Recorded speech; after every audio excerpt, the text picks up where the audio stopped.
Okay, folks, I'll have you come to order, please.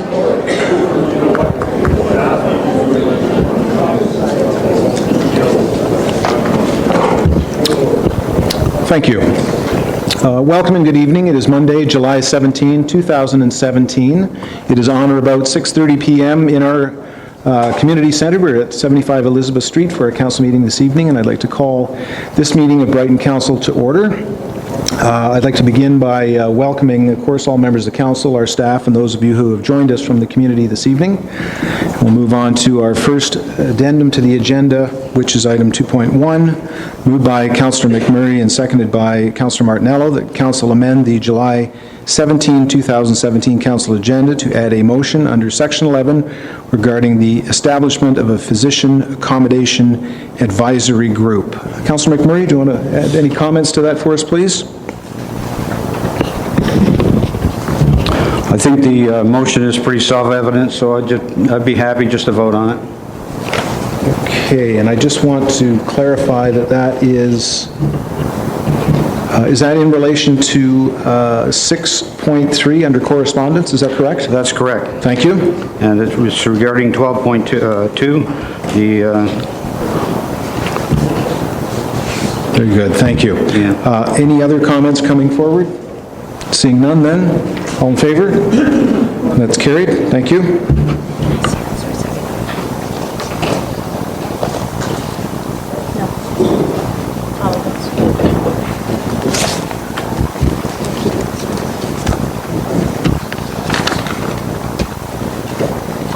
Move on to our next addendum to the agenda, which has been moved by Councillor Ostrander and seconded by Councillor Tadman. The council amend the July 17, 2017 council agenda to have a staff report, section 9, regarding an urgent matter, request of funds for the purchase and installation of a chemical tank at the water pollution control plant. Any comments? All in favor? That is also carried. Thank you. We'll hear more about that during the report.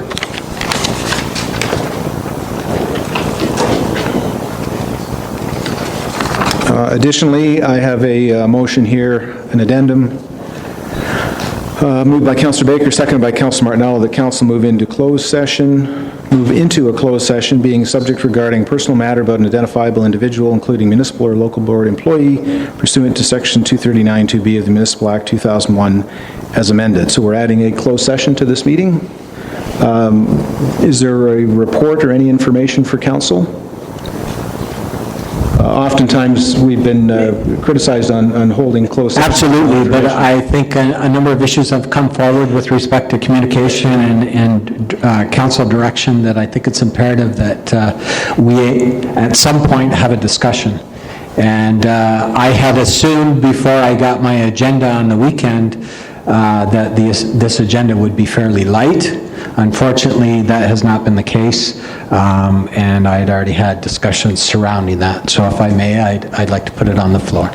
Okay, are there any comments coming forward? Councillor Ostrander? Thank you, Mr. Mayor.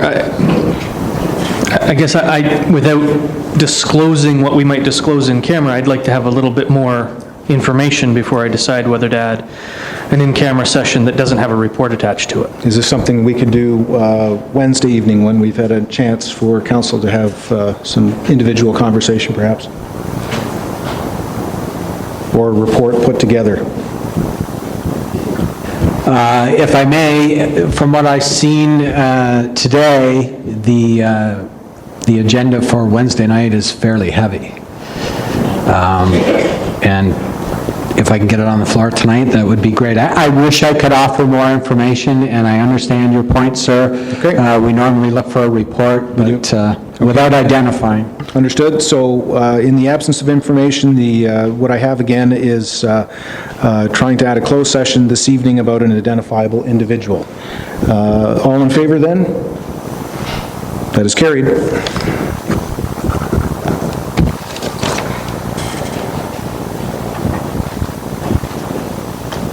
Is there anything further coming forward?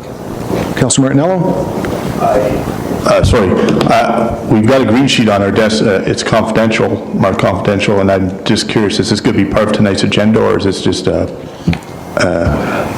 FYI? CAO?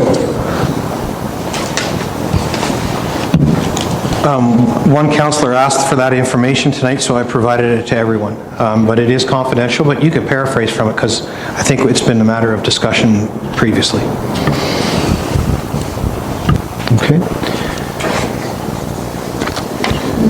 So seeing nothing further, then we'll move forward with, moved by Councillor Tadman, second by Councillor Ostrander, the council approve the July 17, 2017 council meeting agenda as presented, as amended. Seeing nothing further, all in favor? And that's carried.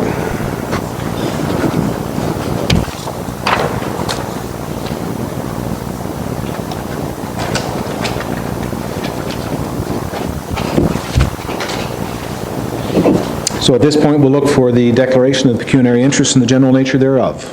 Councillor McMurray? Thanks, Mayor. As you remember, I recused myself when the number of people bid on the EA because of the fact that my son is a member of one of the firms that was bidding. So I took myself out of that debate, and I'll be doing the same thing today if it should pop up. Very good, thank you. Anyone else? I will recuse myself generally under 5.1 of the Municipal Conflict of Interest Act if there's any discussion regarding Lakeside Landing subdivision or the Proctor Park condominium, as I am a shareholder and principal of that company. Are there any announcements to come forward? Okay, seeing none, we'll move ahead, and we'll move on to the adoption of the minutes. Moved by Councillor Baker, seconded by Deputy Mayor Vink, the council approve the council meeting minutes of June 19, 2017 as amended. I have mentioned that already to the clerk. And the amendment is, they're just the typo on the one name that was on there. Okay, seeing nothing further, all in favor? It's carried.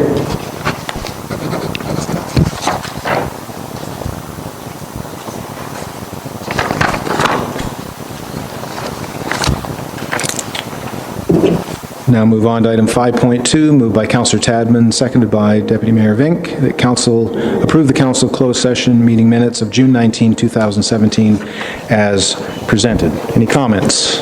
Seeing none, all in favor? And that's carried. Thank you.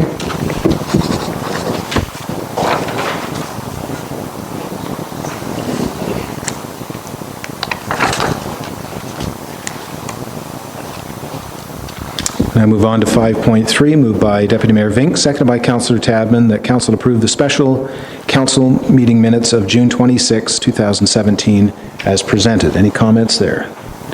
Seeing none, all in favor? That's carried.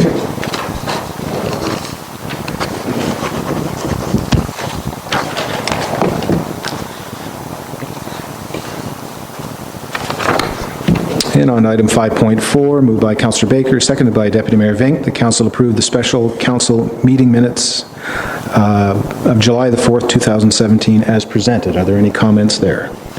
Seeing none, all in favor? And that too is carried. Thank you.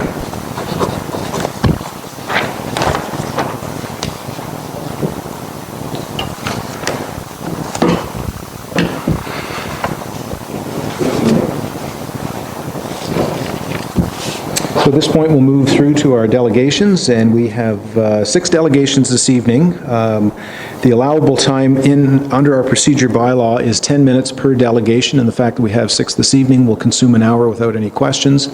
So respectfully, I think we'll be holding everyone to their 10-minute time frame this evening. So we'll now move on to our first item, which is Daniel Shaw is here from eSolutions to make a presentation to the municipality with respect to the soon-to-be-launched new website. Daniel, come on forward, please. And welcome and good evening. Thank you.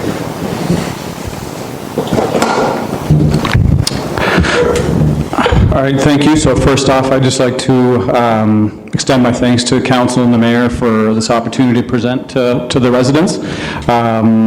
So as the mayor said, we are going to be launching a brand new website for the municipality of Brighton, and that will be happening later on this week. So what I'd like to do today is just talk a little about the process we went through to create the new site, and then we're going to take a little sneak peek of it, and I'm going to show you some of the real high-level features, so I'll stay within my 10 minutes here. So just right off the bat, just a little bit about the project. So about 5 months ago, we were awarded the project through the RFP process, and we started, and we had a few objectives in mind. Number one was we wanted to create a site that included timely and relevant content, and that was for a few different stakeholder groups we identified. First is residents, obviously. We want to make sure that there's the information residents need on a day-to-day basis, and then two of the other stakeholders were business and tourism. So with that in mind, we went through the process of creating the site. The other two objectives were we want to make sure that that information that we identified was out front and very easy to find. So all the different stakeholder groups, we want to make sure that when they come to the site, they're able to find it very easily. And then finally, we want to make sure it was representative of the municipality of Brighton. So we wanted to make sure it was obviously visually appealing, and we also wanted to make sure it represented the community. So we do that through the colors we use, through the photos we use, etc. So just a little bit about the process we went through. So obviously I mentioned we were awarded the site through an RFP process.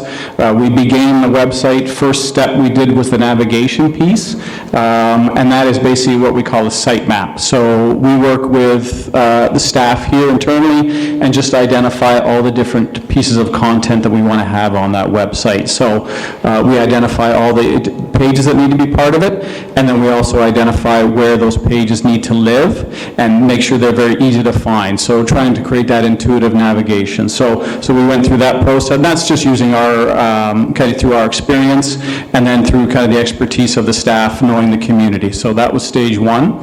Stage two was the design process. So what we did is we presented concepts to the staff and the municipality, and went through that kind of approval process of making sure that, we wanted to make sure it looked fantastic, make sure we represented the community well, and then one of the final pieces was the content, and that was one of the larger pieces. Is pretty much every single page from the existing website has been rewritten, and that was for accessibility, and also just to make sure that it's things have changed on writing on how you write for the web. You make it a lot shorter, a lot more concise, a lot more bulleted lists. People don't tend to read on websites, they just want to skim. So in terms of the staff here at the municipality, that was the single biggest piece they had. They had to rewrite every single page of content. So thank you to them, first off, for putting forth that effort. So, and then so that's the content piece. So it's hopefully, we're confident that the site looks fantastic, but we always say that, it needs to look great, but the content, it can't break down. Once you get into the site, we want to make sure that it's easy to find and easy to read. So what I'd like to do now is just call the site up. So what I'm going to do is go through it kind of just like the homepage and a few of the features, real high level. I encourage everybody when it goes live later this week to go and please take a look. We always love to get feedback and just kind of hear, we set out those objectives at the start, and we want to know if we hit those objectives. So we do want to get feedback from the community once you've had a chance to take a look. So I'm gonna call it up here. Let me just get this going. So here's the new homepage. So hopefully you can see that I know it might be a little bit hard from towards the back, but this is the homepage. So right off the top, nice big image. The team gave us some fantastic photos we can use. I know there's going to be more coming, kind of as the site, a website is not something that stays static, and that's something I should mention. This site is something that the staff is going to be able to update on a regular basis, very easy to use, content management system that they're going to be able to change all the photos, add all the news items, add the agendas and minutes from, obviously meetings like today. So this is the homepage. So what we have here is a homepage with kind of the main navigation up top. A few things I want to point out is right at the top we've got what we call our I'd like to menu. So this is kind of talking in a kind of conversational tone, meaning, I'd like to apply or register, I'd like to pay, I'd like to find or learn out about. So for example, I'd like to pay taxes. So that's going to take them directly to that page. I'd like to apply or register for a building permit or committee or board meeting, et cetera. So in terms of what that is up there, that's just one way for people to be able to find information. When we build our sites, we want to make sure that there's different ways to get to each piece of information. We understand that people, they're going to look in different, use different methods. So some people might use this, I'd like to. Then down here, what we have is our kind of our traditional menu item. So audience focus menu, so living here, so that's going to be, resident focus type content.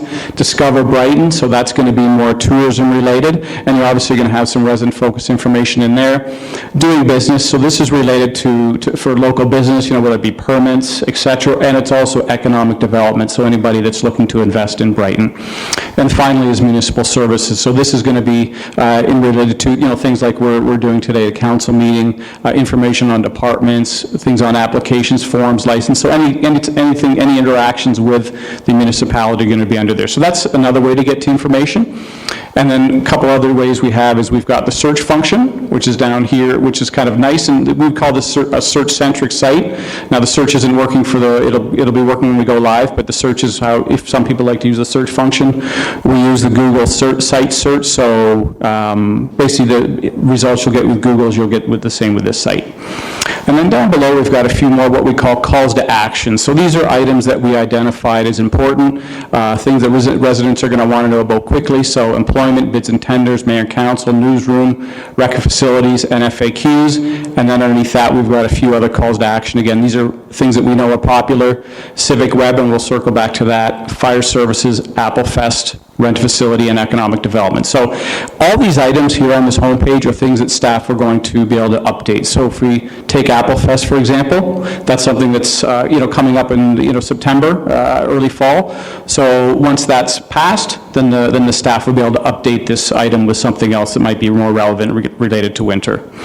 A couple of items I want to just talk about is number one is the calendar. So there is a calendar on the page, nice big. Nice big calendar style. No items that we've got in there for July, obviously, because we're not ready for the go live in July, but we will be for August. They've got some items in there. A couple things with the calendar. You're able to subscribe and be notified when events are updated. You're able to submit an event. So this is important. If the community has an event somebody in the community has an event they'd like to submit, they can do so here, and then it gets approved by the municipality or by the staff, and it'll show up on the site automatically. That's one other thing I want to see, and I also just wanted to quickly talk about the news feed. So there is a newsroom, so there is what we call our news and public notices.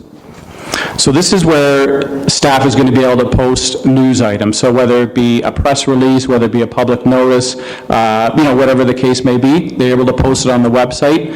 And then the nice thing about this is obviously residents are able to go and view the news on the website, but they're also able to subscribe. So this is a nice feature that if you'd like to be notified whenever a news item's been added, you're able to do so. Now, it's all what we call CASL compliant, meaning to the spam regulations. And just a few things I want to point out. You can subscribe to the news. You can also subscribe to alerts. So that could be like any kind of emergency, maybe a burn ban, whatever the case may be. And then also, we've got something for flood notices as well, because we know that's important. So people can subscribe to that and be notified when the municipality is posting something on that. And then my final piece, I just want to make sure I cover. There is also a link here to the Civic Web portal, which is where you're going to get all the agenda and bylaw information. So this links out to a third-party site that we've got it featured here on the homepage. And this goes out to Civic Web, and this is where you're going to get all that information for things like today, agendas, minutes, upcoming council meetings or committee meetings, bylaws, etc. So I'm not going to get too much into this here, but that is located right on the homepage. So if you need to get the information on council and bylaws, that's nice and easily linked on the page here. So, that's really high level. Like I said, I encourage you when it goes live later this week that you go and take a look, and then we would love to hear your feedback. So, and then that's kind of basically what I want to show you. I don't know if there's any questions or. Okay. Daniel, if I can, one thought I had, and I've noticed it on other sites, and I know we spoke earlier, but just for the record today, an opportunity to translate. There's a drop-down screen on other municipal website pages that I've have noticed.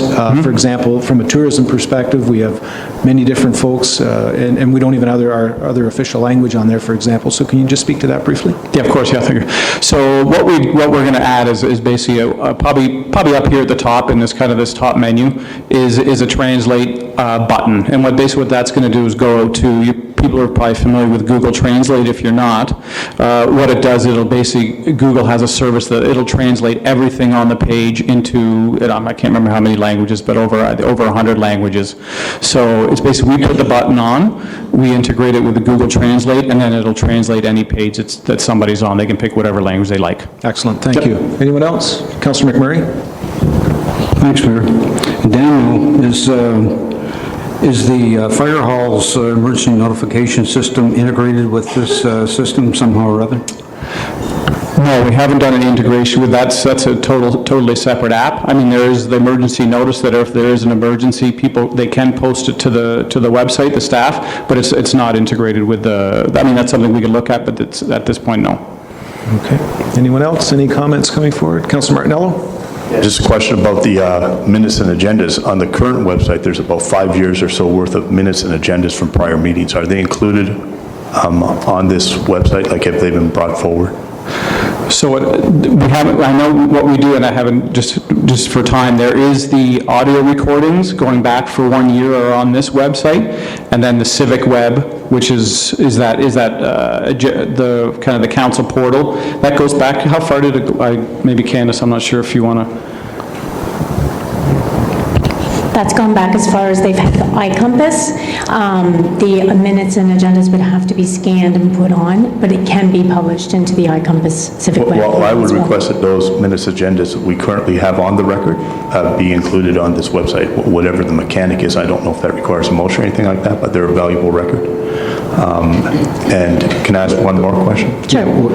Okay, just for clarification, this, we're just asking questions of clarification in a delegation. I understand, and this is a question of clarification. And the point, yes, but we're not giving direction to staff, is what I'm saying. Staff are hearing what's being said, so at some point, we'll look for that being done. Next question? My question is this, so the current minutes and agendas that are currently on the municipal website, will they be included on this website? Yes.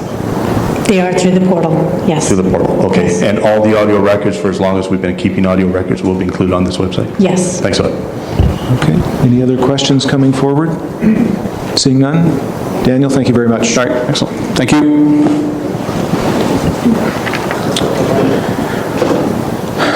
So at this point in time, item 6.2 has been moved by Councillor Tadman, seconded by Councillor Ostrander. The council receives a presentation from Bev Woods. Where's Daniel?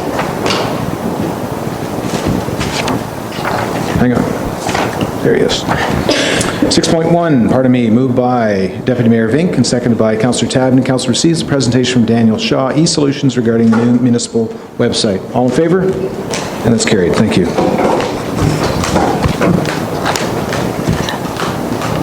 And on to 6.2, and our next delegation is Bev Woods, who's here this evening, who's the founder and organizer of GIFT. Good evening. Hi, good evening, everyone, Mayor and council members. Thank you for this opportunity.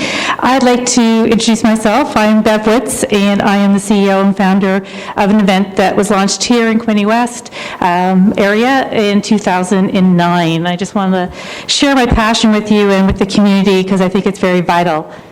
So the Gift from the Heart, the next day coming up, that everybody should mark on their calendar, is Saturday, April the 8th, 2018. We just completed this spring our event.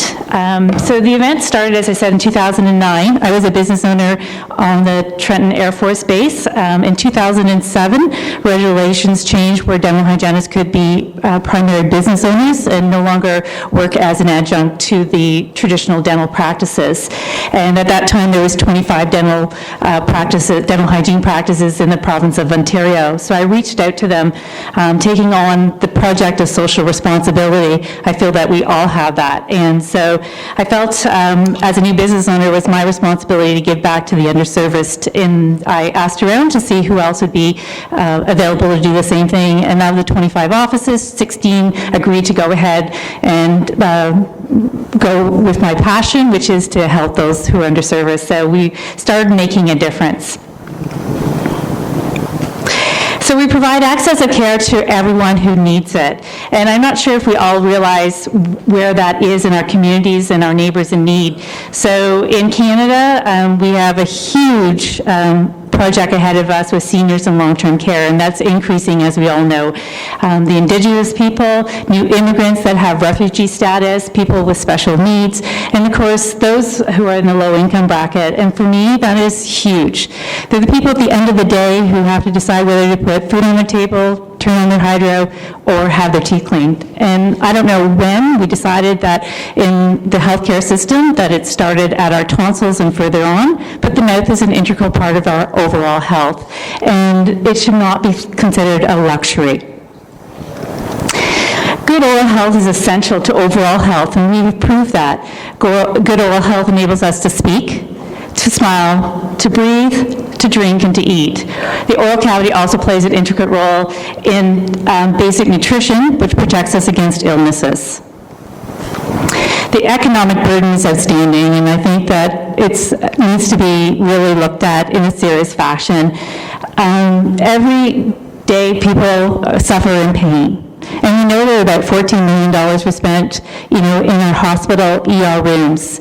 And it's a Band-Aid effect. It truly is. We prescribe antibiotics, we prescribe narcotics. It does nothing to solve the problem the person came in with. Every year, 4.15 million workdays are lost to people who have oral health diseases, and children as well are losing school days. Over 2 million days are lost through our children who suffer in pain every day, and it's just unbelievable and not necessary. So we're all trying to make a difference. We all have a social responsibility. I just returned this week from Italy, where Canada chose the gift from the heart, so a local person, believe it or not, to represent Canada amongst 37 other countries to talk about how we're making a difference. And that was a huge honor for myself. For the last 9 years, I've been doing this all by myself. I have hundreds of locations across Canada that once a year open up their practices to provide free, no-cost dental hygiene care to our neighbors in need. Look around. Everybody sitting here today knows somebody who needs to have their teeth cleaned and can't afford to. Dental hygienists have now in the last 9 years provided over $1 million of free dental hygiene care. Those are my colleagues that every year give up this one day. So I've given you each a package on your tables today with a business card on it that I'd like you to be my spokespeople, because I can't do it by myself. There's just me. And I'd like you to look around in your neighborhood and in our community, and again, remember the date, the one day where you can help to support your neighbors in need and let them know. We have a new office here in Brighton. I'm sorry that Jen Arbuckle couldn't be with us today, but she is the new owner of Whole Health on the Main Street, and she has a dental facility in it, and she has agreed to participate on Saturday, April the 7th, 2018. So you have a location right here in town. All you have to do is call and make an appointment on that day. So please get out there. My success for the Gift from the Heart is based on corporate and private monies being gifted to us to help to get out to market, to manage my website that I do on my own. But I'm always looking for help and volunteers. Anybody who wants to volunteer their time, even in IT or marketing or anything. You don't have to be a dental hygienist, though I've been doing that for over 30 years. But if you have anything that you can help to volunteer, I greatly appreciate everybody's help. The main thing I'm here to do is just bring public awareness to this amazing one-day event that we as citizens have a social responsibility to ensure that other people know about the event. Thank you very much for your time. Thank you, Bev, very much. Are there any comments, questions coming forward? Just to make you aware, at our June County Council meeting, most recent County Council meeting, there was quite a lengthy resolution that was passed by County Council and forwarded off both to the Minister and also to the Premier with regard to oral health care and the costs associated with it, and making it basically an essential service for all. Yes. One of the things that was again interesting, as you alluded to this evening, were the hospital time that is spent with, in the costs that are associated there, as well as a number of different issues, but the lost work time and different things was also brought forward. So thanks very much, but we forwarded that off at our last county council meeting. Great. And that resolution is available online if you want to check the county Yep. site and look at those minutes, so. Perfect. Thank you very much. Okay. So 6.2 has been moved by Councillor Tadman and seconded by Councillor Ostrander. The council received the presentation from Bev Woods, founder and organizer of the Gift from the Heart. All in favor? And that's carried.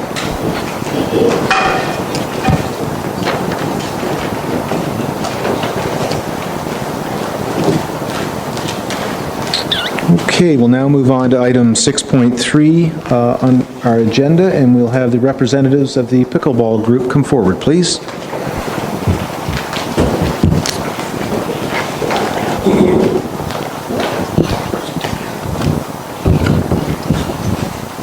Okay. Just so, if I could, our meetings are recorded, so we'll have both of you introduce yourself for the record, if you would, please, before you begin. My name is Judith Nowak. This is Laura Quirk. We are pickleball players and residents of Brighton, and we're going to make a proposal today for a dual court facility at King Edward Park.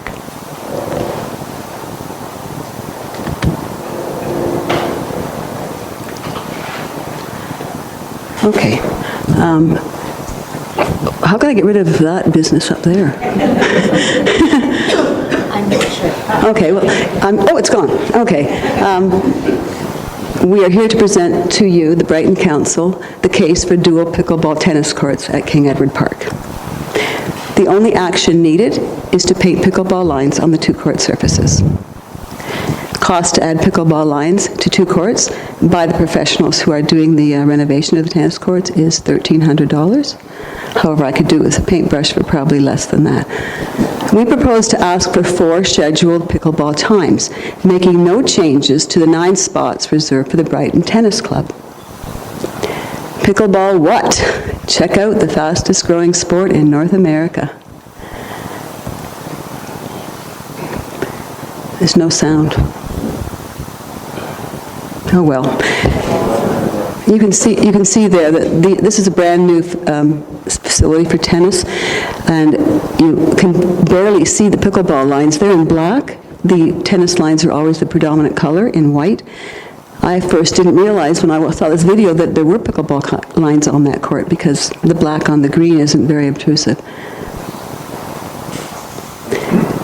This is only a 45-second video. It seems longer without the narration.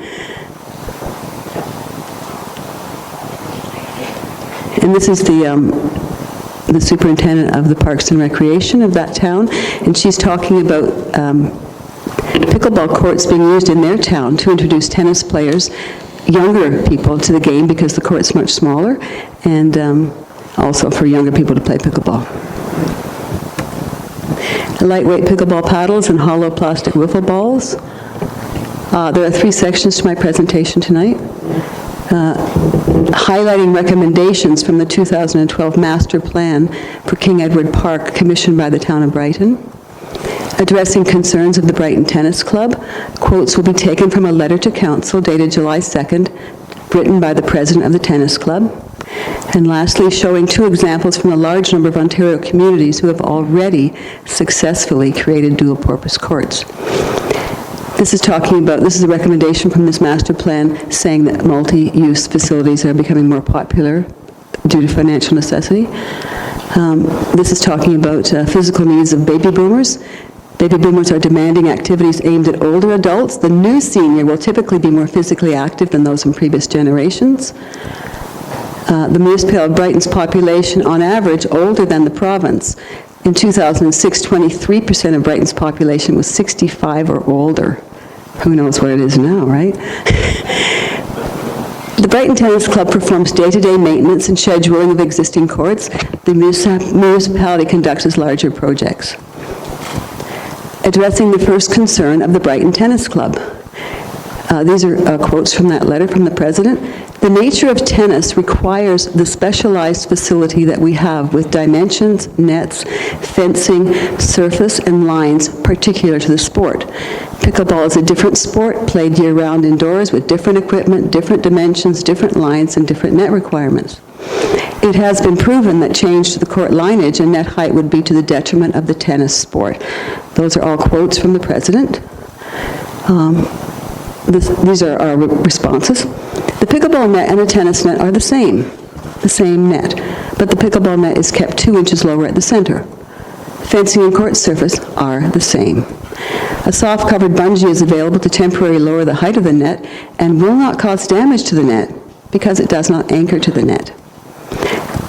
Pickleball lines are different, but the brain adjusts to different lines quickly, much like the players in school gyms do with multiple sets of lines.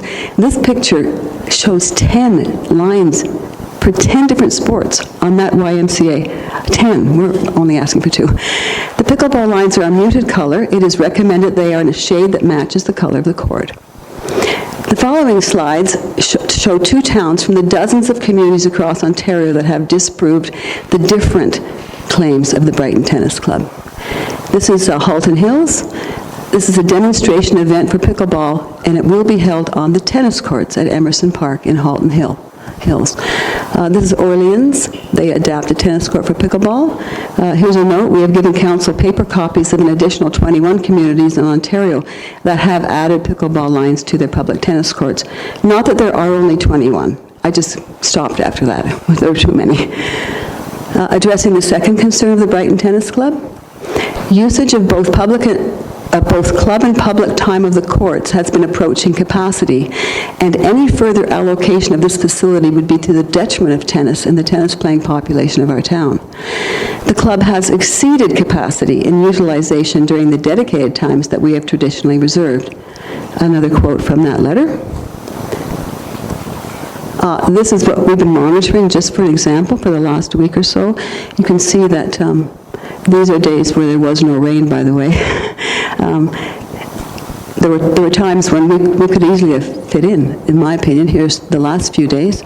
Many times I've been driven by and thought, gee, I could be playing pickleball here. There's no one there, or there are only 2 players. I want to make a note here that not all members of the Brighton Tennis Club are Brighton taxpayers. So that might be part of the reason that there's overcrowding. Not that I think there is. I don't. Addressing the third concern of the Brighton Tennis Club. With pickleball being a wind-sensitive sport, it is well suited to being played in a variety of underutilized indoor sites, the curling club or arena. Pickleball players want to be in the fresh air as much of the year as possible. The wind does make the game more challenging, but players accept that the wind is always a potential 5th player. Here's a sample. I got this timetable from the tennis club's website. I added I added 4 sample pickleball slots to their 9, and I wanted to make a note that I added a new time slot from 7 in the morning to 9 when that's not even part of their timetable. Addressing the fourth concern, the town of Brighton has provided and maintained an excellent pickleball facility in Gosport that is, in our observation, currently underused. We have tried to use the Gosport court, but it is deficient in several ways. Limited play. With 1 court, wait times are doubled, especially when factoring in wait times for hoops shooting. Availability. It is an unscheduled dual-use court. Players can't predict availability, which creates potential conflicts among users. Safety. The Gosport court is asphalt, not coated with acrylic. You can see how rough that surface is. It is uneven, rough, and poorly patched. The ball bounces unpredictably, and the surface is a tripping hazard. Here's a rough raised patch. That's a tripping hazard. Here's a crack along the length of the court, which is already being patched, which is also another tripping hazard. These 2 areas of discoloration are caused because the court has sunk, and that's water that's accumulated and caused that problem. Teens have lost basketball court. The Gosport community was not consulted about losing their place to play basketball. Teens can only shoot hoops now that a permanent pickleball net bisects their basketball court. Addressing the 5th concern of the Brighton Tennis Club. We would also like to suggest expanding the Gosport facility to accommodate 2 courts. Our measurements suggest expanding the pavement to the west by as little as 10 feet and doing some relocation of fencing. This would be enough to provide for 2 courts at the existing location. 2 courts at Gosport would be fine, but a proper surface, not rough asphalt, is needed. Fencing has to be higher. Windscreens are necessary due to windier conditions closer to the water. What about lighting? A very expensive undertaking. Here's an excerpt from a letter from the Aurora Deputy Mayor relating their success with dual courts and cooperation from their own tennis club. This was addressed to Ms. Laura Quirk, who's sitting beside me. The municipal courts have been permitted, means given a permit, for decades, approximately 75 years, to the tennis club. However, there is no exclusivity for the tennis club. This is also the arrangement that the Brighton Tennis Club has had with Brighton for approximately 50 years, also with no rights to exclusive use. The tennis courts are in heavy demand in Aurora. However, everyone is pleased with the time slots they are given. This could not have been accomplished without the cooperation and commitment from the tennis club. They have been an outstanding community partner. In the town of Aurora, pickleball is played at the brand-new tennis bubble. Then in the summer, everyone, he means tennis and pickleball players, head outdoors to 2 of the local tennis court locations. Summary: the King Edward Master Plan supports dual-use courts. 2, communities all across Ontario are proving dual-use courts work.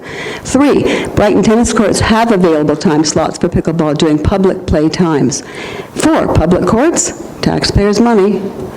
Cost to add pickleball lines is reasonable, $1,300. 6, Gosport Court is inadequate for pickleball. 7, there is community support for this initiative. What next? Excuse me. Thank you. Go ahead, please. What next? We need cooperation amongst factions: Brighton Council, the Mayor, Parks and Recreation staff, Brighton Tennis Club, and pickleball players. Let's make it happen. Contact Council to show your support. Thank you. Thank you.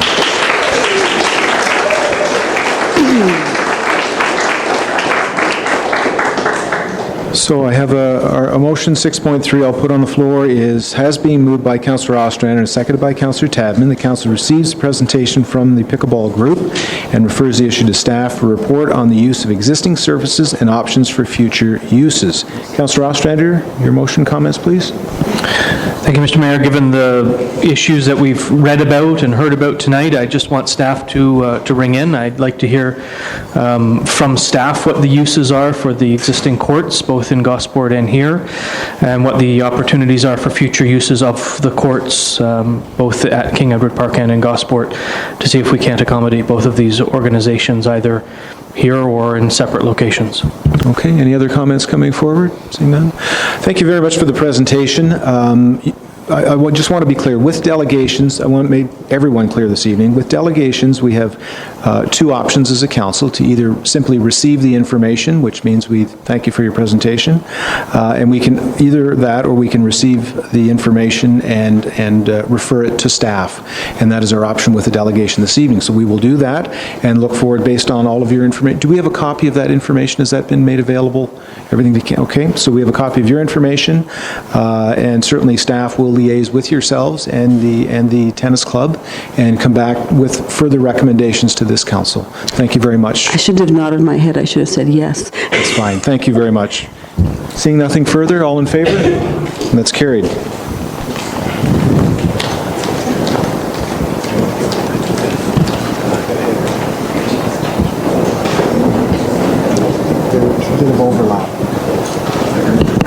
Okay, we'll now move on to item 6.4, and we would ask for Brenda Richardson to come forward, please.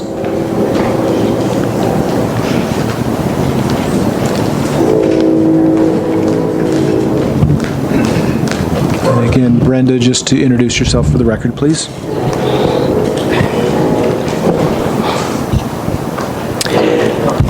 Mayor and Council, my name is Brenda Richardson, and my husband and I live at 104 Raglan Street off Cedar Street. Many property owners are concerned about the pond and the development by Toby Development known as Hamilton Woods Subdivision and are here looking for answers. Could you please stand to show Council your presence if you're here regarding those?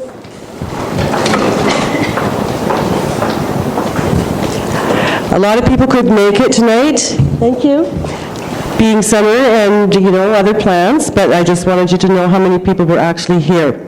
I find myself here addressing once again the issue of maintenance regarding the pond located behind Raglan Street, Cove Crescent, Beacon Street, and Cedar Street. Since my comments at last month's council meeting to date, there has been no indication of maintenance. I would like to thank Mayor Wallace, Mr. Ashton, and the council members that were able to come and have a look at the pond, which I believe has given you a better understanding of our concerns. The pictures that you have had a chance to view of the pond are at various stages starting from the year 2006 to July 2017. The first set showing the silt and growth in front and around the catch basin from lack of maintenance. The second set, the first one is the drain pipe by the far side of the pond, which drains into the pond, and it clearly shows how brown the water is. The third set shows how much flooding occurred in May of this year, before we received all the rain starting the May long weekend. The fourth set is another rainfall, June 24th of this year. It is obvious that the pond is not functioning properly. I would guess only working at about 30% due to never being maintained. The fifth set of pictures are the pond from the fall of 2006 to 2017. As you can see how fast the growth around the pond is happening, and it needs to be controlled. Many property owners are now fighting with the pampas grass now growing in their lawns, including my property. MOECC's regulations are clearly outlined on their website, which states, and I quote, "Routine maintenance for detention ponds require regular inspections, landscaping, and cleaning of inlets and outlets, including flushing of the pipes. Care must be taken to control nuisance insects, especially mosquitoes, weeds, algae, and odors. Sediment removal will be required. One sure sign of this is brown water. One of the main reasons for stormwater management plan failures or poor performance is lack of maintenance. When this pond was enlarged by the developer, it clearly states, and I quote, "In consultation with the municipality of Brighton and Lower Trent Conservation, it was agreed that storm runoff from the adjacent developments would be limited to existing pre-development for quality and quantity." I also have a copy of an email sent to Mayor and Council on Thursday, July the 12th, from Mr. Ken Huford, Manager of Planning Services at that time, where he states, and I quote, I've brought a copy of it if anybody wishes to read it, and I quote, "With regards to stormwater management, a detailed engineering study and a review will be necessary before any development proceeds, before any residential subdivision development can occur on the estate of Lance property. There are a number of steps that must be followed. The developer would have to submit applications to the subdivision authority and municipality. Such applications would have to be supported by various studies, including preliminary storm wastewater management. Has this been done by Toby Development and/or the municipality of Brighton?" Mr. Huford goes on explaining how public meetings are to be held under the regulations of the Ontario Planning Act. This pond was designed and approved for 101 homes only. Any additional intentional drainage into the pond is a violation of all agreements previously approved by this municipality and the MOECC and the Lower Trent Conservation. The six sets of pictures shows a drain put in on Lance Street and the corner of Foxden Drive. Also, piping in place on the Hamilton Wood subdivision in the direction of the pond. I would like an answer as to where this water is draining to and who approved this drain. The last set of pictures, what I took on July the 9th, shows the silt and algae in the far end of the pond. Then it just floats over the boom, up to the catch basin, another sign that the pond is not functioning properly. Mr. Ashton has forwarded a couple of these pictures of the silt to the MOE. I would now like, for the record, to read the email that I received from Mr. Watson, our CEO, on July the 4th. Mrs. Richardson, thank you for your information. Myself and my staff have been researching the history and status of this pond, and as you know, we are recently met with the MOECC staff on site. I will be happy to meet with you once we have all the information to discuss the pond in detail with yourself and my staff. There is a lack of information regarding the approval process. The pond, as it exists, has been approved by the MOECC, but it might not have been adequately maintained by the municipality or the developer.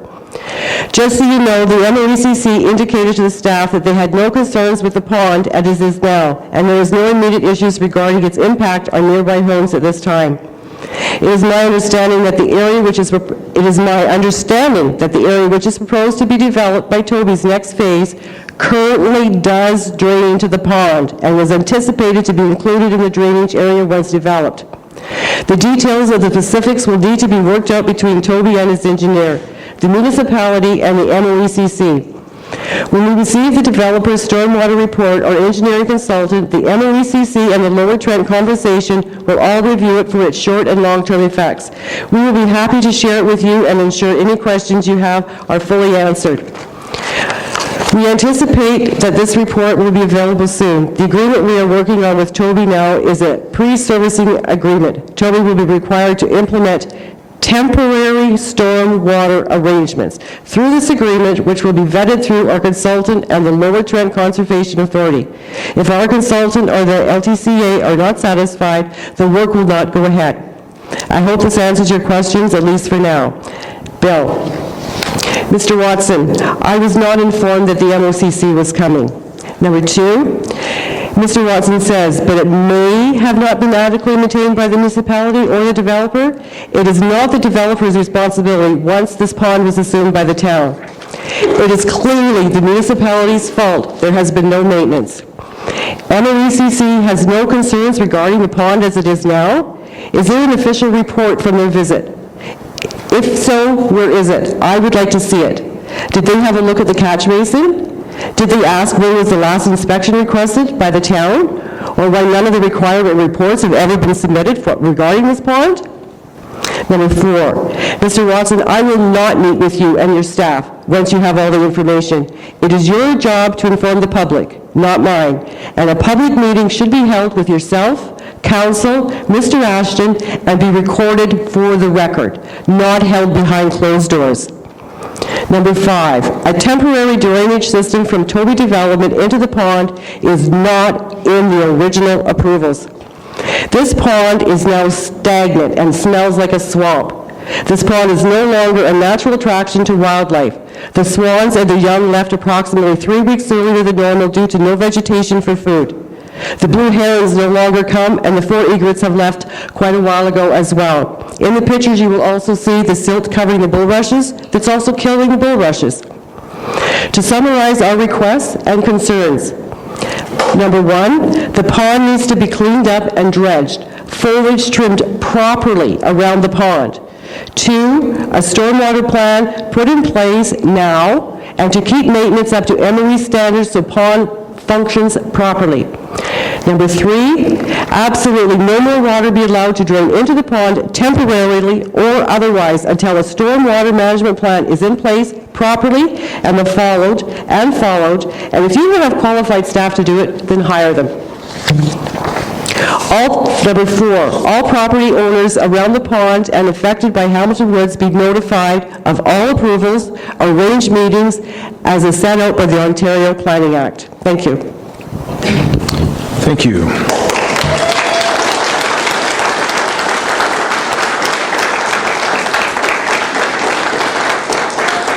So before I ask for any questions of clarification, this motion has been moved by Councillor Baker and seconded by Councillor Martinello. The council received the delegation from Brenda Richards regarding Toby development plans for drainage for all 5 phases and the proposed pre-service agreement. Are there comments or questions from members of council? Councillor Martinello? I can ask a question of Mr. Watson.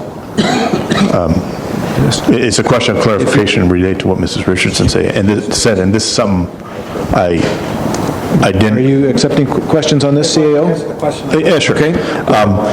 She said that currently that the water or stormwater from the Toby development currently drains to the pond. Is that correct? To my knowledge, some of it does. I'm not exactly sure of the exact total total amount, but yeah, some Okay. of that area does. Can I ask a follow-on? Go ahead. Okay. Well, actually, let me go to Councillor Okay. Baker, then I'll come back. Thank you. So it's just a question of clarification. Mrs. Richardson has claimed that the pond hasn't been maintained.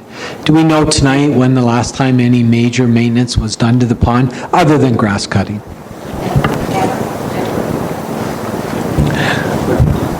Obviously, much of this predates my tenure here, so I can't speak from personal knowledge of it.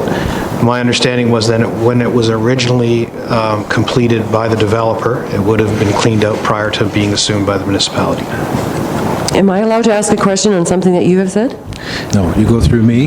Councillor Martinello, go ahead.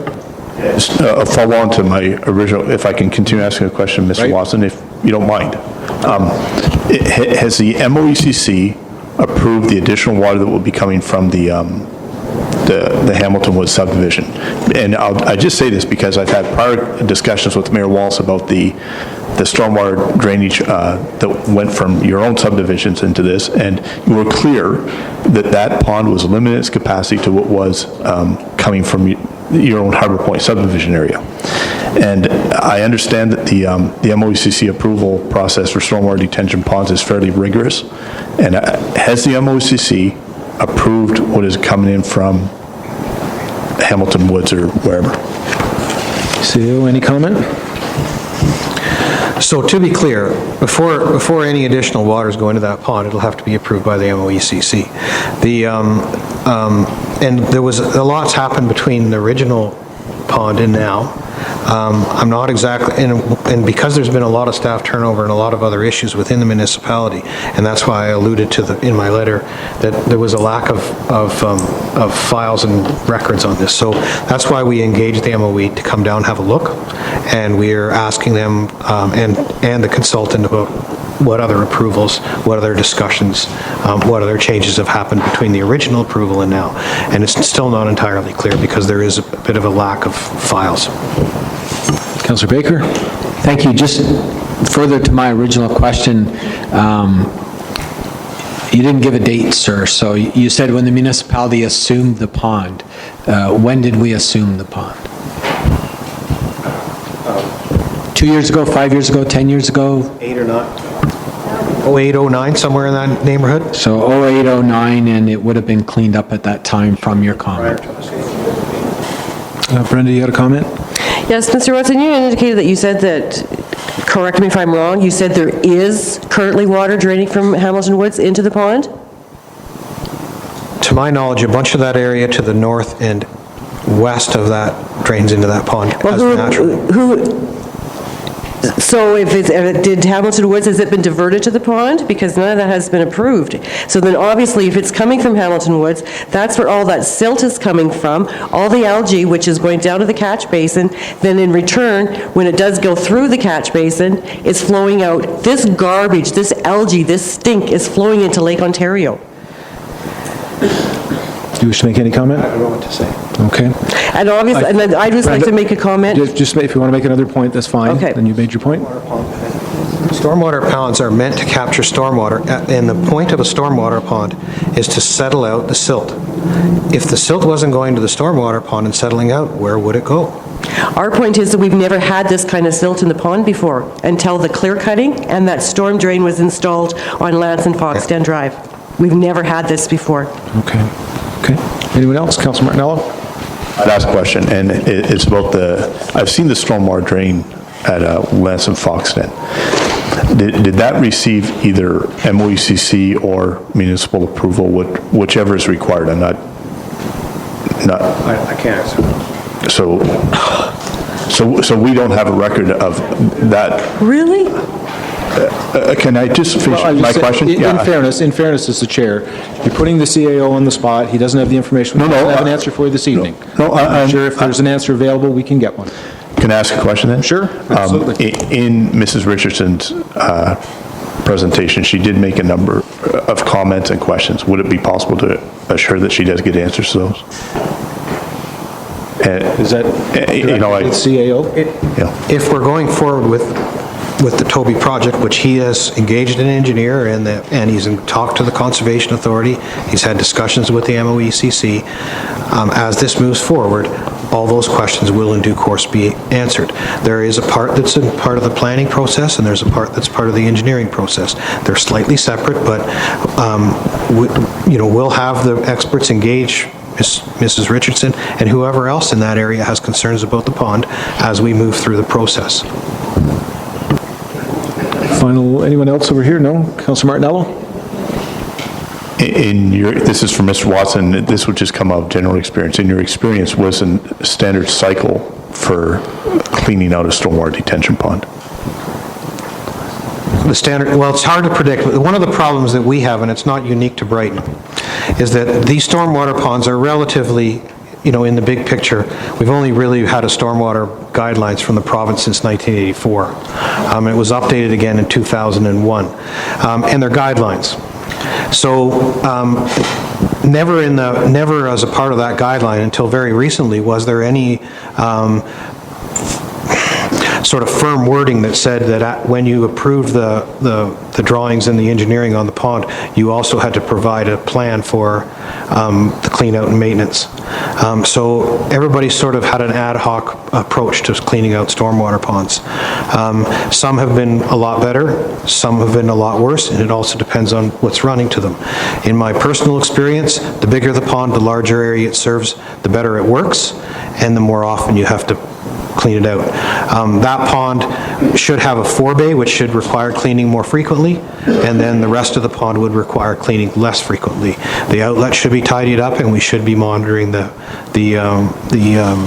sedimentation in the pipes. We've discovered over time that it's based on experience, really, how much sediment builds up in them. So that pond was done quite a while ago when we didn't have a lot of that information available at the time of approving the pond. Councillor McMurray? Thanks, Mayor. I, for one, am concerned about I was overlooking at the large piece of denuded land abutting on Ontario Street, and I think Lance is at the bottom of it. And there's a huge big grate there that was having water pumped off of naked land. It was essentially mud being shoved into the storm drain. I'd really like to know how that got there and who approved that sort of thing, for one. Any final comments you wish to make, Brenda? Just a couple. Thank you, Councillor McMurray. That was sort of what I was going at. The point that when you're saying that, when I keep hearing new employees, if I'm able to come across Mr. Huford's email of 2012 with direction to staff and council, I'm sure you have the capabilities of finding even more information regarding everything was put forward to council. And I think that it's time that everybody really got together and started looking at this. It's only going to get worse, and it's going to cost you a lot of money, a lot, to clean this up. Thank you very much. Thank you very much. Okay, so what I will say additionally, though, is that I think it has been brought to our attention. I know over the last couple of years, we've also heard from the residents of Brighton by the Bay with regard to their pond. They believe that there are issues there, as well as the pond in the Roos subdivision. So I think generally there has been a malaise, without pointing the finger anywhere directly. We'll take it as a council, that the municipality has not looked after these ponds appropriately, all of them, and there needs to be an effort, a better effort on behalf of the council. Go ahead, Councillor Ostrander. So a bit of a digression, if I may. Would something like a stormwater master plan or an updating of the Genevar report, the stormwater master plan from Genevar, help us in that vein? Those points are already identified in the Genevar report. Go ahead, CAO. So there's two, yeah, absolutely. So updating that Genevar plan would be useful to us in terms of specifically regarding because all the ponds are different now. We don't have any standardization, we don't have any guidelines on that. So that would be very useful if we were to review them again, because they talked about maintenance, but they didn't talk any specifics.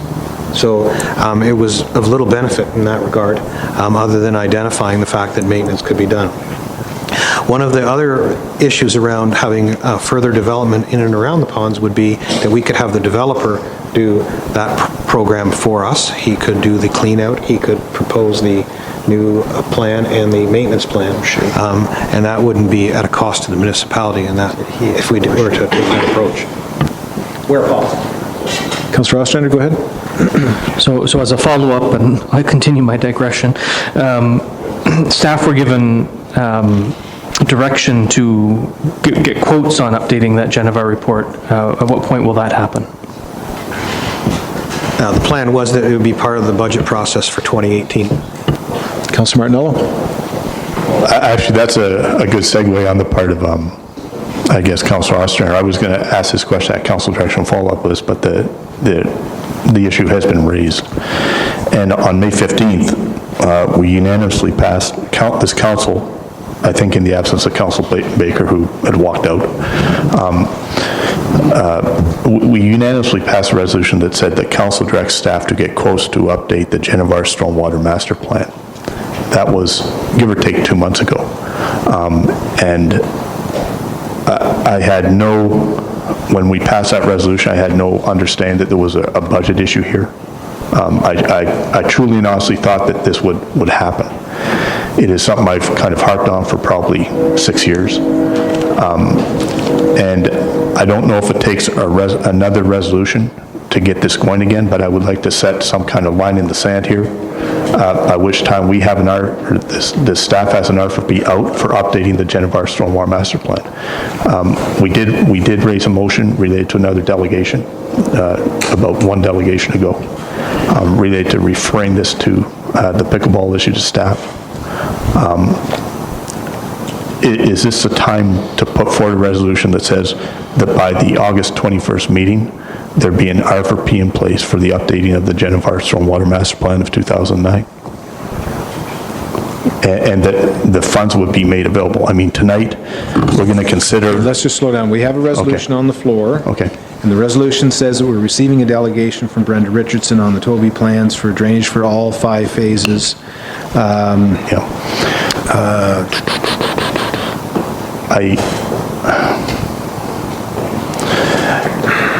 I understand, and I understand that...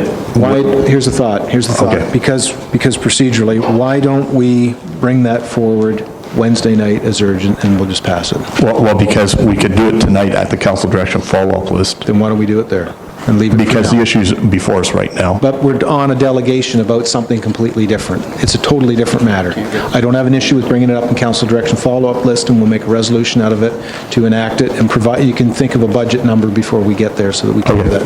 Okay, so let's just go back to our delegation, moved by Councillor Baker, seconded by Councillor Martinello. Council receives a delegation from Brenda Richardson regarding the Toby development plans for drainage for all 5 phases and the proposed pre-servicing agreement.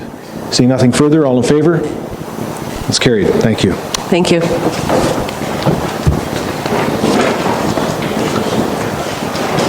Okay, on to 6.5, and we'll look for Cheryl Langevin to come forward, please.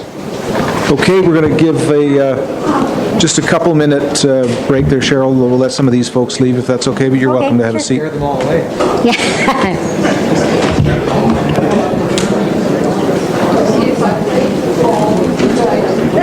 Oh, we're losing all our people. What's that? I might get a drink.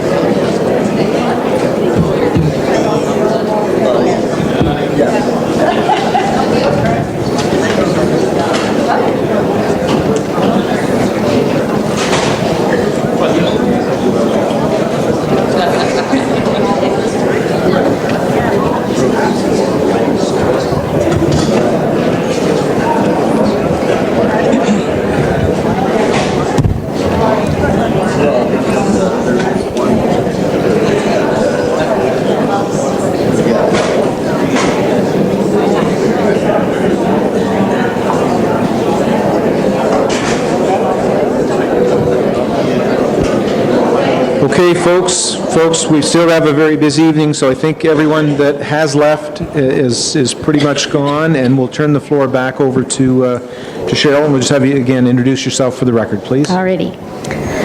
Good evening, Mayor, Council, Clerk, Mr. Watson. My name is Cheryl Langevin. My husband and I live at 6 Cove Crescent, and we've been there since November 2005, 12 years. The Harbor Point Detention Pond is situated behind our house. I am speaking this evening as a long-term resident who has witnessed what has transpired with the pond. The situation is not good.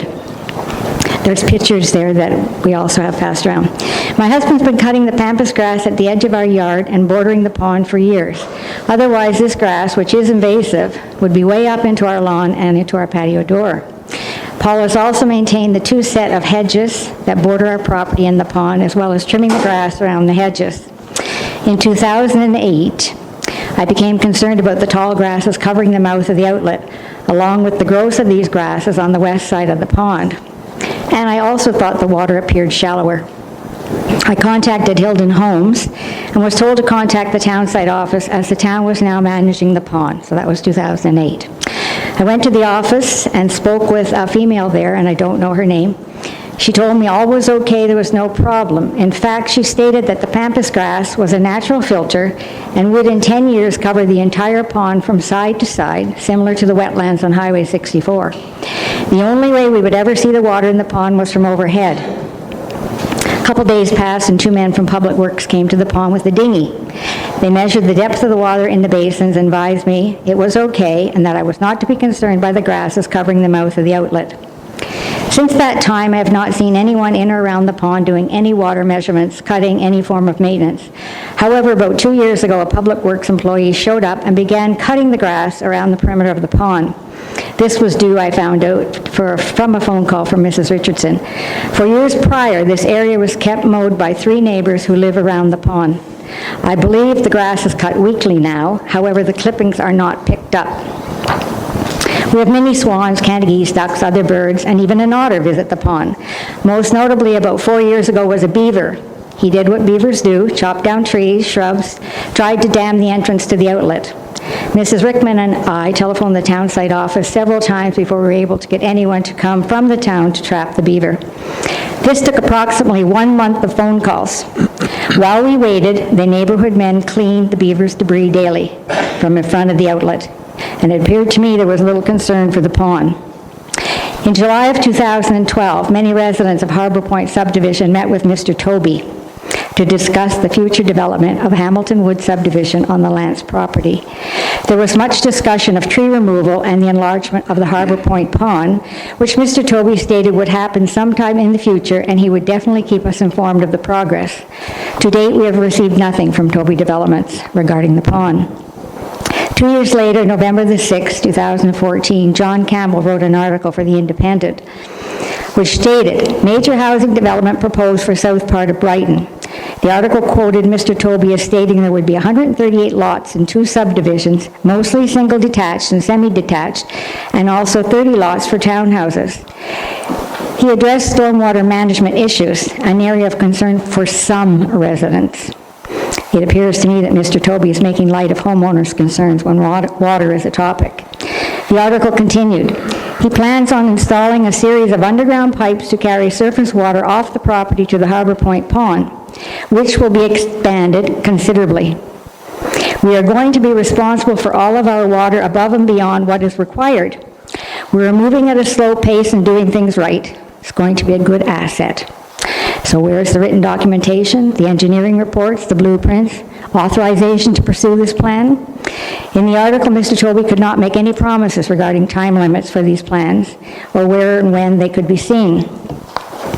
Now we hear Toby Development does not have any immediate plans on enlargement of the pond. We also hear that Toby Development is proposing a temporary plan for stormwater handling for the Hamilton Wood subdivision, a temporary plan. Where is this temporary water going? Has Toby Development been using the pond as a temporary measure all this time? Who gave the authorization? Remember, Harbor Point Detention Pond was built to accommodate 101 homes unless enlargement takes place.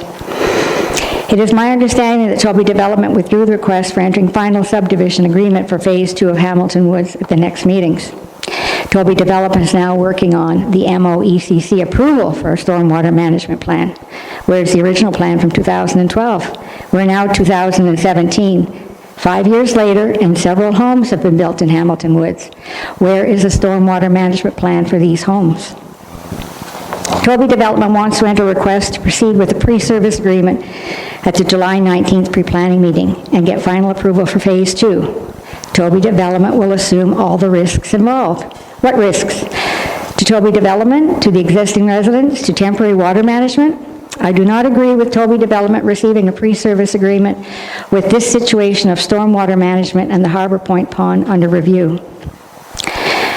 From the notice of motion dated 12th June 2017, Council considered a report related to Toby Development in Hamilton Woods. I question this statement. The municipal solicitor advises that a subdivision agreement can be entered into in the absence of MOECC approval for the stormwater management plan, so long as the developer assumes all the risks associated with proceeding to the execution of the subdivision agreement in the absence of MOECC approval for the stormwater management plan. Once the subdivision agreement is entered into, can it be stopped if there's no stormwater management plan and it's never approved? I will not repeat the letter from the part from Mr. Herford that Brenda has mentioned, but I will mention this one. In that same letter dated the 12th of July, Mr. Herford stated that one of the reasons that the land around the Harbor Point detention pond is so large has been an expectation that this pond would be enlarged to handle storm flows from other lands. What lands? Whose expectations? In 2012, 2017, we're now 5 years later. If this pond is to be enlarged at the developer's expense, what is the maximum size the pond can be enlarged to? How many homes would this maximum size accommodate?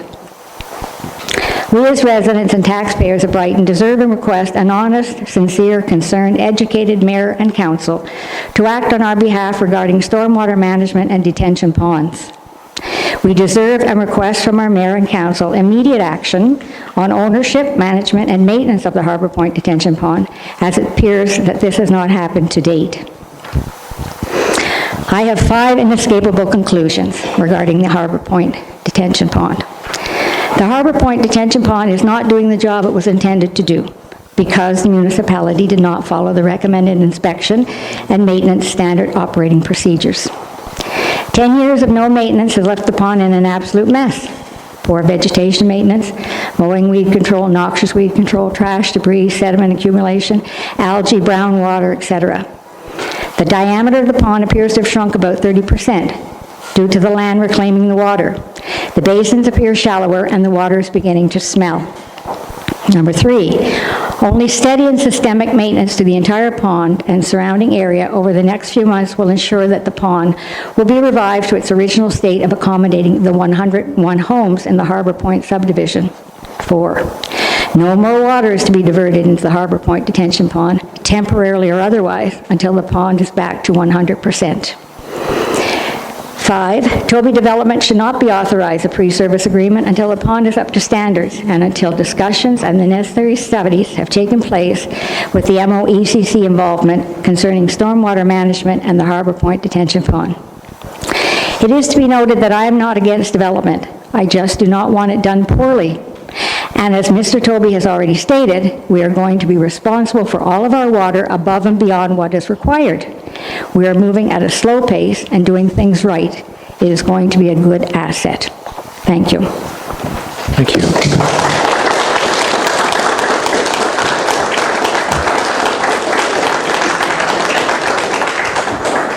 Okay, so item 6.5 has been moved by Councillor Baker, seconded by Councillor Martinello. Council receives the delegation from Cheryl Langevin regarding the detention pond that borders Raglan Street, Cedar Street, Cove Crescent, Beacon Drive, and the stormwater management and future development of land to the west. Comments or questions? Councillor Martinello. Yeah, again, can I ask a question, C.O. Watson? And I'm not trying to put you on the spot, I'm trying to clarify things. And is there any way we can contact the MOECC and see if Toby has, first off, if Toby Developments is putting water into the stormwater detention pond?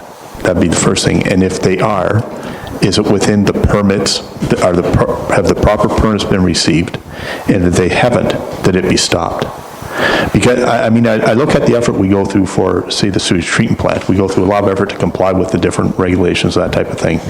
And if it's true, and I don't know that it is, the water from this, you know, the Toby developments is going to the stormwater detention pond, that is not within the permit, then we've got an issue of enforcement. CAO, any comment? Really, all we can do is I think there's been a lot of people involved in this, and there's a lot of information going around. Some of it accurate, some of it not. And I know that they've engaged some engineers. We also have an engineer working with us who's reviewing that, and we've also been discussing with the Lower Trent. So we need to get all those people in the same room and talk about where we're at, where we're going, what the plan is for the future. So I'll ask staff to get that meeting going.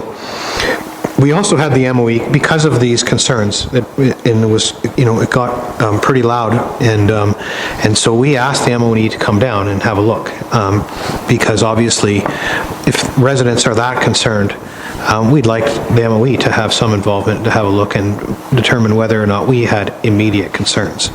And so they did come down, and yeah, it's not ideal, but it's also, nobody's in danger, and nobody's going to get flooded, Sir, please. We'd have to have one heck of a rainfall for people to get water in their basement. That's not the same as is it getting deep, and is it shallow, and has not been maintained right. That's a slightly different issue. So when the MOE came and took a look, they obviously, if they looked around and saw that the outlet's completely plugged and the overflow was completely plugged, and there was very little freeboard between the pond and the people's basements and backyards, we would have heard about it right away, and they would have been saying, get on this and get on that. And that was not what happened. So, but that doesn't mean that something shouldn't happen. So the observations that I think they've made here is that it appears to getting shallower, and that some of the growth is overgrown and we need to clean up the outlets. Those are very valid observations. What we'll do is we'll sit down with the engineer who's been doing the design, and he'll be able to give us some enlightenment on what we can do in the short and then on the long term to accommodate the Toby development. And that will not happen until we have all the approvals in place. Okay. May I ask questions? Just a moment, please. Any other, Councillor Baker? Just a point of clarification based on my own observations and conversations with some of the residents in response to Mr.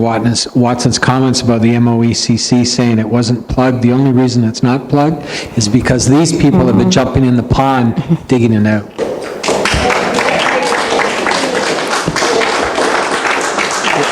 Any other questions of clarification, anyone? Councillor Martinello? About the, you said that the engineer is looking into this and considering the various issues related to the pond. Is that the developer's engineer, or is that, like, whose engineer is that? CAO? The developer has an engineer involved, and he's been doing design work, and we also have a consultant who's been working with us to do reviews, so he would be working on behalf of the municipality. That's one last question. Go ahead. I think it was Mrs. Richardson, I think, that mentioned somebody going out in a dinghy and maybe 8 years ago measuring the depth of the pond. I did. I mentioned it. Oh, sorry. Do we have any idea of what the depth of the pond is? Because the shallower for certain, the less effective it is also. So do we have any idea of that? So the problem is that I don't have any operating parameters of that pond that tells me what depth is the right depth, and that's why we need to rely on the engineers to find out. We would have had an original depth, but it doesn't give me an indication of what depth it is we should be digging it out. So, we'll lean on the engineer to give us some recommendations on that, and then we will make sure that the Lower Trent is in agreement, and then we can move forward. Okay, so Councillor Ostrander, go ahead. Thank you, Mr. Mayor. Hearing that some of the residents are going into the pond and cleaning it out on their own, certainly appreciate why you're doing that. I would encourage you to stop, both from a liability point of view and from your own personal safety. I really want you to stop. If calling staff isn't, and asking them to clean it out and getting any issues you have with flooding concerns dealt with isn't being resolved, please call a member of council or the mayor, and we will get it resolved. I really don't want anyone getting hurt in that pond. Very good. Okay then, seeing nothing further, all in favor? That's carried, thank you. Thanks you, Cheryl.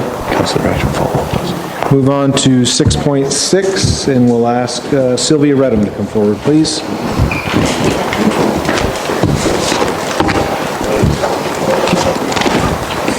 Good evening, everyone. I'd first like to thank Mayor, Council, and Clerk Candace for helping us get here. It's a lot of work.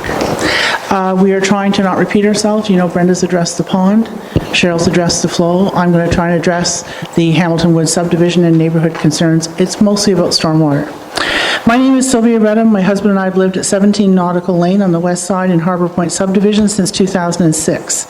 In that time, we've seen residential development, which has contributed to and included water flowing between houses like rivulets, silt fencing failures, water flowing in the street, sump pumps failing, including this spring. Just want to point out to the CAO that we have had people spending thousands of dollars because their insurance is telling them it'll be months for their basements to get fixed, so they've had to lay out cash. Water swell's not working. We had swans swimming in the middle of the street a couple years back, and this year with the 100-year flood levels at their highest, which in reports I'm seeing may be the new norm with our climate change, water has overflowed side street drainage ditches to the south of us, and we had fish in people's front lawns. And while it may sound like a laughing matter when you live there, I can assure you it is not. In electing each of you, some of you once or twice, and again possibly next year, we entrust you to do what is best for the residents and taxpayers now and in the future. I am asking you to consider to do that now. We will be back on Wednesday night, some of us with regards to planning issues, so we're trying to not speak to planning specific issues tonight. We are asking about stormwater management. We all acknowledge it's critical throughout the municipality. I respectfully submit that councillors bringing forward the previous reports that need to be updated. We appreciate that and we support you. Each new development must be considered and approved on its own merit, with specific time-sensitive agreements which reflect which is needed for that specific location. No filling in of photocopied forms or cut and paste contracts. Because a pre-development or pre-service agreement or some other stormwater plan has been approved, be clear. I and many others are for both residential and other types of development. It provides much-needed tax base, employment, spending, and spin-off industries.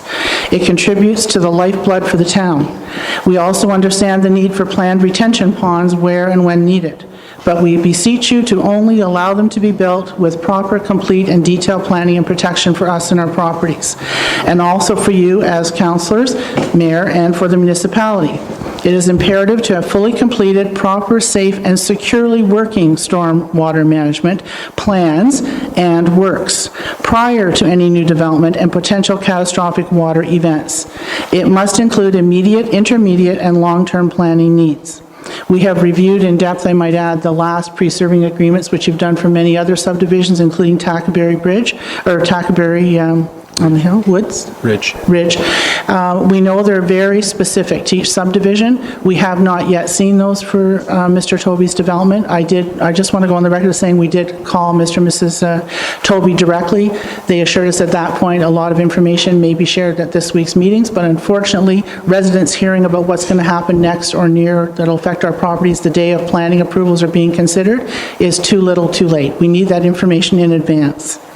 The multi-phase Hamilton Woods subdivision, under talks for many years now with the municipality, does include development on the former Lance lands, which are directly west and behind my backyard on Nautical Lane, which is on previously underdeveloped lands and forest.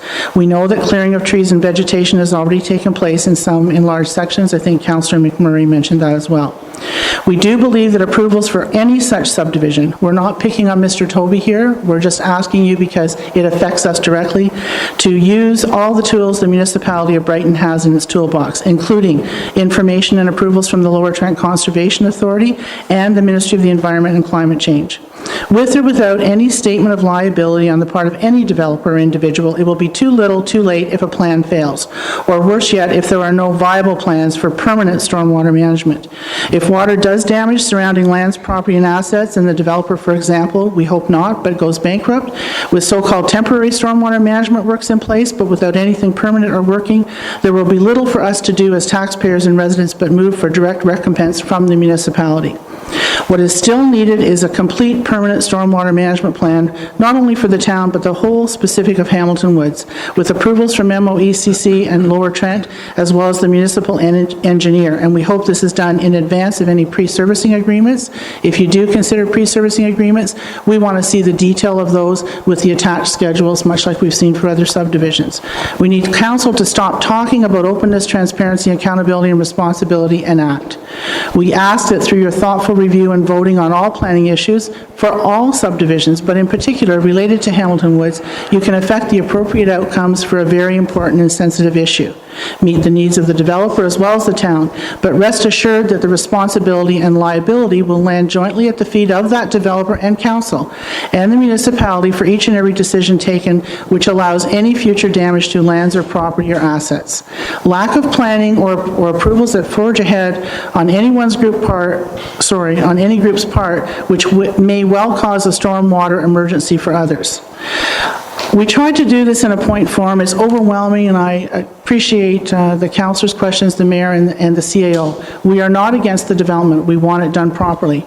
We believe that getting the necessary infrastructure in place, including a permanent stormwater management plan and works that are approved by the MOE in particular and Lower Trent where necessary, must be done first. And secondly, then allow subdivision housing to move ahead. It depends on the infrastructure being in place. Then and only then can neighborhoods thrive without the constant threat of adverse water affecting its surrounding. We need permanent stormwater management plans and works. They need to be flexible enough, we agree, to allow for changes and unforeseen challenges. Allow it to evolve, but follow it. Update it. All needed paperwork and approvals, if not yet received by any developer, but in this case specifically Hamilton Woods, need to be in place. Make sure they get it done prior to approvals. Work with the developer as well as the community to get it done in the proper order. Don't use the lack of appropriate approvals or paperwork, such as requests that were before you last month, to move ahead on things without MOE approval. Don't move things ahead in a hurry, including pre-service agreements or anything that acts as a shortcut to the financial end for anyone. Do it correctly. Avoid water damages in advance by proper planning and approval by those in the industry who have the authority to help you. Do not constantly bend the rules, or worse yet, do not allow anybody else to break the rules. It's way too easy to have circumvention of processes which are in place for a reason become the norm rather than the exception.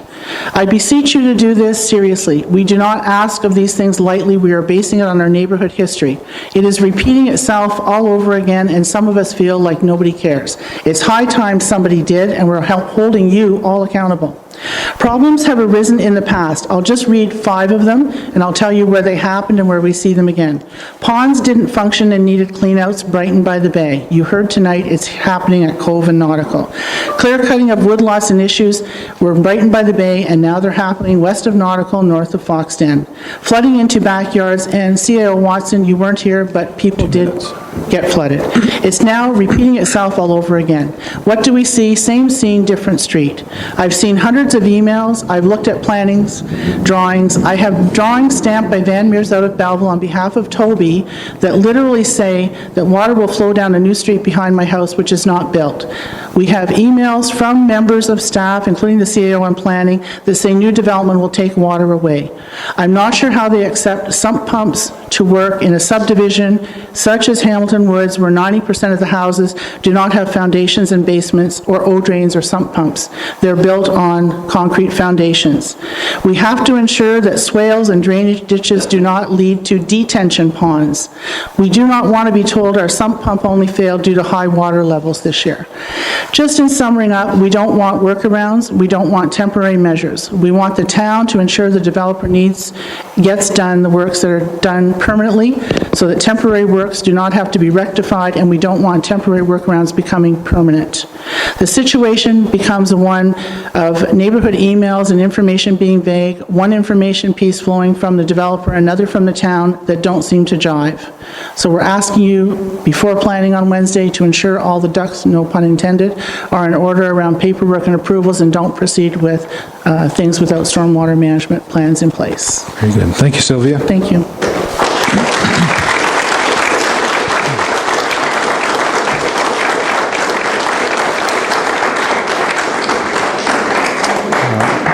So item 6.6 has been moved by Councillor Tabman and seconded by our Deputy Mayor Vink. The council received the delegation from Sylvia Redham regarding Hamilton Woods subdivision and all proceeding regarding it, including water flow control and management, rezoning, pre-servicing, and subdivision agreements. Any comments coming forward? Councillor Baker, go ahead. Thank you. So on behalf of myself, obviously I speak for myself, not the rest of council, I want to thank you all for coming tonight. And you've obviously done your homework and you've done a lot of research, and I know it's taken up a lot of your time. And hopefully the municipality will respond to your concerns. Thank you for coming out. Anyone else?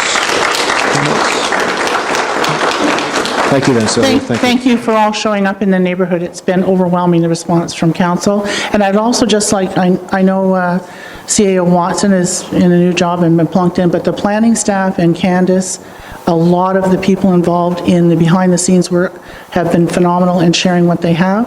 I'm hoping that Mr. Toby's representatives will fill in a lot more blanks for us, but right now there's a lot of blanks. Okay. Thank you all for your time. Okay. And apparently I'm hearing from the CAO that there is quite a bit of information at the planning office, 67 Sharp, that Mr. Toby has provided. So seeing nothing further then, all in favor? That's carried. Thank you.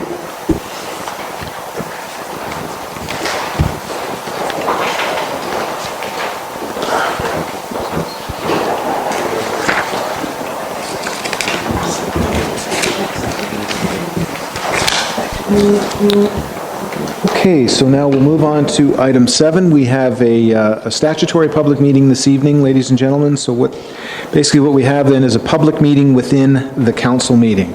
So we have a 7.1 has been moved by Councillor Tabman, second by Councillor Ostrander, that this meeting move into the public portion of the meeting, portion of the July 17, 2017 council meeting. All in favor? Carried at 8:10 p.m. All in favor? It's carried. Thank you.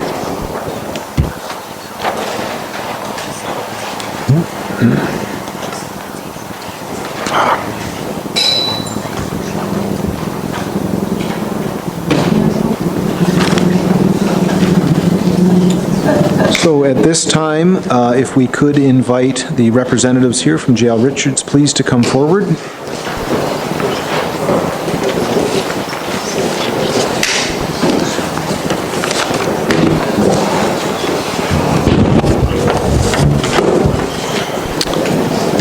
Just to clarify, there was a motion that had been passed at a recent council meeting to invite back representatives from J.L. Richards, who are currently involved in doing the Class EA for the municipality of Brighton.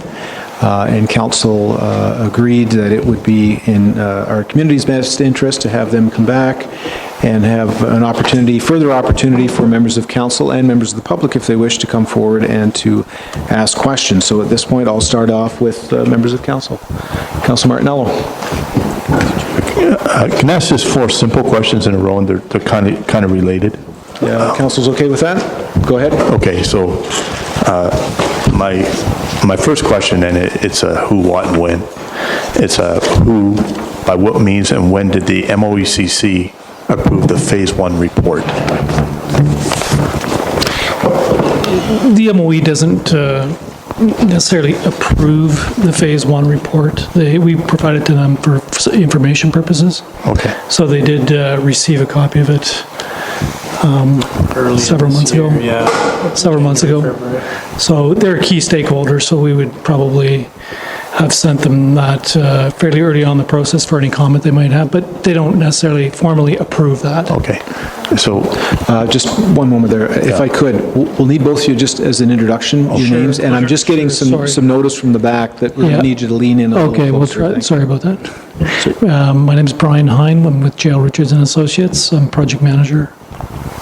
And my name's Steve Saxton. I'm a civil engineer with Jail Richards as well. Thank you. Go ahead. I guess I'll ask the question, you can answer. It's the same question, different ending. Who, by what means, and when did MOECC approve the Phase 2 report?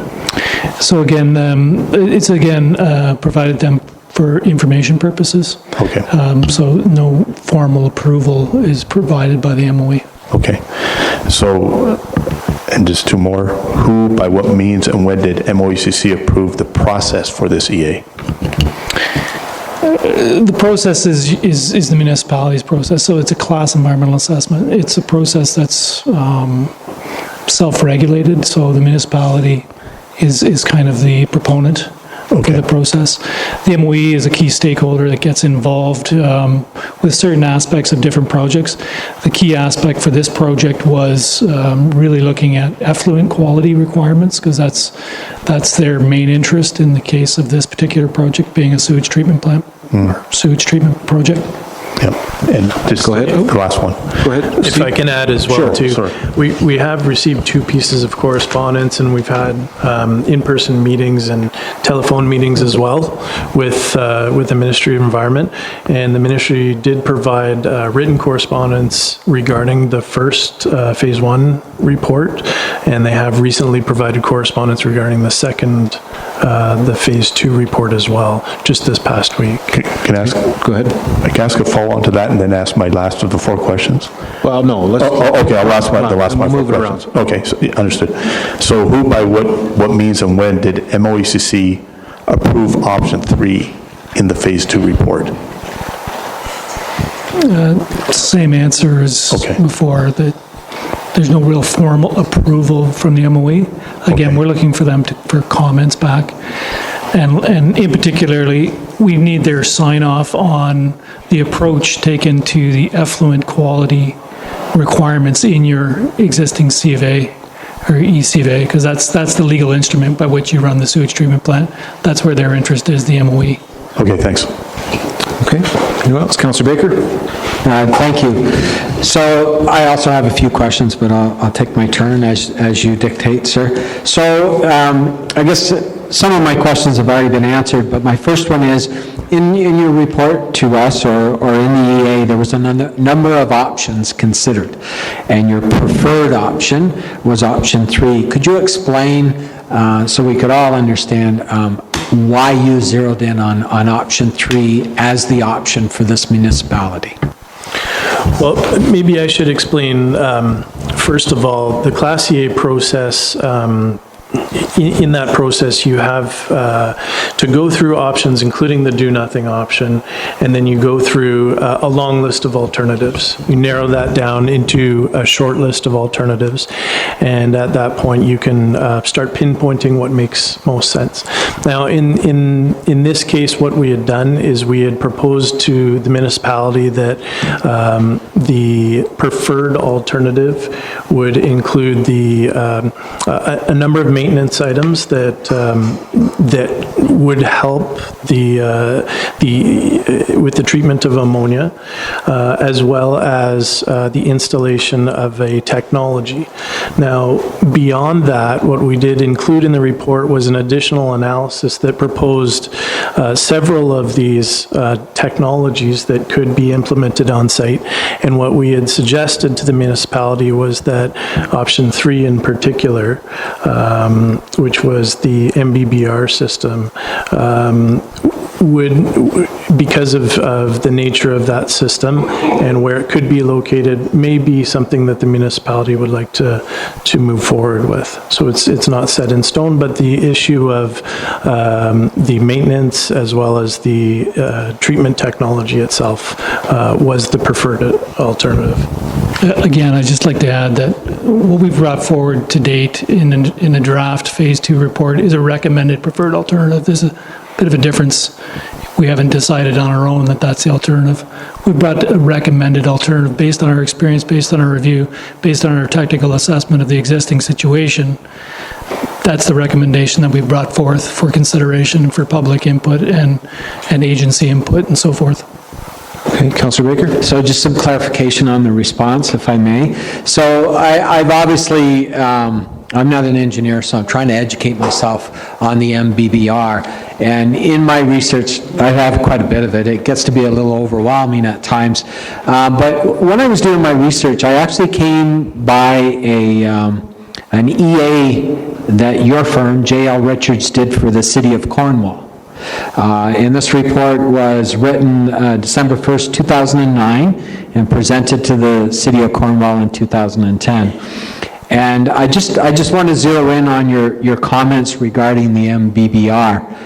And this is your company's report. So your disadvantages with respect to the MBBR were as follows. Relatively new technology, no experience in Ontario, may require pilot testing prior to full-scale implementation. And just an add-on to that, sir, if I may, that third comment of yours, we also heard from the MOE CC in their comments to the municipality that they do not want any more testing or pilot projects. They want this fixed. You also commented, I'm not saying you, gentlemen, I'm reading from your report, high energy costs, sludge can possess poor settling characteristics, little control over effluent quality under varying environmental conditions. And that last comment is very telling, because the MBBR has had great difficulty operating below 4 degrees Celsius. And I believe that, and again, I'm not an engineer, I believe our water levels have at times been below that. And the only evidence that I could find of one actually working, like meeting effluent, was in Sweden.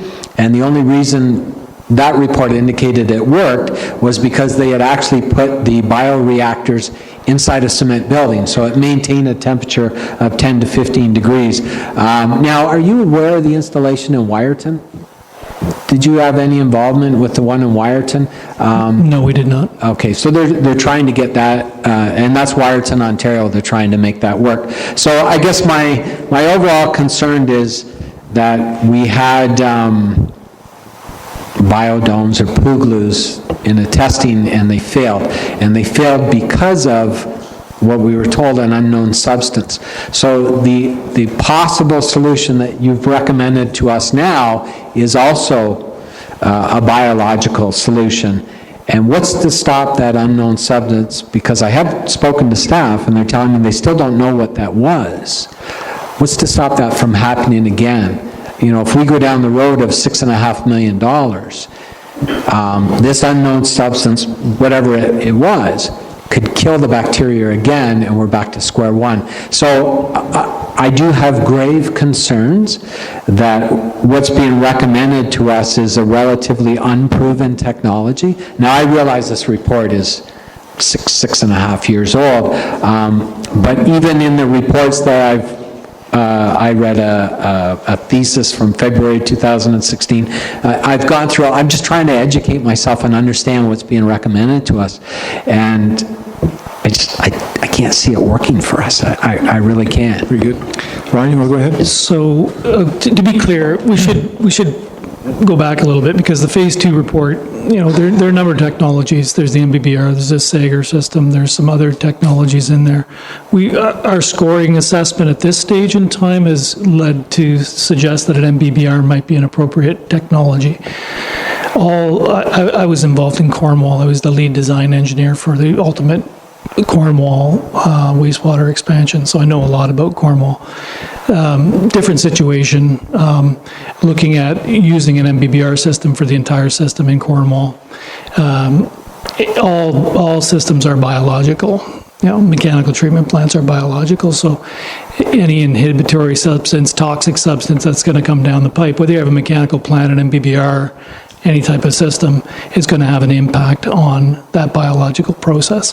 That's what we use for treatment as biological communities. So whether it doesn't really matter if it's an MBBR, they all kind of use the same basis, a biological basis for treatment.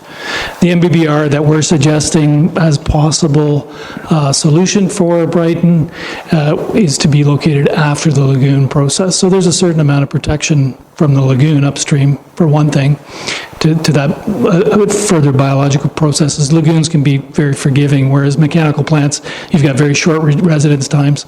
You can get hit with that toxic substance, you don't have a lot of time to react, because they're a lot smaller with shorter detention times.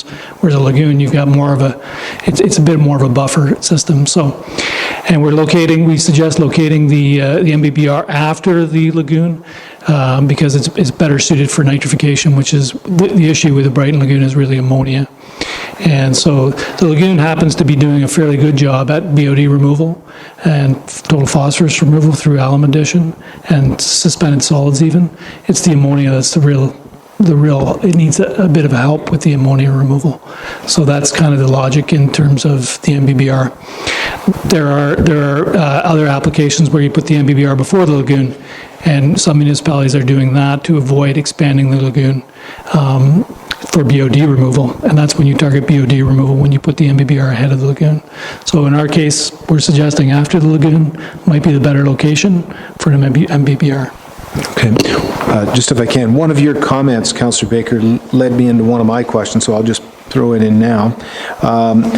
We continued here about the $6.5 million, and not specifically to what you said, but there seems to be a tendency to think that, I'm getting the impression that the $6.5 million is solely for the ammonia fix. Can you give us a detail of the other components that make up that cost? Because I do know there's other items involved there.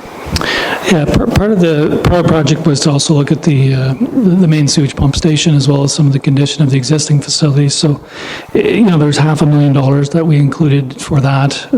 Just normal life cycle upgrades for things that wear out. Mechanical equipment, electrical equipment, it doesn't last forever. So there was $500,000 for that.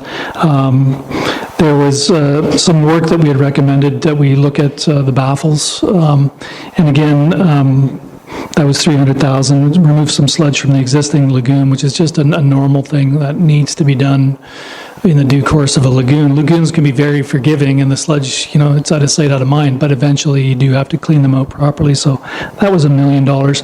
And again, at this stage, at the planning stage of the Class EA, we want to try and be somewhat conservative in our estimates, because a lot of municipalities use Class EAs to apply for funding, and so we want to try and include what we can in here as far as what we can think of, so that the municipality is in a good shape from a funding application point of view.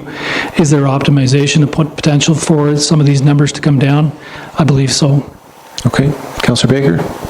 Thank you, sir. So one of the common themes through a number of the reports that I read, and again, I'm no engineer, so bear with me, please. So they were referring to a gel layer formation on the membrane surface. So from what I looked at the pictures, like a honeycomb, right?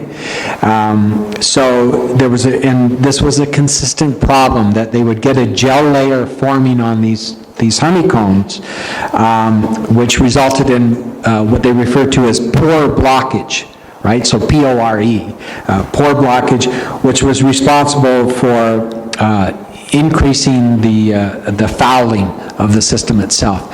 Have they come up with any design changes or anything to mitigate that process from happening? Because what they said, it ends up with increased maintenance costs, right? So you got to go in and you've got to clean those to get the membranes working the way they're supposed to. So are you aware of any fixes for that, or anything that's being done to slow that process? Like you said, 8 years ago, the technology has improved significantly. They're always, trying to invent a better widget, a better biomass media, and so there has been advances in technology. A lot of these things are proprietary, so they're a little beyond our knowledge. One thing which we did mention the last time we were here is that suppliers will offer performance guarantees. So, that's something that's good to have in place for something like this. And we've talked to the suppliers about this, and we've gotten process guarantees from suppliers before that guarantees what the effluent criteria coming out of the system is. So that's something that you can put in place to help, protect yourself in terms of that. As far as, the biomass, yeah, they are making advancements. I'm not an expert in terms of the actual proprietary technology, and we do have to sometimes rely on some of the suppliers for some of those trade secrets, if you will. If I may. So the suppliers, I was trying to find out who local, and when I say local, I mean Ontario or Canada. I'm not around the corner. So one of the other things that concerned me, there seemed to be not all that many companies that were actually located in Ontario that were dealing with this technology. Two of the ones that they kept zeroing in on was BioWater technology in Concord and H2 Flow equipment. Are either of those companies the ones that you've been getting the pricing from, or the other ones was, it's VEOLIA, Veolia, and C&M Environmental? I know you guys have dealt with C&M before, just from reading your report. So are you getting your costing from any of those companies, or is it outside the country? No, we've gotten quotes from H2 Flow, Veolia. Veolia is a big supplier. Right. We've worked with them. We're putting in plants in Kingston, Trenton, Owen Sound, with Veolia. We've got lots of experience. Now, you with just Veolia. mentioned some places. Are they using the MBBR process, or? They're much bigger communities that Obviously, I yeah, mentioned. yeah. So they're using a different type of fixed media. Similar type of concept, I would say, with the biological media attached with a smaller footprint. Do you have one or two municipalities in Ontario that are currently using the MBBR process that, council could educate themselves on and maybe talk to staff or members of council there to see how they're, do you have examples for us? We could look into where those examples might be, yes. Hawkesbury being one. There's quite a few in Quebec as well. Okay, but any in Ontario? For the MBBR, it's relatively new to Ontario. I think Ontario tends to be a bit of a harder nut to crack for some of these technologies. Right. We've had some good experience bringing in newer technologies to Ontario, as J.L. Richards, Active Flow being one of them. Yeah. So they've tried this in the mining tailing ponds, right? The MBBR process. They've had some success with it in the tailing ponds. Yeah, and again, it's not a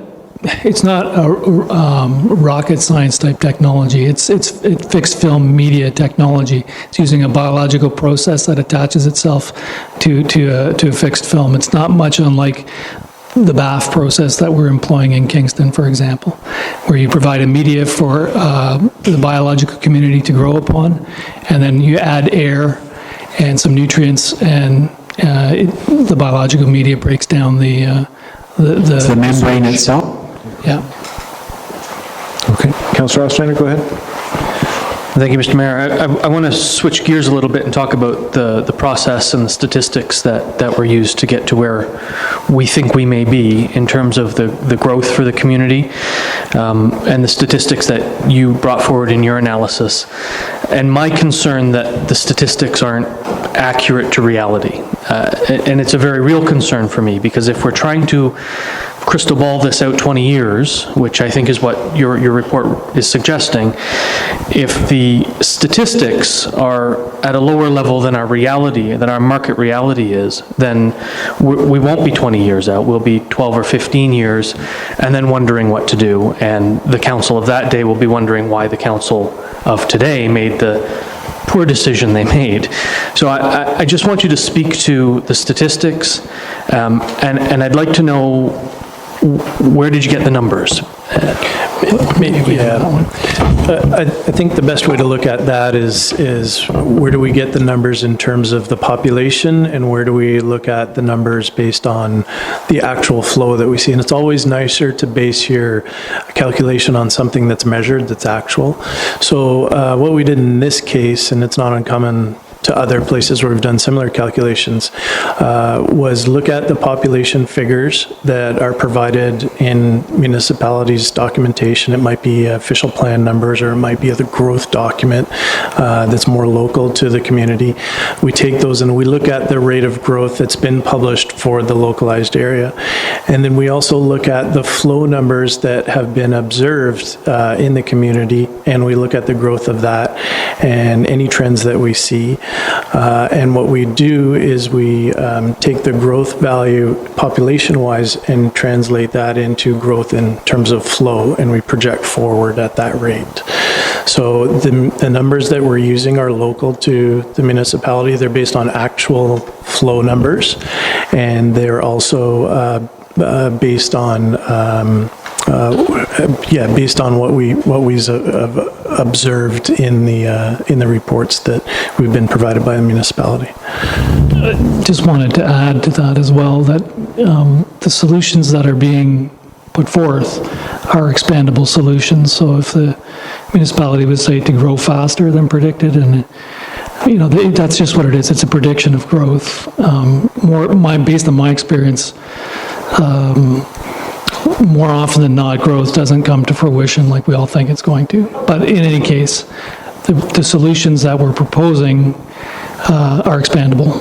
So they can be added onto if that growth, say, comes quicker than expected. Yeah, and the other thing to consider here too is that these measurements are something that are, under normal circumstances, are continually being observed by municipal staff as well, and they're monitoring trends over time. It may very well be that, depending on how growth goes, that 10 years, 15 years from now, 18 years from now, we're reassessing, the municipality is reassessing the numbers and looking where they are at that time based on their allowable capacity under their licensing from the Ministry of Environment. Okay, go ahead.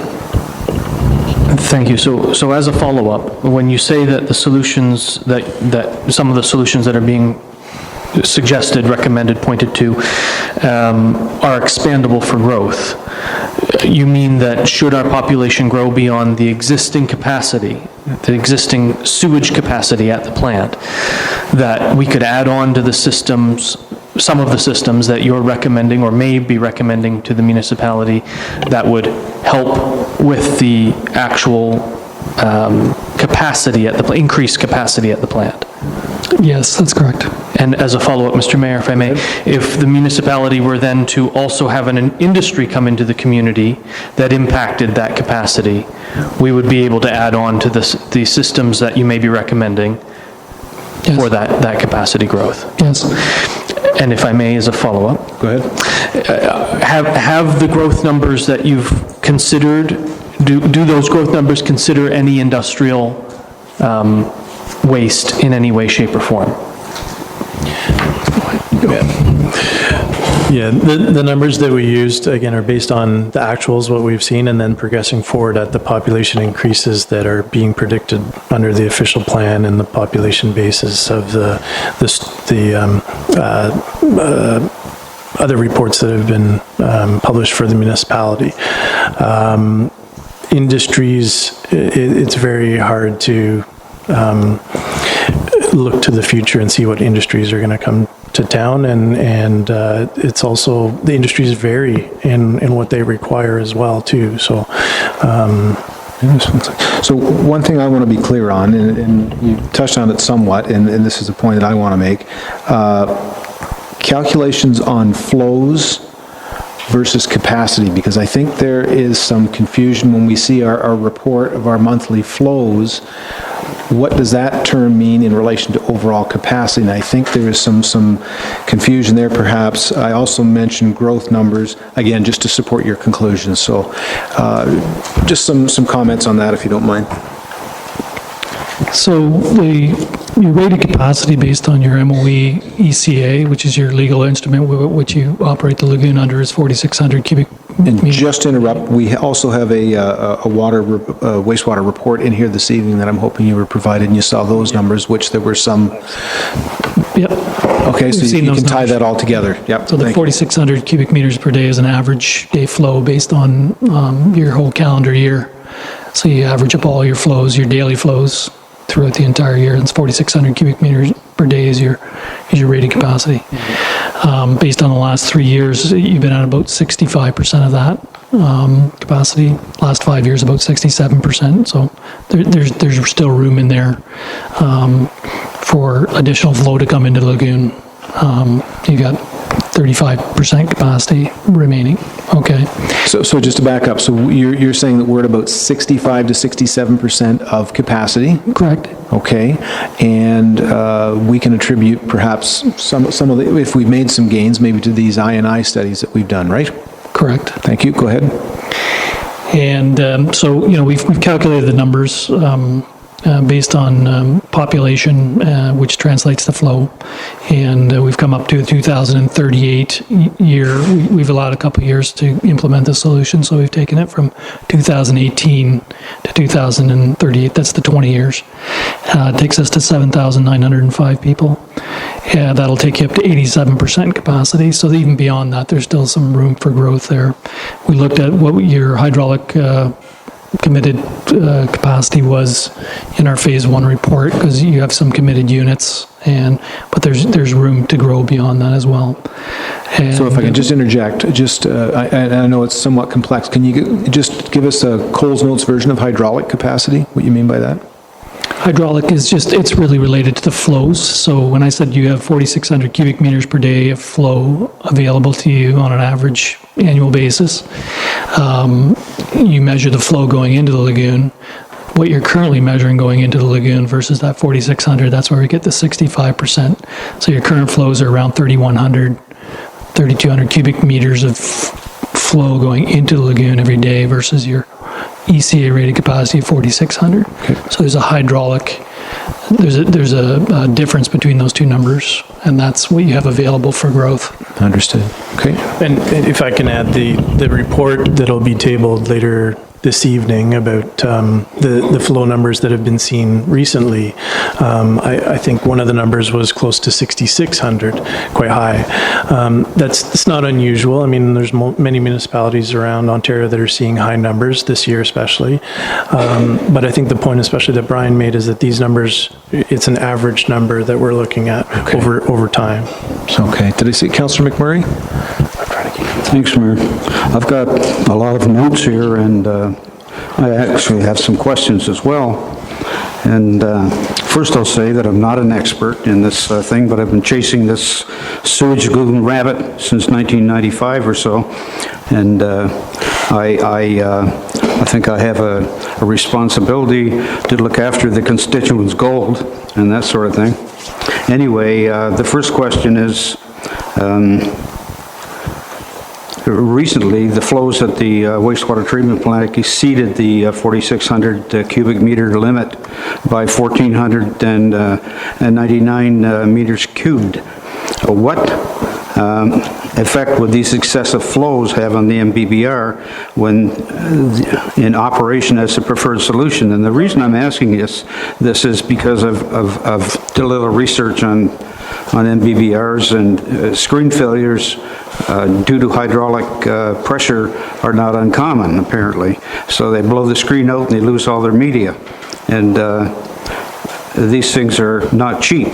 So I'm asking what sort of prevention device or mechanism is there with these things to prevent that from happening? Laura, you're better at that. I mean, all sewage plants experience high flows on occasion. Like this is when I talk about the average day flow. That is just what it is. It's an averaging. We do have peak flows that we reported on. There's been flows as high as 12,000 cubic meters per day.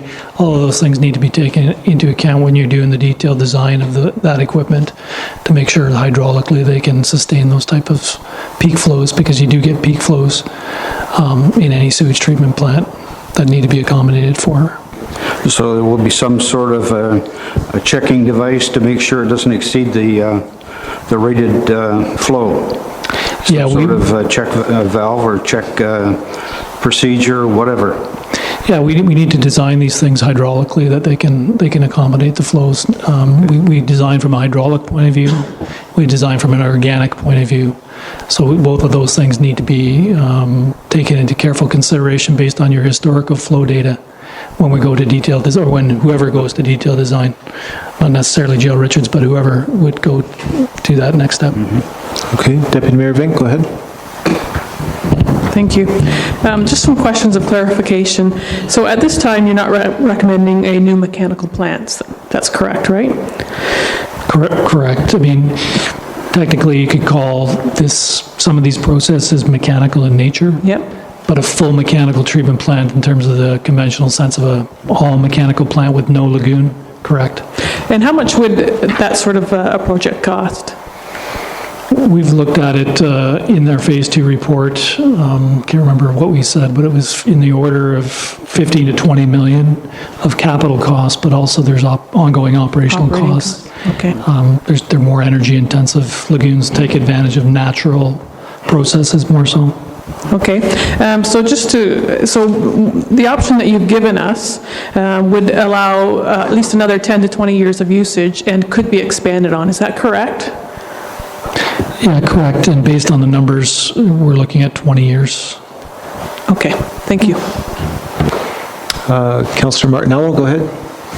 Sure. I'll follow on with what Councillor Osterner said about this being expandable, and my understanding is that what we're doing right now is a Schedule B, is that right? Environmental assessment. And it's only a Schedule C that would allow an increase in capacity. Is that correct? Yes. Okay. So even if these are expandable, my understanding is the process we're following would not allow for expansion, even if the systems we put in are expandable. Is that correct? Correct. You probably have to do an addendum to the EA at some point in time, say 10, 15 years from now. If you were to, be approaching those flows, you could always do an addendum. Okay. Can I ask, follow us, kind of relate to what you were talking about also? In your Phase 1 report, you said that the flow allocated to approved development is the equivalent of 345 units of detached and semi-detached homes. That seems like a lowball estimate to me, given what's on the horizon right now. But nonetheless, your conclusion after you go through your various calculations is that there's an uncommitted hydraulic reserve capacity of 953 cubic meters per day, and that's out of the 4,600 that we are currently allowed. How does that come up that we have, if you're saying we've used only 65% of our capacity, right, and that we've got an unreserved hydraulic capacity of 958 cubic meters per day, how does that come out that we have 65% remaining in hydraulic capacity? No. 35%. Yeah, 35% remaining. So you've used 65. Yeah. You've used 65, you've committed a further amount by the development that's on the books. Right. Then you have a gap there up to your capacity. So you're saying, your math says that 950 cubic meters per day out of 4,600 cubic meters per day is 35% capacity? No, the 35 would be the both included. The committed capacity as well as the 1,300 total. Yeah. Just a little closer to the microphone, So fellas. the hydraulic reserve capacity total is 1,333, which is about 35%. The uncommitted hydraulic reserve capacity, it says, is 950 That's correct. cubic meters per day. That's correct. Right. So, and with this, in all your study here, you consider no industrial expansion at all. There's no consideration at all. It's commensurate with whatever industrial you have now, kind of thing. It's not, we're not assuming that there's going to be a big industry that comes in and takes up 50% of your capacity. So if a small size potato. So let me just add a point to that, because you make a good point with a larger industry. Most often, the industries that would need a larger sewage capacity would also need a larger water capacity. So what correlation, if any, is there between the water we can supply and what they would move through the system? Well, you also have approvals related to your water supply system as well, and you've got limits to what each of your, I understand you have wells in town. They have limits to them as well, and permits for them as well. Depending on how much water you're using to date, you may require an expansion to the water production as well, so that's one issue. Generally, wastewater, you're collecting more wastewater than you are producing clean water, and you have extraneous water that comes into the system that shows up at your water treatment plant. So, you're going to have more water. Say you have an industry that's demanding a lot of water. Well, first you need to provide them with that water. That water, unless it's a brewery that's getting bottled up and shipped away, or maybe it does have systems where there's water coming off of that industry as well, that ends up in the collection system and into the lagoon as well too. You have approvals on both sides, the water side and the wastewater side. Okay, Councilor Martinello, go ahead. Yeah, sure. I guess what I find disappointing is two things. On June 6th of 2016, we considered a report where we approved the award of this contract to J.L. Richards, yourselves. And in that report, it clearly states that the Schedule C Class EA is to be completed in accordance with the document entitled. So this council and this public was told that this would be a Schedule C EA in this report. So my question to you is, when did it become clear to you that this wasn't going to be a Schedule CEA that would allow expansion of the capacity of the plant? I think there was a indication in the RFP, for one, that indicated the RFP that the municipality put out, that indicated to us that the capacity would not likely be exceeded. That's in the RFP itself. When it became really evident to us is when we worked through these numbers that we just talked about, this hydraulic committed reserve capacity in phase one of the of our work, that indicated that the flow prediction for the 20-year period would be less than the current rated capacity. That's when it became evident. Can I ask a follow-on to that? And I've just got to find some papers here. I've got my papers here. Actually, can I find the papers and I'll come back to the question? Maybe. Go ahead, Councillor Baker. Thank you, Deputy Mayor. So, gentlemen, when we had previously hired a consultant to try to make some improvements to the plant, Mr. Graham, council will all remember this gentleman. It escapes me the actual name of his company. Nonetheless, in his conversations with us, you may have recalled he mentioned biocords. So in one of your options, I believe you had referred to the biocords. How much consideration did you give to them? It's my understanding that the biocord is it's all biological, as you said, but it's a similar process, i.e. it's given a medium for the bacteria to adhere to. But it is a less expensive process. A 2-year pilot study was done in, and forgive me if I pronounce this wrong, Dundalk, Ontario. And it was supposed to be completed in the spring of this year, the final analysis as to whether it was working or not. I haven't, as of yet, got a call back from that municipality, so I don't know whether it worked or it didn't work, or they were pleased, or so on.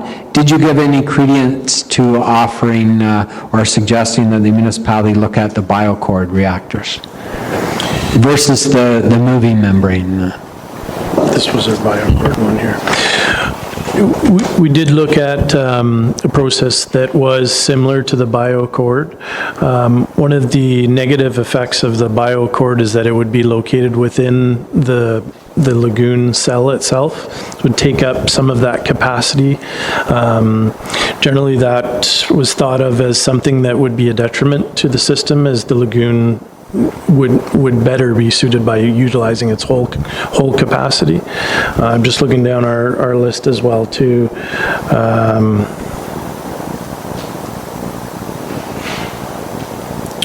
So I think in summary, we did Yeah, give it some look, or we a did. similar type of process, yes. Yeah, the expansion was limited, ability to expand was limited, impacts during construction, that type of thing. And the other related full-scale operations in cold weather, we didn't find that many installations as So were you aware of the study, this 2-year study being done in Dundalk? Yeah, I think I've heard of it. Have you seen whether it worked or not? The reason I ask is that supposedly they've come up with new modules for the BioCord, so there's actually more square meters in these units, and they deploy them similar to the what you're recommending. Yeah. So I just wondered whether that was an alternative for the municipality. Yeah, we do have a lot of notes as part of our evaluation as well. We can go back to those in our office, and we can review those and provide those to you. Oh, sorry. He wasn't done speaking, thank you. Anything else? No, I was just going to add that you'd mentioned that new technology. Well, the BioCord is extremely new relative to the MBBR. MBBR has been used in Europe at least 20 years ago, 25 years ago, whereas the BioCord, it is very new in terms of technologies. Not that we didn't look at it, but that's one of the detriments as well. Okay, Councilor McMurray? Thanks, Mayor. I did a little bit of research on facultative lagoon sizing and that sort of thing, and I came upon a formula from the state of Maine that says that facultative lagoons should be sized 200, if there's 200 people there, they should have an acre. And when I finished the calculation, our lagoon's about 12 and a half acres, which would support the population of Brighton in 1960. Now, the population is 3 times that much, and the lagoon size should be 32 acres, which is impossible, okay? We don't have the land to do that. So that kind of tipped me over into considering a mechanical plant, because mechanical plants exist, and it didn't deter Coburg, it didn't deter Colburn, it didn't deter Campbellford or Picton or CFB Trenton or Trenton Quinte West or Belleville. They all have mechanical plants, and here we are sitting with a septic tank, basically an open septic tank. And that's why I looked at the risk. I looked at cost on one hand and risk on the other. The risk of the MBBR it's got a glass jaw, where the same as the biodomes, and it also I'm not sure where the compliance point is going to be with this system, whether it's going to be the output of the facultative lagoon, or I know Jeff Graham tried to get the compliance point moved to the outfall of the constructed wetland, and MOECC turned them down. So where do we stand with this sort of thing? And it's I'm really confused. I see all the other municipalities around here with mechanical plants, and we're still sitting here with a dinosaur. So, I guess a couple things to that point is your lagoon is actually, like we mentioned earlier, doing very well in terms of BOD removal. 90% BOD removal. Suspended solids is 85%, and phosphorus is 90% removal. So it is doing a job irregardless of how big it is. The evidence indicates that the actual numbers of the raw sewage versus what's coming in versus going out, it's showing good removal for those. 40% removal for ammonia, though, is really the issue. And was a focus of this Class CA. Obviously, one of the big problems was ammonia compliance. So adding a process on the back end of the lagoon, allowing the lagoon to do what it does well and what it has proven to do well, is what we're suggesting, and then adding a process on the back end for ammonia removal. Not only ammonia removal, but it'll also help with BOD removal. We did recognize in our Phase 1 report that, the lagoon isn't ideally sized in terms of some of those guidelines that you mentioned, and hence the need for another component on that back end. Sewage plants do work. We've designed a lot of sewage plants, J.L. Richards has, and the main reason that the recommendation is that we're making is fiscal responsibility, I guess, or fiscal impact, because we know there's grants out there that'll help you with the capital, but the operating costs are yours to own forever. Okay. Just one, I have just one thought, well, I've got it in my mind, I want to get it out. In other reports that we've had, there's been something unidentified as this quote-unquote inhibiting substance. And it's been brought forward on a number of different occasions. One of the things that was brought to our attention as a council is that through our sewer use bylaw, the yacht club was taken offline from utilizing dumping after they treat with however they've been treating their sewage at the yacht club. And based on the information that we continue to get in the monthly reports, there's been no notable change on whether they've been on or since they've been off in our levels. As a council, I'm asking you for a recommendation. You may not want to make one, but would it be reasonable for this council to amend the sewer use bylaw to now permit the yacht club to again utilize the system? I mean, you currently still have... And I guess the point is the CAO made to me, sort of interrupt, without testing. So... Can I interrupt here? I'd like to declare a conflict in this. I'm a member of the PYC. Okay. Candace, you'll make note of that. Thank you. Go ahead. Sorry, Brian. Sorry, I didn't understand the testing part. The testing of death sewage from the yacht club? Or I think we currently we're requiring them to test now and provide us reports and then allow them to dump in after we've had, so there's a cost to the testing, there's an inconvenience to the testing. What we've been seeing is that the work that they've been doing is sufficient to allow it to move forward. Would we be in a position to allow them to just simply dump in and utilize the system as they did previously without the testing? I mean, it's always a fail-safe, I understand that. However, we're not noting any notable changes in our levels. So the testing, it sounds like you've got some good background information, so I'm not sure that the testing is needed moving forward. Do you still accept the sewage from the yacht club in the lagoon currently? Go ahead, CAO. So the way the sewer bylaw was written is that they treat the sewage from the yacht club as hauled septic. And anytime anybody outlets raw septic or hauled septic, we test it to make sure there's no inhibiting substances, no formaldehyde or anything like that. And so we've treated the yacht club the same, even though the volumes are very, very, very low. So it's been cost per volume has been pretty high for them. That's really what the question's about. Right. Okay. So it doesn't sound like it's impacting the current lagoon significantly, in my opinion. Very good, thank you. Councillor, let's see, anybody over here? Anybody else over here? No, go ahead. Councillor McMurray, you want to get a follow-up, and then I'll come back. Thank you, Mayor. I just would like to know, I know the mechanical plant was turfed out as an option fairly early in the process, ostensibly because we couldn't afford it. Could you tell me where you got the information as to how or whether we could or could not afford it? This is a fairly prosperous municipality. I don't know whether we can afford it or not, so I would... Councillor McMurray, can you let us know where that was referenced? Do you mind? Do you have that? I beg your pardon? Where was that referenced? It's referenced in the microphone in phase 2A. Said we couldn't afford it. In your microphone, sorry. And basically, it states it in the phase 2 document. Okay, thank you. Any comments, gentlemen? I'm not quite sure we said you couldn't afford it. We don't know what you can afford. But what we said was that it was a much more expensive option relative to others. Or words to that effect. I could find it if I had time to go through. Not necessarily.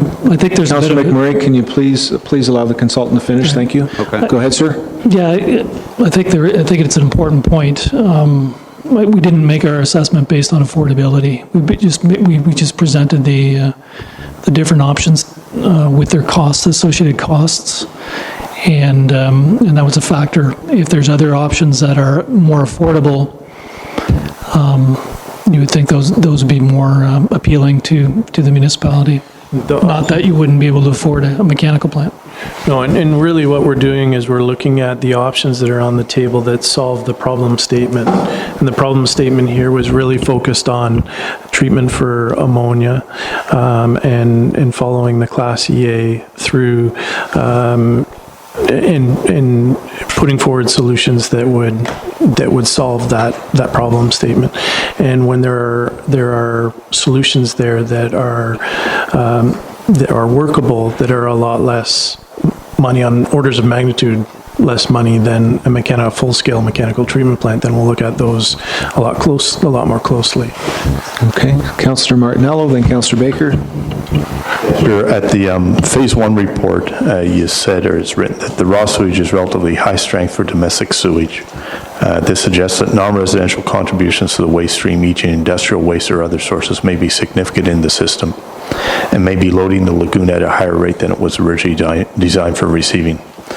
And in August of 2016, we received a report from EnviroSim, and they did some modeling, and I don't know if it includes some testing, and they came to the conclusion that there was nothing affecting the system.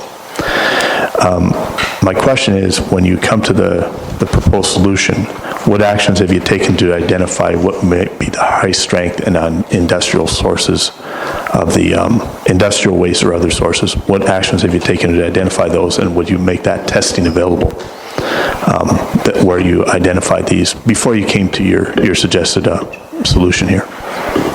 So we were aware of that testing by EnviroSim. Yeah. I believe that the results indicated that there was no inhibitory substances. That's what it says. Yep. Just wanted to clarify that. Yep.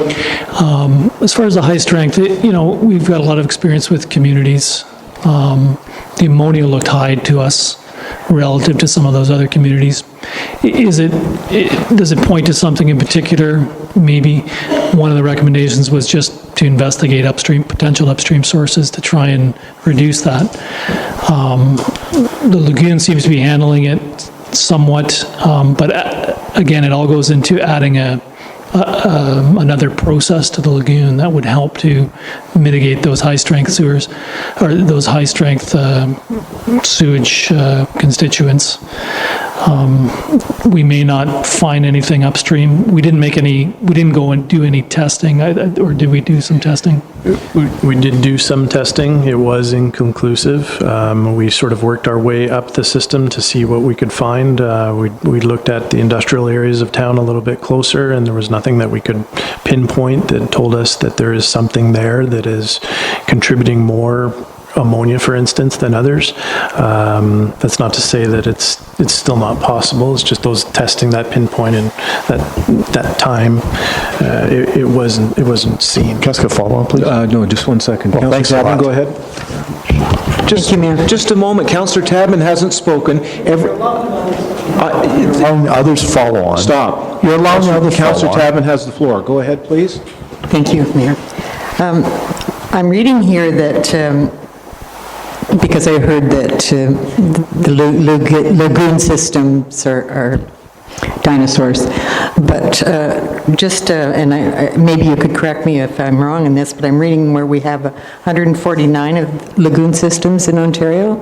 So, and also my experience is that since the lagoons were put in there, and I've been around for a long time, they've worked except for one thing. Is that correct? And we wouldn't be here tonight if it wasn't for that it's not treating for ammonia? Is that a correct statement to make?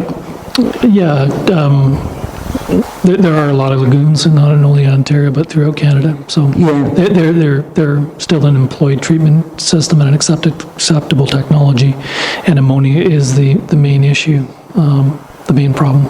Right, and just to follow up on that, what you're recommending here, could you give a comparable to what, if we went for a full mechanical treatment plant, just in staff and maybe some numbers for what the cost would be different? Because I know that we'd have much more operating costs for one thing. Yeah, we presented those numbers in the Phase 2 report. Yes. So, I just, for the public, I wondered if you had them available, but certainly you talked about at least a couple more or maybe 3 more full-time people for a mechanical plant. Yeah, I can't recall if it was in our Phase 2 report or in our responses to It questions was that in were the posed. responses, yeah. Okay, yeah. Yeah. I believe it was somewhere in the order of 2 people, one to 2 additional persons that would be required. The O&M, which is operation and maintenance costs, could be in the $750,000 to $1 million a year. There's other things that are required too. When you start getting into the mechanical treatment realm, your training for your operators is much more stringent. It's increased quite a bit. There's a classification system for the operators, and the class of ticket permit that they have is much higher.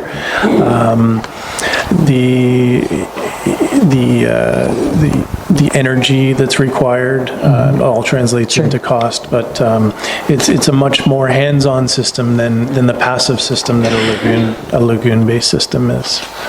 So can I just follow up with that? So the bottom line in all that is that if we went for a mechanical plant, we're going to be paying for our sewer and water bill services much more than what we're experiencing now because of the extra cost. Because I think you said something like the difference was 200,000 to 700,000 between waste. Yes. So was it 750? Okay. Thank you. Okay. And I think we need some clarification here. J.L. Richards is a huge and very reputable firm, and they have taken on this RFP simply to provide recommendations to this council.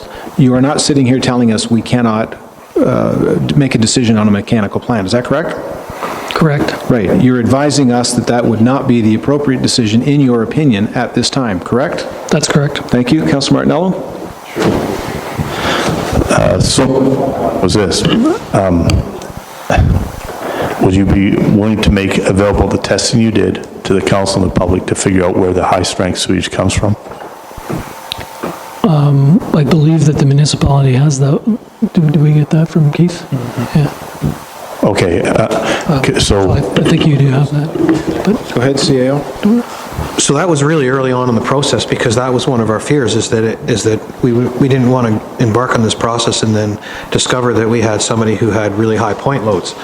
So it was something that we had been suspicious of. So we followed those we followed the stream of sewage back through the two areas, and we couldn't find, as a matter of fact, we found no greater amount of ammonia or concentration of ammonia in either of the two streams. So we chased it around, but we couldn't even decide which way to go, simply because the residential stream did not appear to be weaker concentration of ammonia than the industrial stream. And had we found it higher in the industrial stream, because it's pretty clear industrial versus residential in this circumstance, that we would have then started looking more specifically. But we weren't unable to locate one stream that had a higher concentration than the other. So there was no way of us to start even following it. Do you understand what I'm saying? I do, but can I ask a follow-on, and then I'll be done? Go ahead. And it comes back to what is written here, the inconsistency of what is being said and what is written in the report.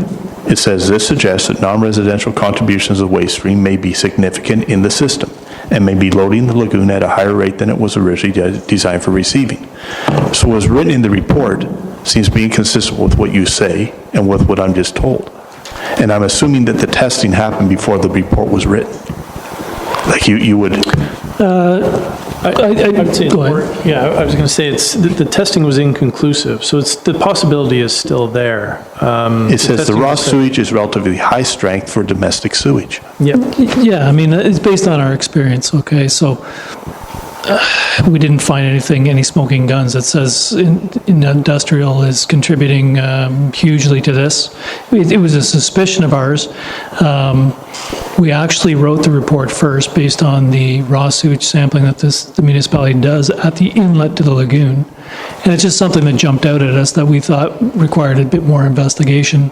The additional investigation that we carried out to date, didn't turn up anything.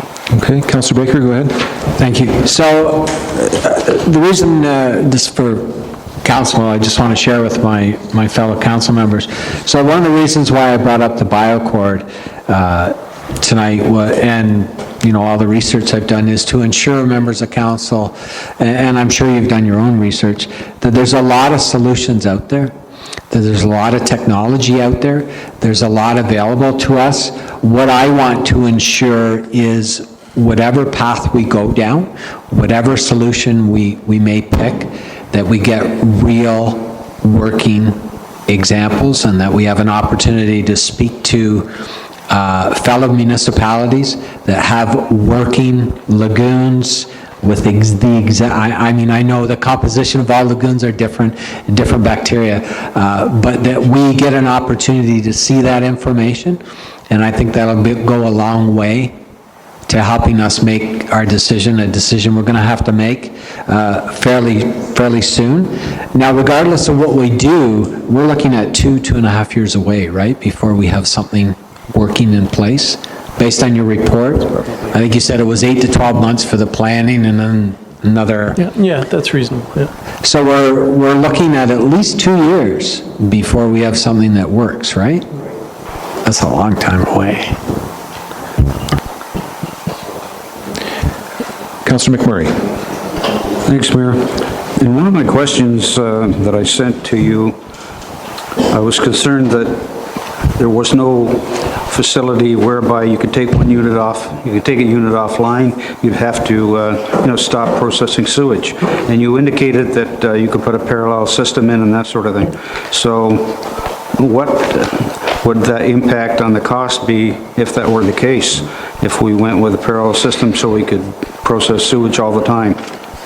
I mean, typically, we'll build the system with 2 treatment trains regardless, and that's in the cost. So, you'd build a couple of treatment trains, 2 tanks essentially, instead of 1 tank with a wall in between. Yes, Councillor Tapman, did I see your hand again? Thank you.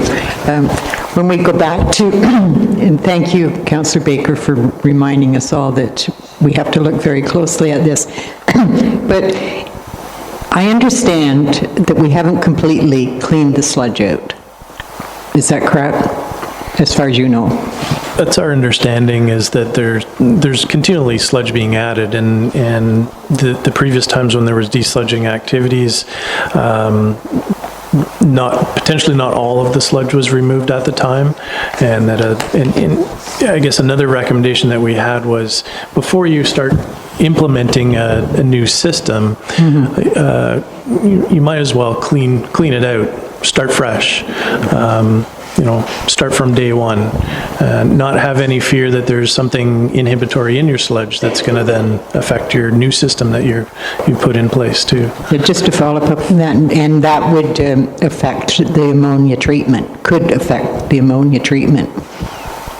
It's possible. Okay. So, when Councillor Baker said it'll take 2 years, which you said it'll take 2 years, but this could be done ahead of that to get that cleaned out. And I think, in all fairness, we have neglected maintenance on different parts of the whole system, so we do have some other work to do too before we put this, which I understand is like a mechanical treatment, that if it's an MBBR or whatever we put in there. Yes, so there are things that could be advanced, like the removal of sludge and things that could get done sooner, so you could kind of phase some of those things in. Okay, thanks. So I have just my final comment, then we'll ask members of the public to come forward. So in your answers to the questions, you indicated that the wastewater treatment plant is performing much of the treatment work relatively well. So we're testing for, I believe, 6 parameters, 4 of which fall within the ECA, and 1 we're doing poorly on, which is the ammonia? Correct. Okay. And again, from your information you provided to us, that we're not necessarily nearing the flows to reach capacity, and maybe won't reach them within the 20-year horizon, which you just said earlier.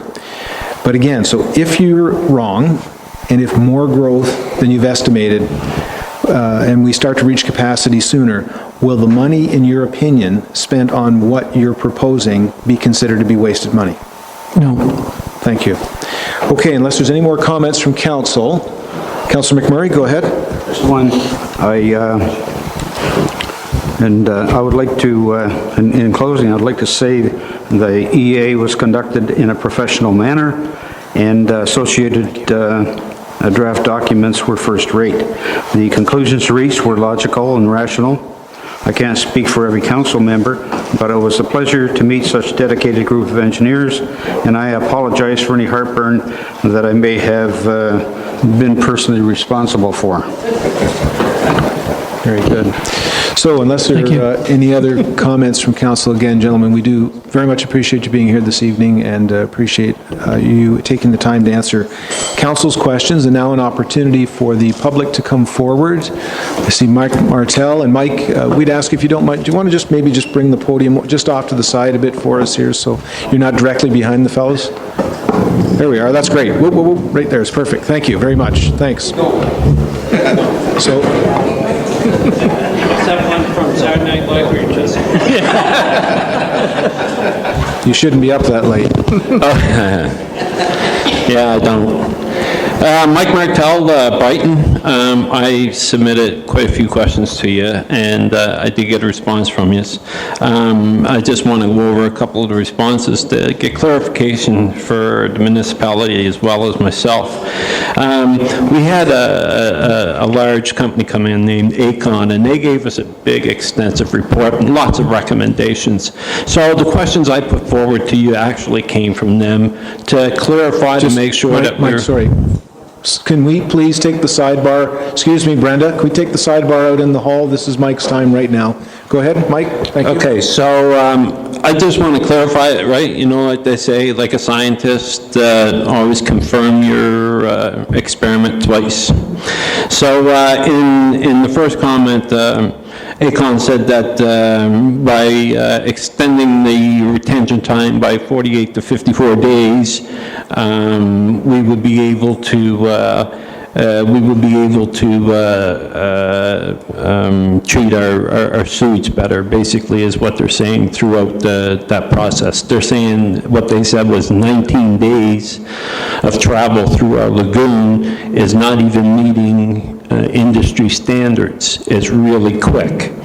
And you say here the expansion of the volume could improve some aspects of treatment efficiency quality, but would not be effective in the additional ammonia removal.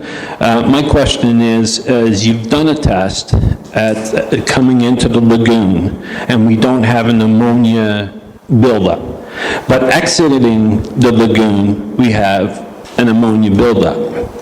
Now, being a person that deals with poo quite often, if you slow down the travel of it, this is why pipes are graded at 1/4 inch in a house and they're 1% underground. The longer it travels, the more it breaks up. It has a chance to break down. Bacteria has a chance to get into it.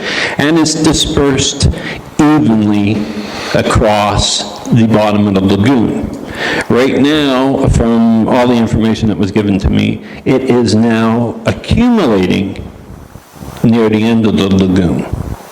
So you don't get an ammonia buildup at the beginning, but you're getting an ammonia buildup at the end. That tells me that travel time is too fast.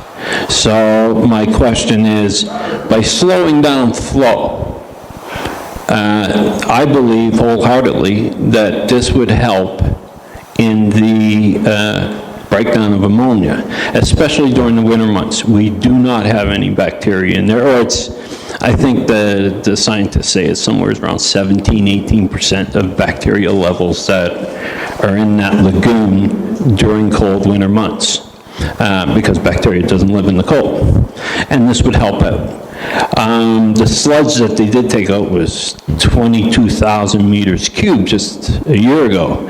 And I have been complaining about odor and all that for a long time. And since they've done that, right, and she'll contest to me, Mrs. Tadman, that odor has dissipated greatly. You might get it once or twice now, that's it. And for years, we've been told it was rotting vegetation at Presqu'Île Point, which was a crop. So my question, once again, is slowing down flow. You say that it will have no effect on ammonia. Are you still basing that?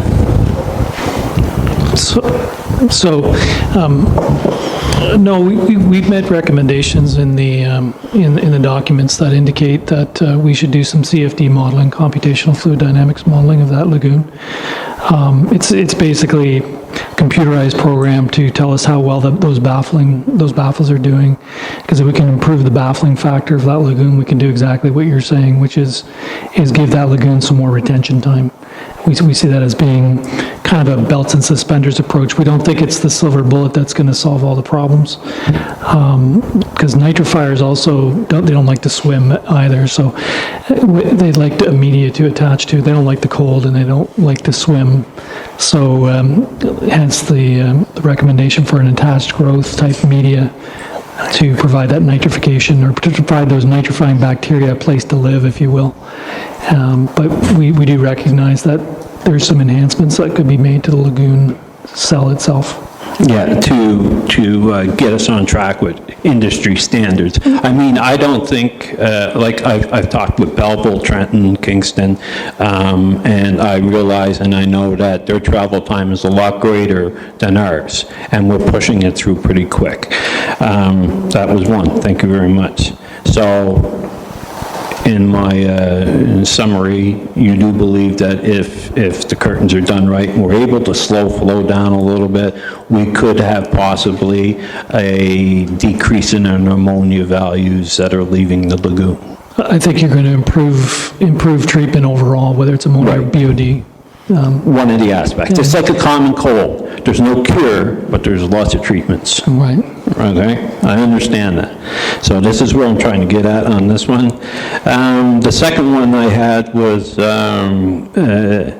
existing wastewater stabilization pond can be considered. It says, is it sound advice, can this be done to AECOM report states maintain a retention time at daily average flow rate future of 46 meters, the berms would have to be raised 0.6 meters up in order to maintain a constant 46 meters cube per day. Now, I understand that that's based on a 12-month averaging, right? I don't agree with this question. I don't believe that increasing height will do anything to do anything. I believe it's totally in distance. Height doesn't do squat diddly. I think we tend to agree, and I think the thing, when you start deepening a lagoon, it becomes less facultative. So, you know, there's guidelines about the depth of a lagoon, because you're using natural aeration. If you make it too deep, you're not going to get that natural aeration. Exactly.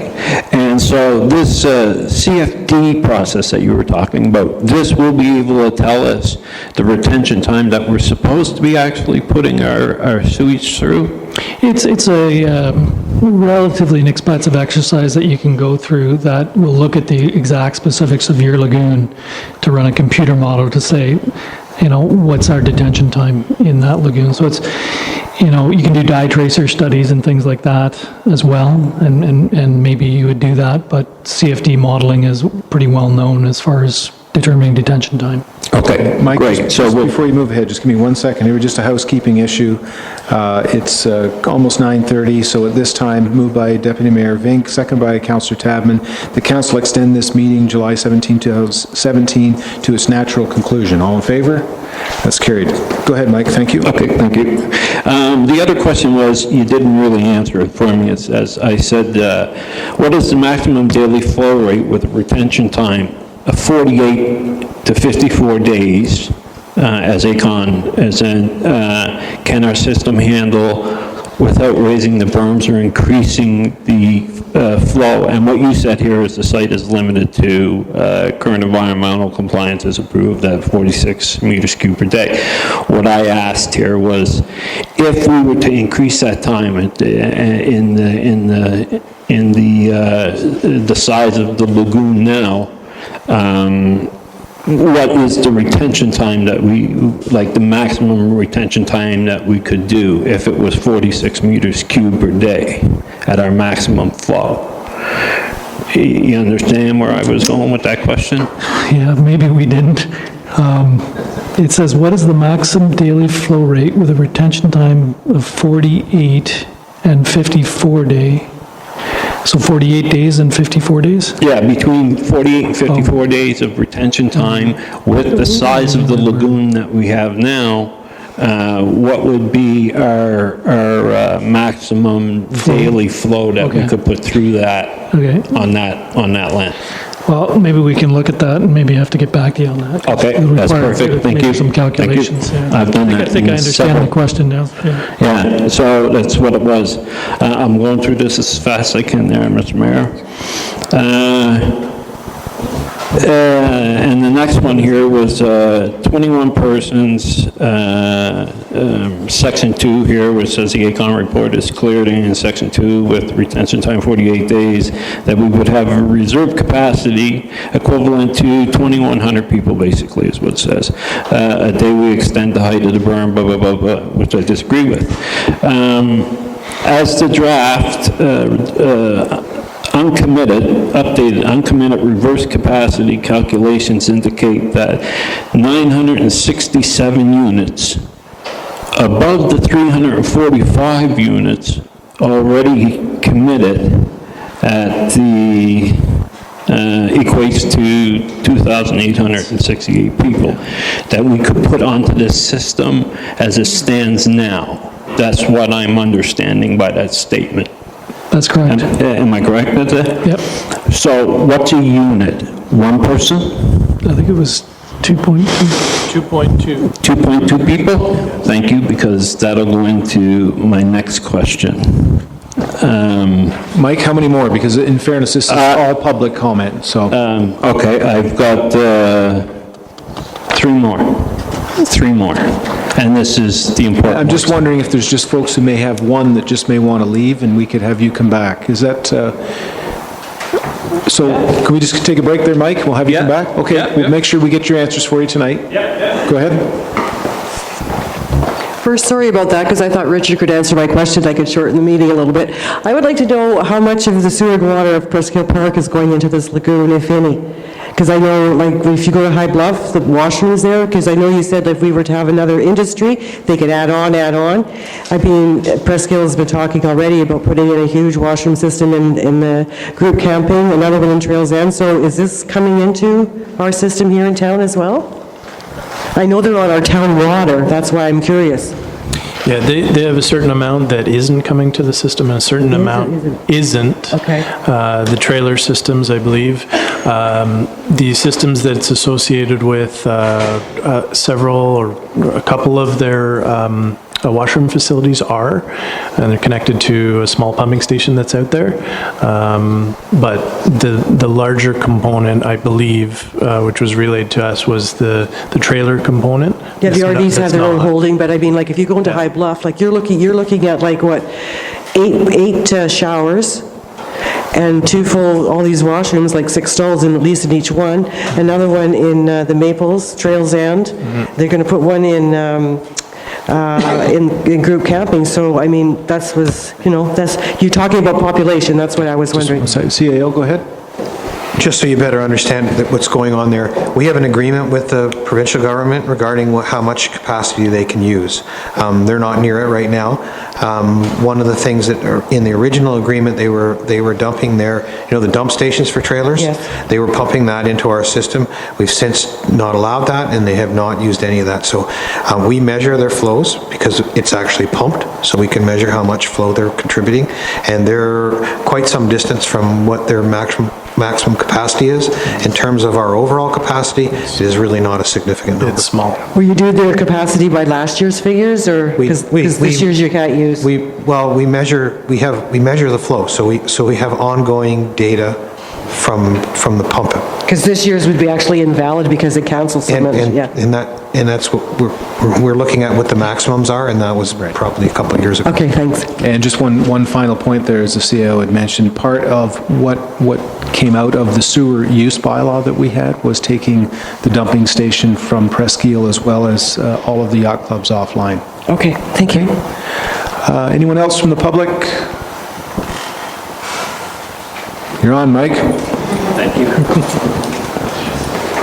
Just to answer her question as well, to help you out, all the comfort stations in that park are online with us, and it's not the municipality that made that decision. It was between the MOE and the park.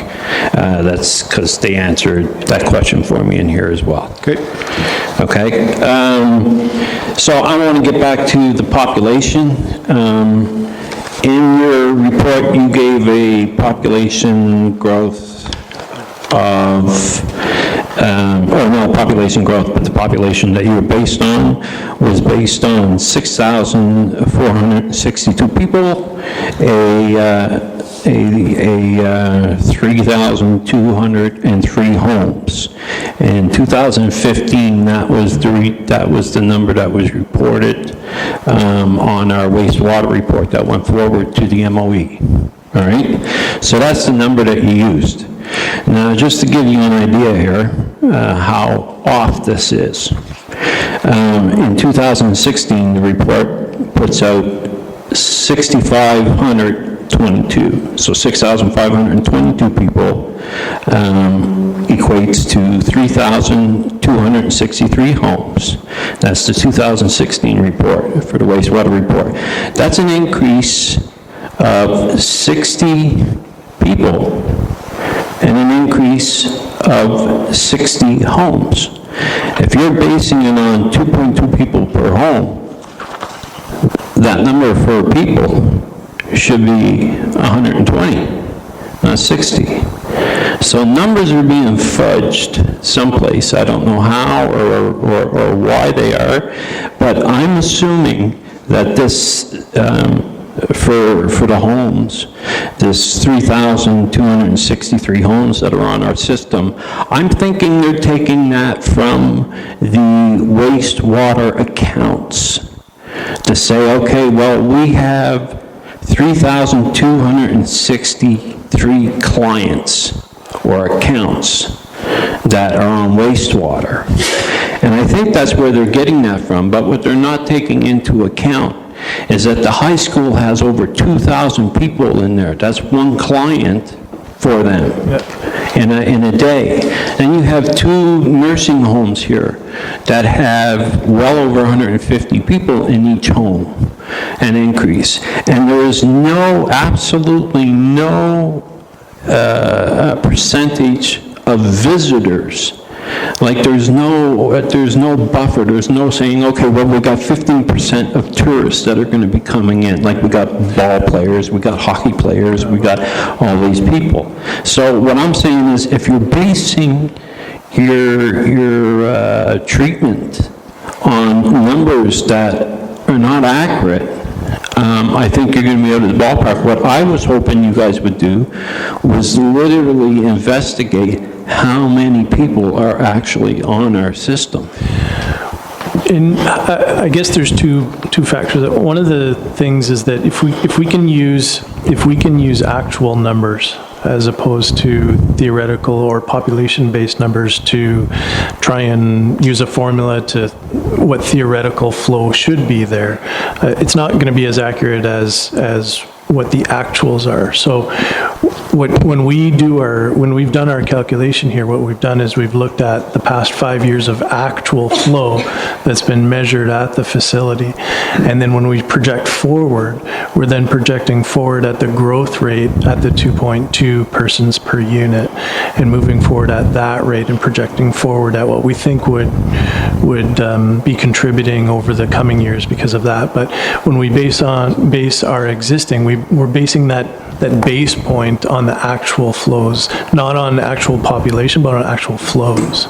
Yeah, and this is where Mr. McMurray's question comes into line.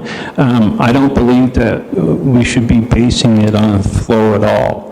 I believe that we should be basing it on population that we serve, because flow is affected by so many different things. It can be affected by rainfall. For instance, we've said that dilution is not the solution, right? Well, May and June, we have not exceeded our ammonia values because we had an exceedance of flow from water coming in. Right. Right?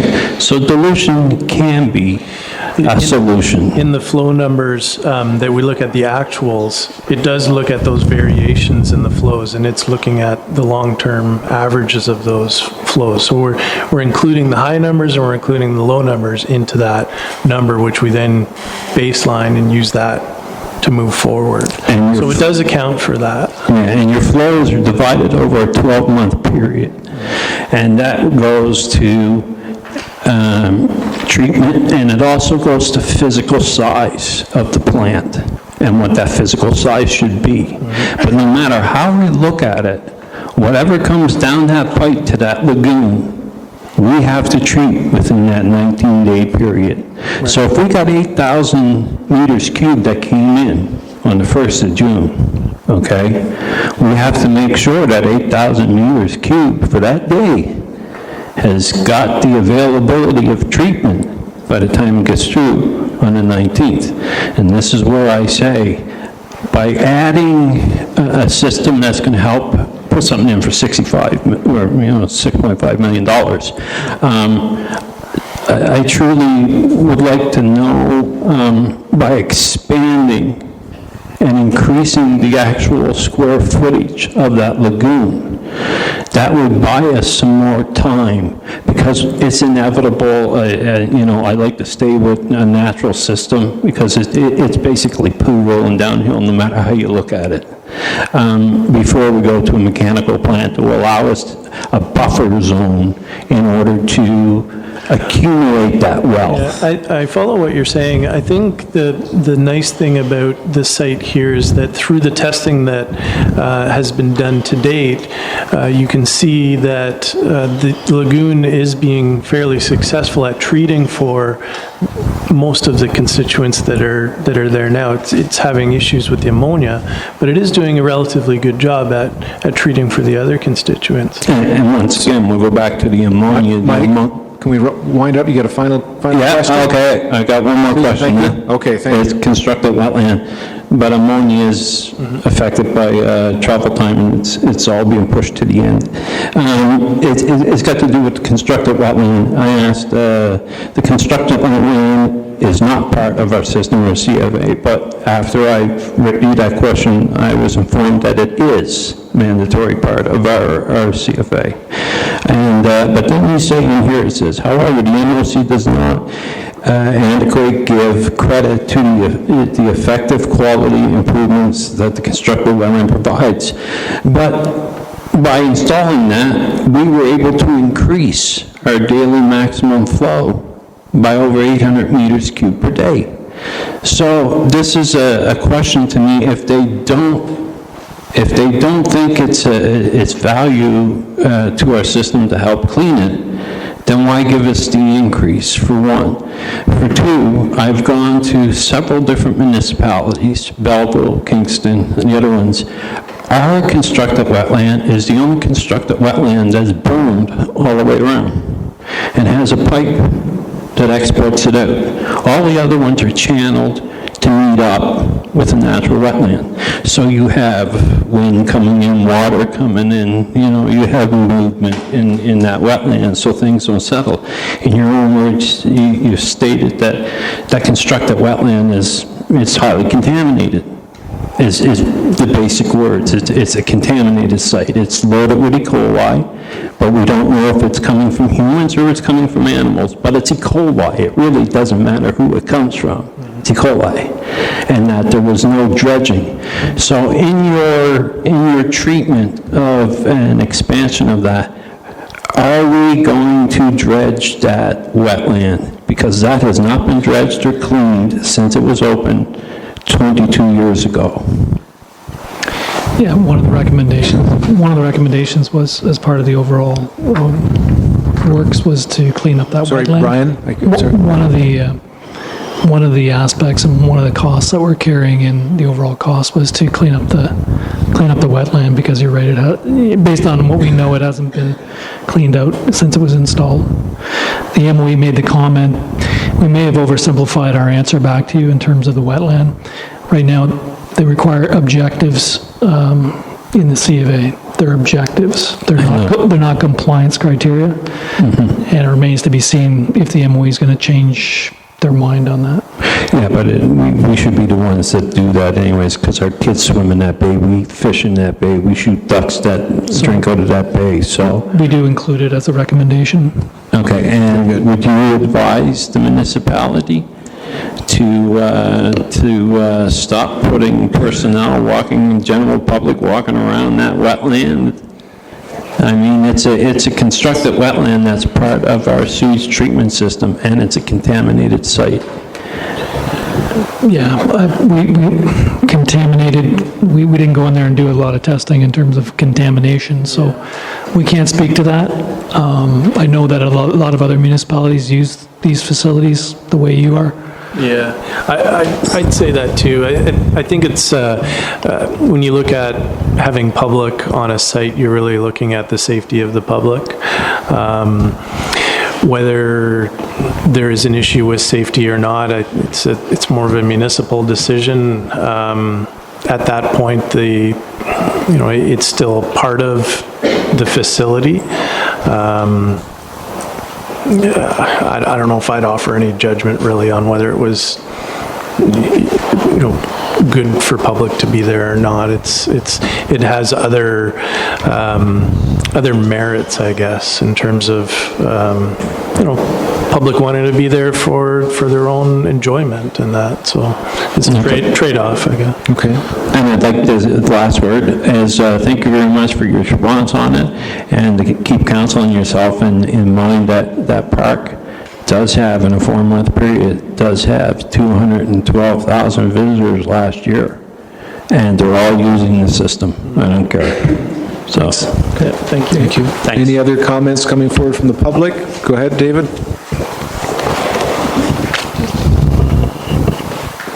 Thank you. For the record, David Green.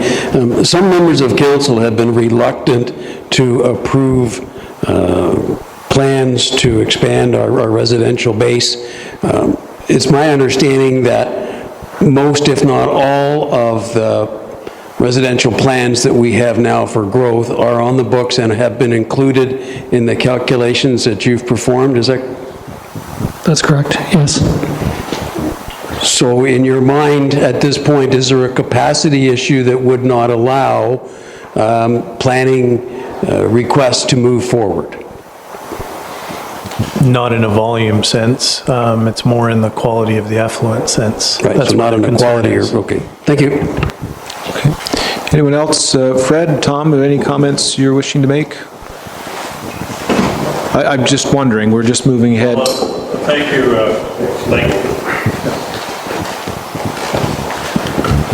Fred Wardle, Presqu'île Yacht Club.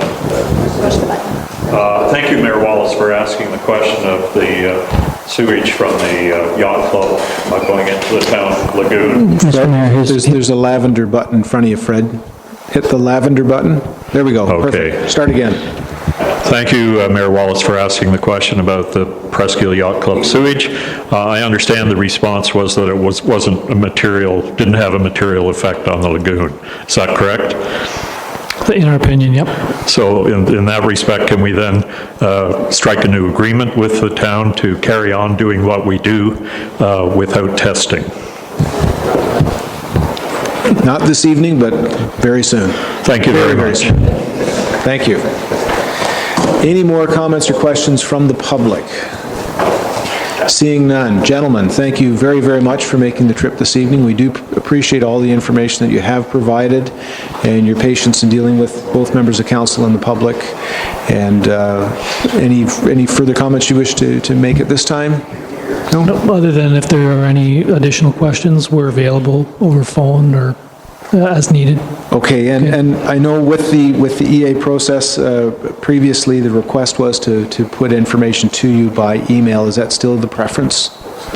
Email's good. It's nice to have a written response. It's nice to have a written response. Generally, if I accept a phone call, then I'll note the nature of the call and the concerns or the questions. We'll integrate that into the reporting, but it's nice to get it in a written format. Understood. And our intent is, again, the Phase 2 report is not final as of today, which is why we wanted to allow for comments. And the intent, the next steps are to finalize the Phase 2 report, include all the comments that we received over the last several weeks, and then issue a 30-day notice of completion, at which time, again, the public will have the ability to comment on the final documentation. Excellent. Very good. Final comment, Councilor Martinello? Will council and the public have an opportunity to review the Phase 1 and Phase 2 reports prior to the 30-day submission? I'd probably say that council would, having the public review them again, it's really not in the Class A process. They have an ability to do that during the 30-day period to the public. And there'll be a notice that goes out advising them of what their options are. But before they are submitted to the MOECC, they will come back to council for council's review then? Generally, the process doesn't go back and forth with council in that sense. The notice of completion goes out to inform the public, the stakeholders, that this report has been tabled. If there's any further comments or questions or concerns, now's the time to do that. If there are things that can't be addressed during that 30-day period, then there's recourse at that time, or you can postpone and continue the dialogue. But basically, that 30-day is a period where you want to start to look at finalizing things. And if you don't receive any comments or questions during that period, or you've satisfied all those at the end of that 30-day period, basically you've finalized the process. Okay, thank you very much. I think we're going to move ahead now. So we are moved by Councillor, thank you very much, fellows, really appreciate it. 7.2, which will take us out of the public meeting, moved by Deputy Mayor Vink, seconded by Councillor Tadman, that council move to the regular portion of the council agenda and reconvene at 9:53 p.m. All in favor? Yes, sir. There's a question? Yes, Mayor. I just want to be clear, and before the consultants leave, that whatever the conclusions are, recommendations that come forward, Mr. Mayor, nothing is written in stone. That the decisions will be council's decisions. We'll need you back on the microphone, please.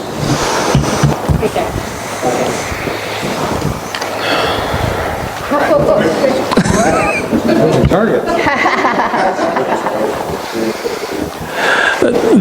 What comes of the Class A process is a recommendation to the municipality. The Class A process allows for input from the stakeholders, from the public, from the members of council, anybody that's interested in the project. When you get to the end of the project there, presumably you've come to a solution that meets as many of those criteria and many of those comments as possible, so that you have something that pushes you in the right direction going forward.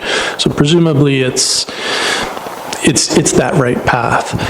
It is council's decision to, go ahead with funding and go ahead with the next steps to the project. That might be design or implementation, that type of thing. But generally, the system is there to push you in the right direction. Yeah. Go ahead. Thank you, Mr. Mayor.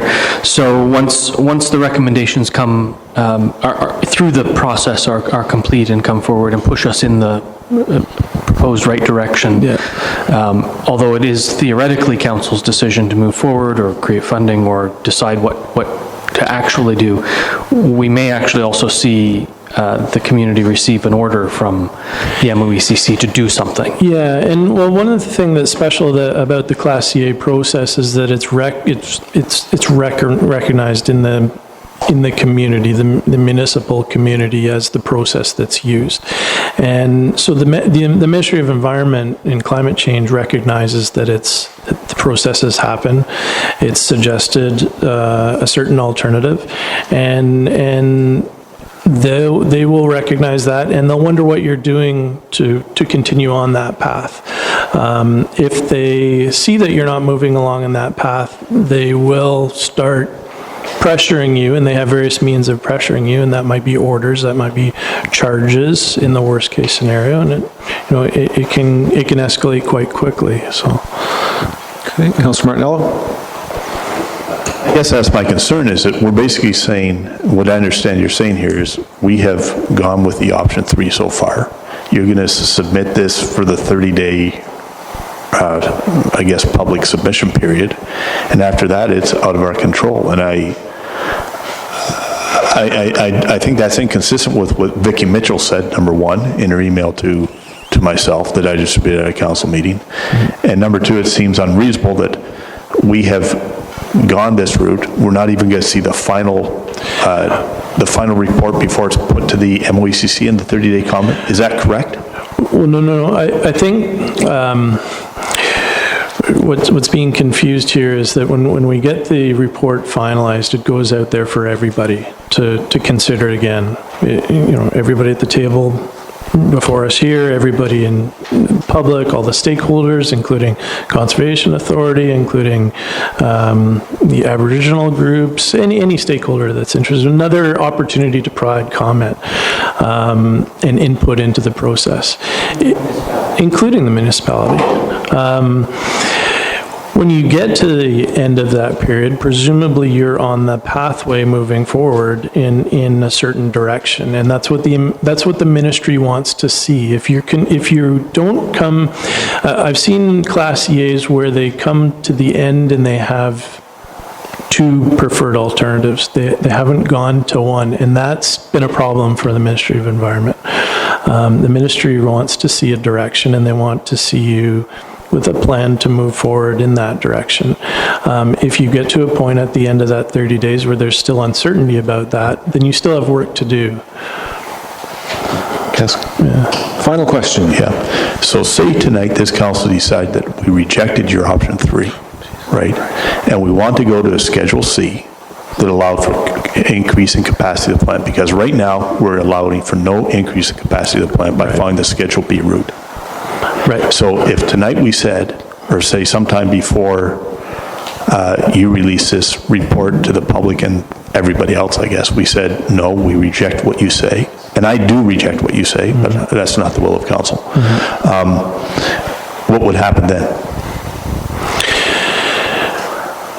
If council didn't move forward in a path? Because what I understand from the response from Mr. Hine is that there is in fact an option at this point where we could change from a Schedule B to a Schedule C. That's true, yeah. And what you're basically saying is, if we did that, we might be pushed in the right direction, the MOECC would be upset. That's not consistent with what Mr. Hine said. Okay, so your alternatives there are, there's additional alternative that we haven't gone into tonight, and that's going into that Schedule C Class EA. And what that can be 2 things. That can be, you're going to a Schedule C because you have a reason to go there, and that would be an increase in capacity. In the Class EA documentation, if you're seeking an increase in capacity, then you need to go that route. Now, you can volunteer to go through that route yourself, not because you're seeking an increase in capacity, it's because you're looking for more detail and you want more input from the stakeholders and the public as well. So you can voluntarily go through that process. Through the Schedule B process, which we've done now, we're at a point where we still allow you some flexibility to go and look at different treatment technologies, for example. If you're to go through Schedule C, well, you might go formalize that step and actually select a technology. But at this point, you can leave it to your preliminary design exercise and not be within the Class EA system. So anything that you want to add? No? This report we're going to expect roughly when? Next week. Okay, very good. Thank you very much. Thanks again, guys. So, well, what's our time now, Candace? What have you got?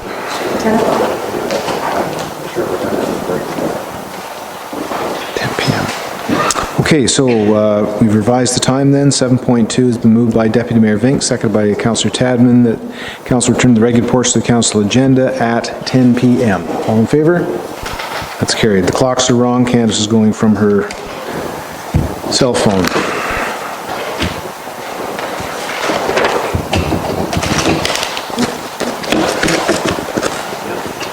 Okay, we'll now move to citizens' comment. Is Anu Greenwood here?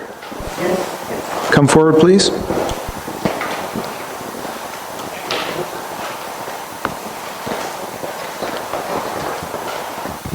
Hi. Can you just introduce yourself on the, because we're recorded. Okay, Anu Greenwood from Dunnett Drive, Brighton.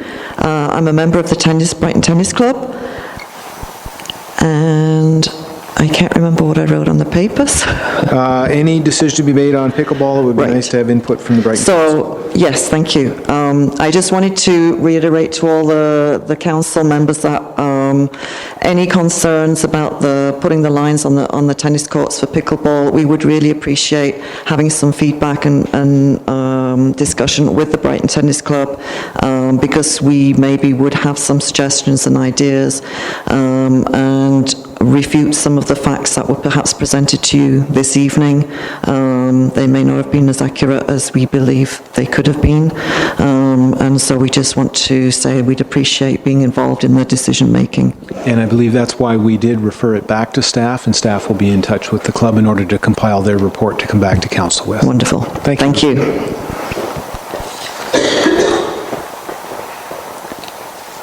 Is Rob Sharp still here? No, I'll just read what Rob has put here then. Rob is from 7 Nautical Lane in Brighton. I've been dealing with an issue regarding Toby Development, Hamilton Woods subdivision for the last 5 years. They wish to install a storm drain between my house and my neighbor's house at 5 Nautical Lane. I've asked for it to be rerouted many times, as I have a great concern that this will destabilize my house and cause damage to the foundation.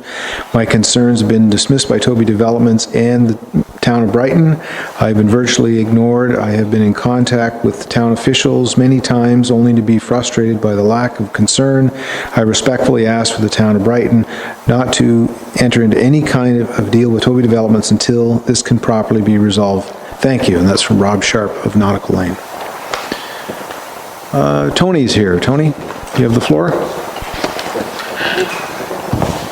Thank you very much, Mr. Mayor and council members. And just for allowing me to introduce yourself, thank you. Tony Sulis, and I'm a resident of Brighton at 8 Foxden Drive. Thank you.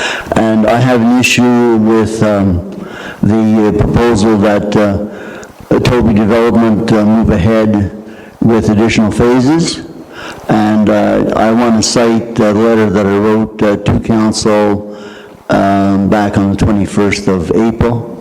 At the 15th of May council meeting, I addressed certain points regarding Toby Development's lack of consciousness with respect to cleaning the roads, operating heavy equipment on mature roads and such, and also touched on the water problems that we've encountered at the back end of Foxden Drive and those pools that accumulated there.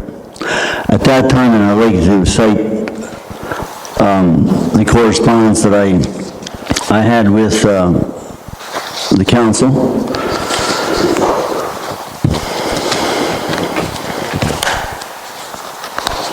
It was addressed to Mayor Wallace, but it was intended for the whole council, and it was titled for council perusal and bylaw action consideration.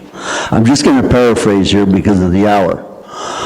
At the time, I suggested that the day has come that the Brighton Municipal Council think about addressing bylaws to hold developers to account on all on the same level. Because of what we saw with Toby Development in our area, we could see that there was a lack of enforcement and there was a lack of structural policies that would allow the municipality to enforce. And there was no visible willingness on the part of that developer to fulfill what would be reasonable obligations. So our area suffered greatly. That was the one issue. The second issue, which is more important, of course, was the water issue. We could not understand, and I don't want to upstage what Sylvia and Brenda and Cheryl have given, because they've given good, excellent presentations based on factual information. But I'd like to say that given what we've seen in our area and the slowness of the reaction from Toby to fulfill promises and obligations that he had and commitments that he had to this council, I would think it'd be unwise on that basis and the track record that he's demonstrated to enter into yet another informal agreement with him, expecting results that heretofore haven't come forth. And we were recipients of all of the agreements and approval the council gives to these developers. And to Toby, it's very sad to see that the back end of our property was basically raped. The whole Hamilton Woods area, all of the vegetation was taken off, the topsoil removed, and we were left with sand, and all of the water in that area has seeped into our backyards. And nothing has changed, and has nothing to do with how much water has fallen this year or what have you. It simply cannot hold back the water. The elevation is above our area, and it's just doing a natural flow into our backyards, and it's halfway up of our backyards. In the letter that I addressed to the CAO, I question what result he received from the direction that was given by this council on a motion that was given unanimous consent, that he seek out legal opinions to find out what leverage could be used to have Mr. Toby come to terms with what it is that this council wanted. And that letter went out to Mr. Watson on the 6th of July with specific questions, and I'll just touch on them.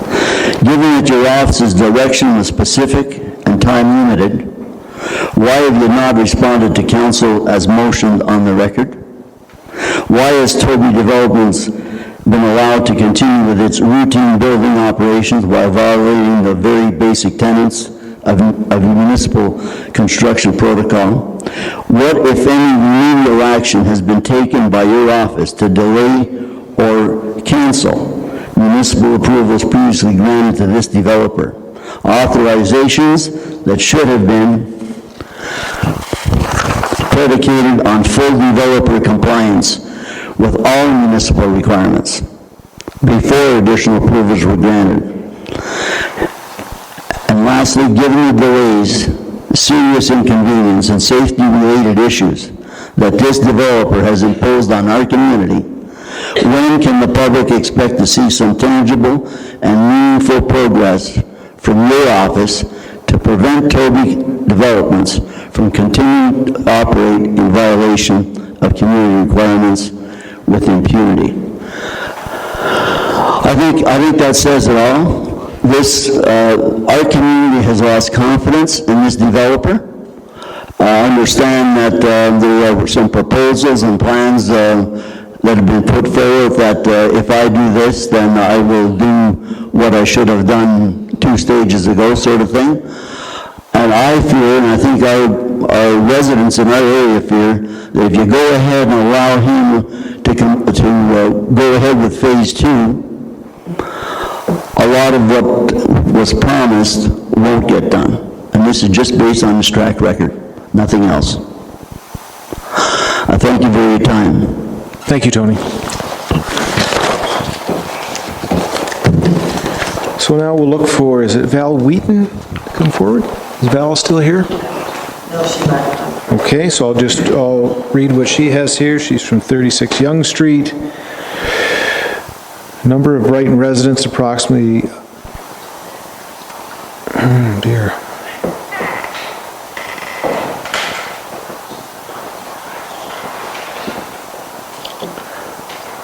Okay, let's go. So the number of Brighton residents, approximately 11,000, tripled from 4,000 30 years ago. 90 plus members increasing each year does not barely meet our needs. Is this in reference to the tennis club? The Val with the club? The tennis club. Thank you. Okay. And then Fred Wardle has left, and that was with regard to questions with Presque Isle Yacht Club sewage. And is Carrie Hallowell still here? Yes, I'm here. Come on forward.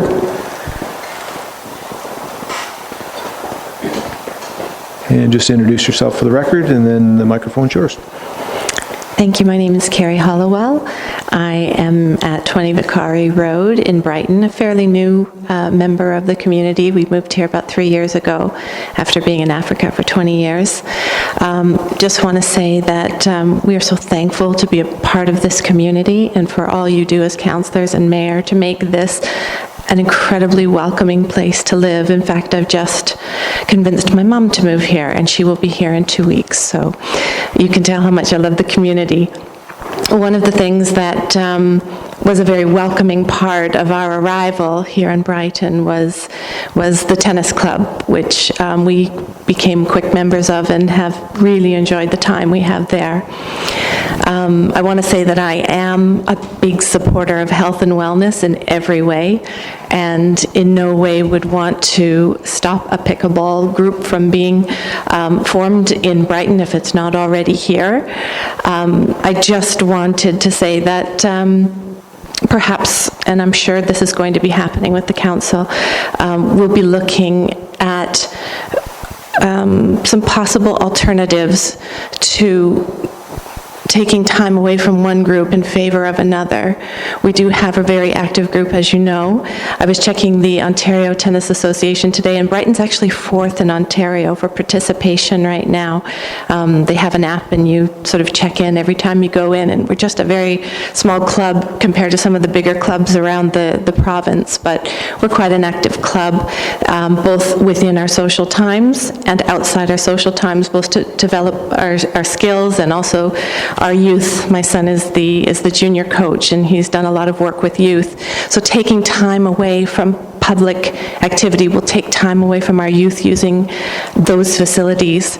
So I would love to see both. I might even take up pickleball myself one day, who knows, but I would rather not pit one club against another. Brighton, one of the things that I love about Brighton is the wonderful community and how people act and talk with each other, but since this issue has sort of come up, I've seen some ugliness that I'm sure, has happened in other places, but it feels like it's pitting one place against another, so I'm really hoping that we can come up with a solution that will fit both groups. So thank you for listening. Well put. Thank you very much for your comment.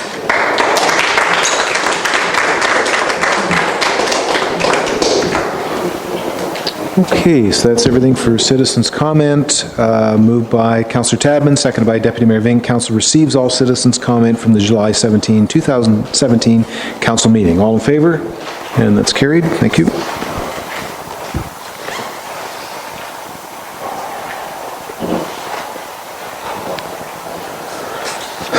Okay, Richard, we have the wastewater control plant monthly report for June.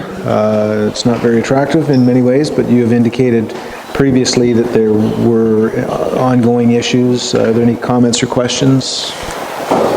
Any comments you wish to make further to your report based on maybe some of the information you've heard this evening? Just basically that you know, obviously the rainfalls and everything that's gone on the rainfalls and everything that's gone has continued to kind of skew the numbers and the readings that we typically would see. So generally, they're all in compliance at this point, but I think that's pretty obvious. There might be some changes in the next couple of months. Okay, thank you. If there's nothing further then, all in favor? That's carried. We'll move on to 9.2, which was added to the agenda this evening, and the motion I have has been moved by Deputy Mayor Vink and seconded by Councillor Tabin. The council approve $34,665 for the replacement of the ferric chloride chemical tank at the wastewater pollution control plant. And I guess, is that Richard or CAO? Who wants to speak to that? I'll start and Richard could fill in the gaps, I guess. So we talked about this earlier because there was some questions about whether or not we should be replacing the plant, and so we were hoping for the best. And as it turns out, that was hope upon hope. So when we went to lift the tank, we realized that it wasn't really movable. You really couldn't determine that until the tank was empty and you made a shot at it. So we quickly got some prices based on the previous spec, and I'll let you fill in the gaps if you wish, if I missed anything. Yeah, and the reason for the urgency at this point is it's about 6 to 8 weeks to manufacture the tank, and I can realize that council doesn't meet for another 4 weeks, which will push the installation into 12 weeks. So I pushed this through as soon as we got the final quotes in. The quotes for the tank included just the manufacture of the tank itself, so we have to pay for the delivery, and we'll be having it installed at this end. So that's the makeup of the rest of the budget items, but it's something that was unanticipated and not budgeted for, which is hence my request from council. Okay, and the moving the tank, I think if we go back to budget, there was a need to build a containment piece underneath the tank, and that was part of the discussion. And then subsequently, we've gone to move the tank to put it into the containment piece, or so it could be built. Okay, and it's fractured or whatever. Yeah, basically what's happened. Which? Legs fell off. Okay. So, from a layperson, what are we doing in the interim? How is this being handled in the interim?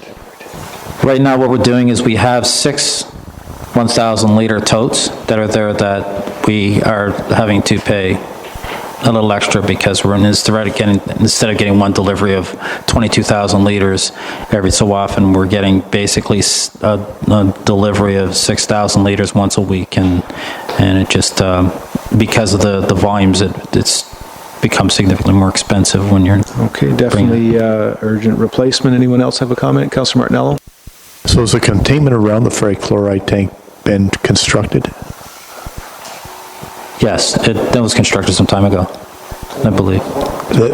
We were looking at getting containment around the ferric chloride tank built. Has that been completed?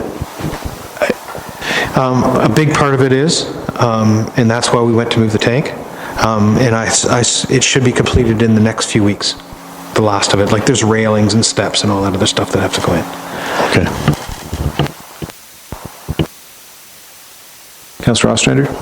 Thank you, Mr. Mayor. Where's the money coming from? Contingency.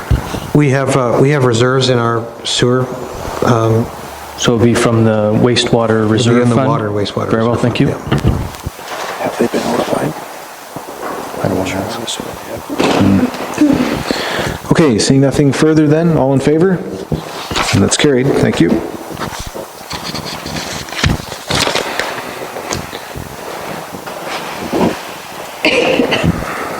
So we'll now move to the council direction follow-up list, which is item number 10. Any comments? Councillor Martinello? So comments on two things that aren't actually on the list, but are, I think, important, and one we discussed earlier. It was a resolution 2017-326 from May 15, 2017. McMurray moved and Ostrander seconded. And it says that council directs staff to get quotes to update the Genovar Stormwater Master Plan. And I talked with Mr. Watson not this past Friday, but the Friday before this past Friday on the phone, and the indication was that because there was no funding, there was no moving forward on this. That's paraphrasing a bunch of words. So what I would like to do is, I would like to move a motion that says that no later than the August 21st meeting, there'd be R4Ps ready for council's consideration to update the Gennevar Stormwater Master Plan. Does it need to include a budget? Is that a recommendation? And should it include a budget number? Well, yeah, that, I think the R4P, yeah. Go ahead, CAO. So the question I have for you, without knowing a number, that RFP could be all over the map, eh? It could be. So give me some clarity on that. So I think what we're really after is a maintenance plan on all the ponds? No, in fact, the Gennevar Stormwater Master Plan went into a lot more detail than stormwater detention ponds. It went into the need for cleaning ditches. It did deal with stormwater detention ponds. It was fairly comprehensive. So what I'm looking for is an update, and that was the understanding when this motion was put forward of the Gennevar Stormwater Master Plan, which is fairly comprehensive. It's the same, you want it to be the same as what you have here, 2017-326? Except that there be an R4P ready for council's consideration no later than the August 21st council meeting. So we can just do a request and that what comes in, comes in. Councillor Oster? That's right. Thank you, Mr. Mayor. So staff have direction to provide a quote to update the Gennevar report. Was that the May 15th? Yeah. Could you read just from my... I can read it directly, and I don't think I should have to do this, honestly, but it comes to a point where there has to be some line in the sand where we can draw a standard. So the quote from the resolution that was unanimously supported, Les Baker, was that council directs staff to get quotes to update the Gennevar Stormwater Master Plan. That's it. So instead of passing another motion, could we simply get a commitment from staff to provide us with some quotes? Can I speak to that? Why don't we let staff speak to it? Go ahead, sir. I didn't do anything because I don't have any budget. So if we're going to go with an RFP, we should at least have some commitment that we're, that's why I left it. I was going to include that in the 2018 budget. So, give me some idea that we're going to have a budget commitment, because if I let out RFPs and we don't have any budget, then where do I go? So I think a resolution would be a good idea here. It's a budgetary issue. Fine. And again, it's a line in the sand, so I go back to what I said, is that the council directs staff to have R4P for the complete update of the 2009 Gennevar Stormwater Master Plan, no later than the 21 August 2017 council meeting. Whatever comes back, and then what we have to do. So you could either, the problem is if... And we will know by that what the budget issue is. Yeah, so there's, I understand what you're saying. Yeah. The issue is, I guess,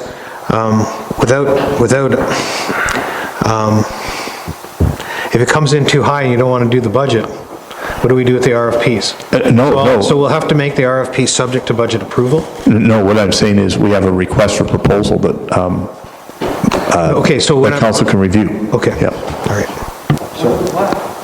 So I'll write them I'll write them that they go out subject to council approving the budget.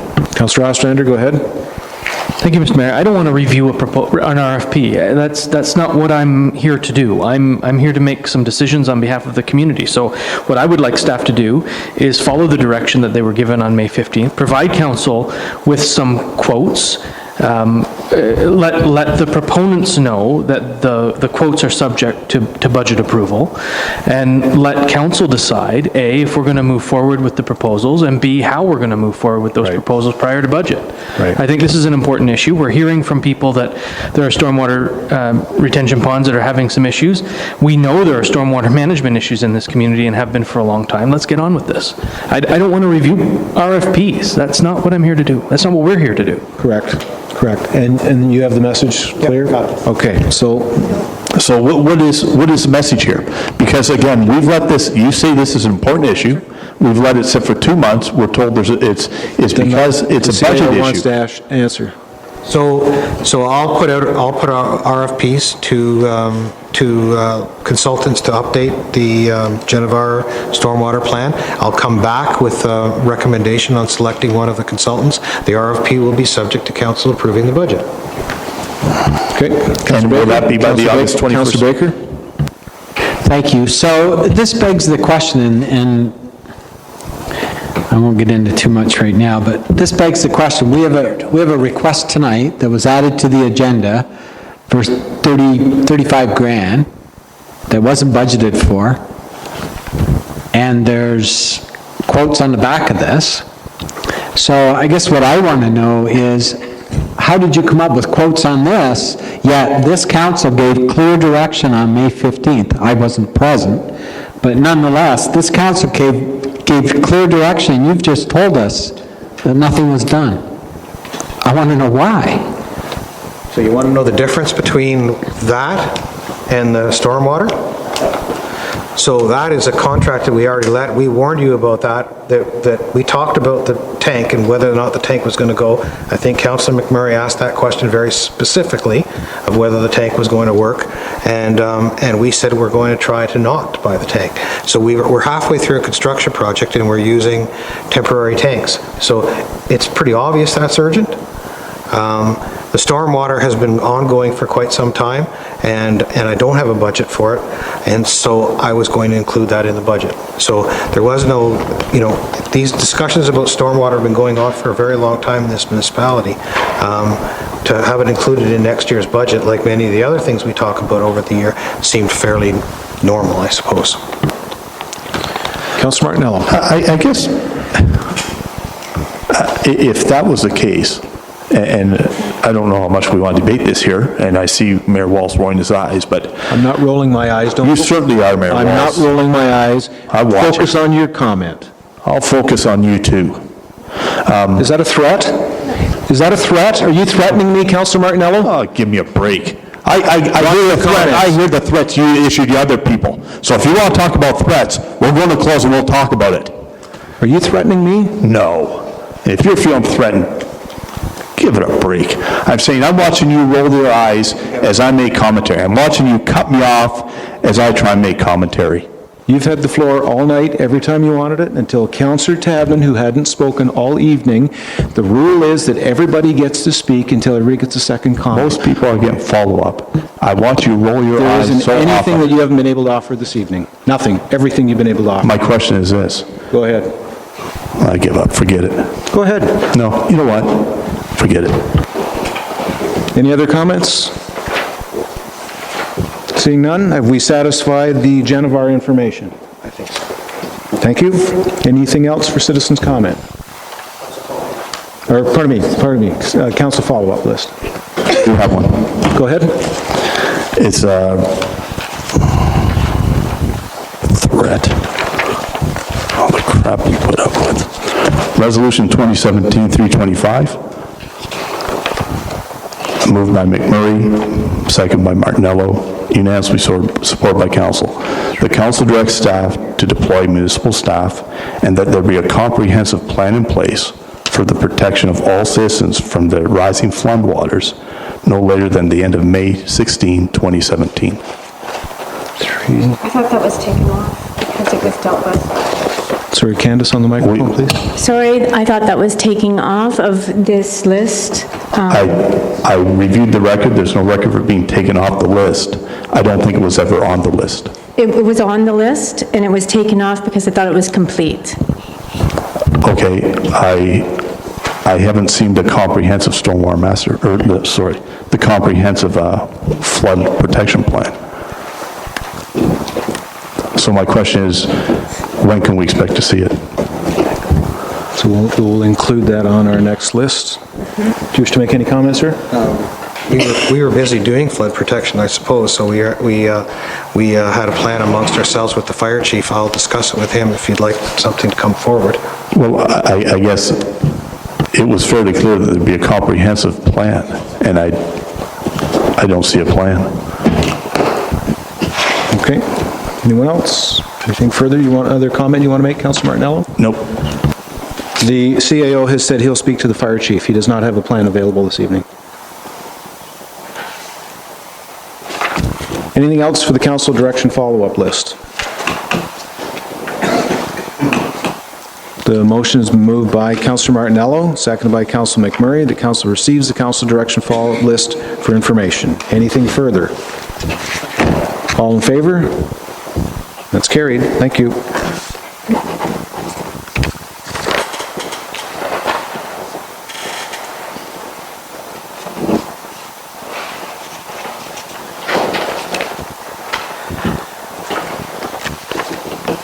So we'll move on to item 11, which are notices of motion and motions this evening. Item 11.1, I understand is a motion this evening, moved by Councilor Martinello, seconded by Councilor Ostrander. At the June 12, 2017 council meeting, council considered a report related to the Toby development known as Hamilton Wood subdivision. This report stated in part, this quote, "This has been confirmed by the municipal solicitor who advises that a subdivision agreement can be entered into in the absence of an MOECC approval for the stormwater management plan so long as the developer assumes all risks associated with proceeding to the execution of the subdivision agreement in the absence of the MOECC approval for the stormwater management plan." End of quote. In the interest of accountability and transparency, it's recommended that council direct staff to make public all reports related to the preceding Hamilton Wood subdivision issue from the municipal solicitor. And that's the end of it. Okay. Any comments? Councillor, any comments? I think it's self-explanatory. Okay. Yeah, I guess the only question that I have for staff, are there any documents that would be considered confidential and maybe shouldn't be released? I just don't know that. This is a notice of motion, though. It's actually a motion that was on the previous. My apologies, I didn't realize that. Thank you. I was told that too, that's why I read it that way. So, I just wonder, are there anything that we shouldn't release before we authorize releasing everything? Is there anything we shouldn't release? I've asked the lawyer that question. Okay. So, can I ask a follow-on? Yes? When do we expect an answer? I'll ask the lawyer. Usually it takes about a week. Councillor Ostrander?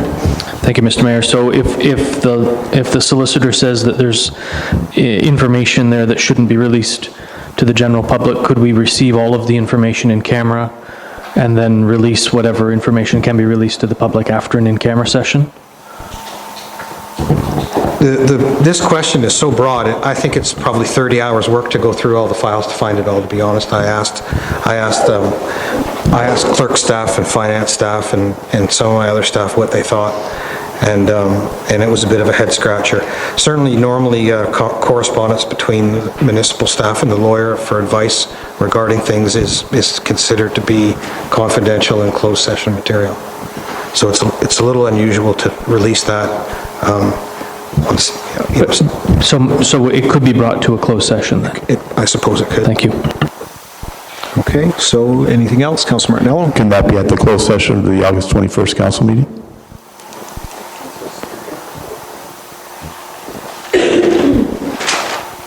It's a month away.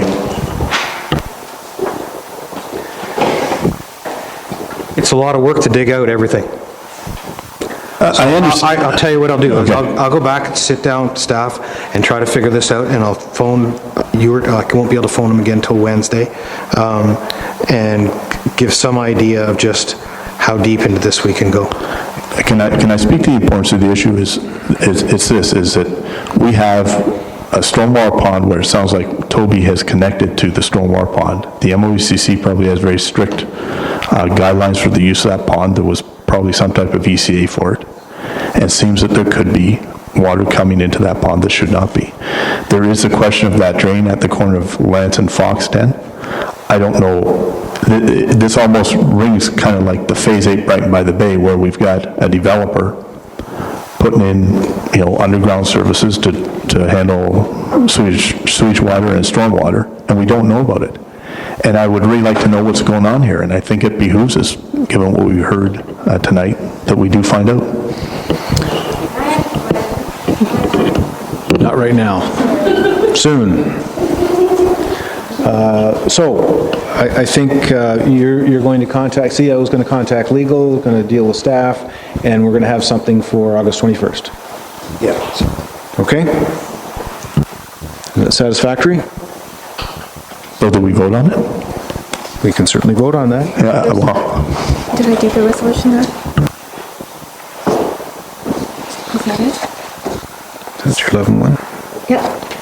Okay, so moved by Councillor McMurray, second by Councillor Martinello. In the interest of accountability and transparency, it's recommended that council direct staff to make public all reports relating to the preceding Hamilton Woods subdivision issue from the municipal solicitor. Anything further? Councillor Baker. Thank you. I believe this started as a result of that specific letter from the solicitor that basically stated that we could enter in an agreement without the MOCC. None of us have seen that letter, correct? Can we get a copy of the letter itself sent to us via email, like ASAP? I'm assuming that's already in the possession of the municipality because it's been quoted. Could we get a copy of that emailed to us? I thought it was already supplied. Can you give me a date? Then I've obviously missed it. Thank you. Was it in that last... I think there were quotes in part of Mr. Ashton's report to us, but we did not actually see the letter from the solicitor. Right. Yeah, that's my recollection. That could be correct, too.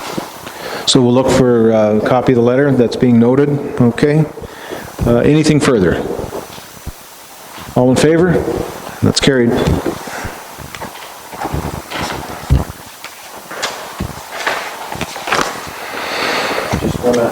Go ahead.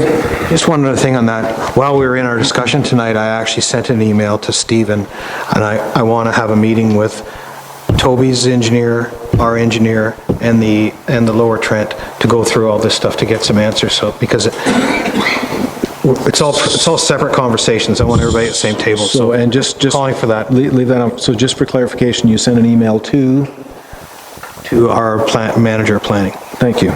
Just because there's a lot of Stevens flying around. Yeah. Okay, then we'll move on to 11.2 then, which is a notice of motion moved by Councillor McMurray, seconded by Councillor Martinello.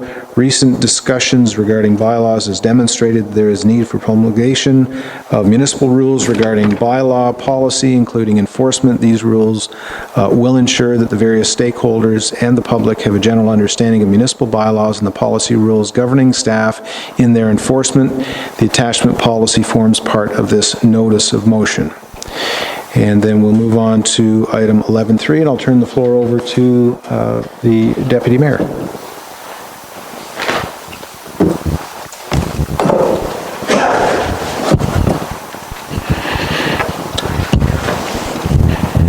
Okay, 11.3, notice motion, moved by Councillor Martinello, seconded by Councillor McMurray. At a staff report presented at the January 9, 2017 council meeting, council learned that Brighton taxpayers paid $40,098.78 to defend the OMB appeal against Lakeside Landing subdivision, 952849 Ontario Limited. Subsequent to this meeting, it was reported that Brighton taxpayers had paid $50,687.28 to defend the OMB appeal against Lakeside Landing, 952849 Ontario Limited. We, the mover and seconder, believe it is imperative, fair, and reasonable that council take every reasonable action to ensure that the owners, shareholders, and principals of 952849 Ontario Limited reimburse to the taxpayer of Brighton all OMB appeal costs that are owed to them. To this end, council directs staff to present a written report to all members of council and the public at the 21 August 2017 council meeting. This report shall include a timeline of all actions taken to collect OMB appeal costs from 952849 Ontario Limited, and B, copies of all communications related to collecting OMB appeal costs from 952849 Ontario Limited between staff, the OMB, and all legal counsel.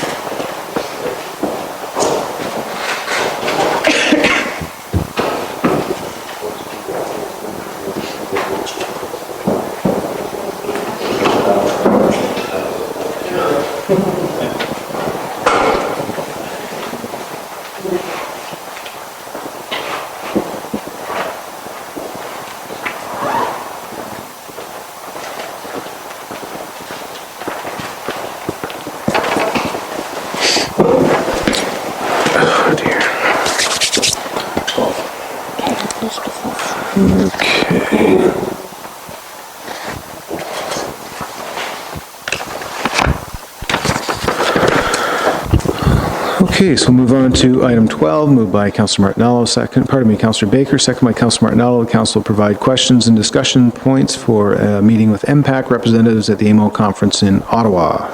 Further comments? Councillor Ostrander? Thank you, Mr. Mayor. I've written this report to council. As you're aware, the MPAC, the Municipal Property Assessment Corporation, has offered to sit with representatives of municipalities who will be attending the Association of Municipalities of Ontario, AMO conference in Ottawa in August. I believe you're attending, Mr. Mayor, as a county representative. Yes. And I will be attending as a Brighton representative. It's my understanding through your email that you will not be attending a meeting with MPAC? That's correct. Okay, I just want to make sure that I was clear in the email train that that's what was happening. We actually had MPAC representatives came to county council and discussed with the rural advisor group that we had there, and they had a great discussion there. And also through the Eastern Ontario Wardens Caucus has not, there was no appetite to discuss with MPAC. Fair enough. So when I received this information, I thought it would be a good opportunity to sit down and discuss our concerns as a council with regard to the farm tax increases that we've received.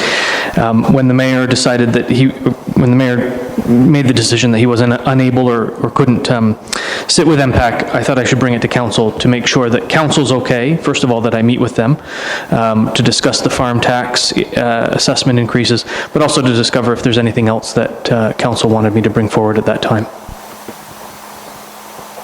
So if it's just the farm tax, that was my intent. If there's anything else, let me know right now, and we'll go ahead. And I don't think we need a motion, Mr. Mayor. I was just bringing this forward for information. Okay, very good. Okay, so we'll now move on to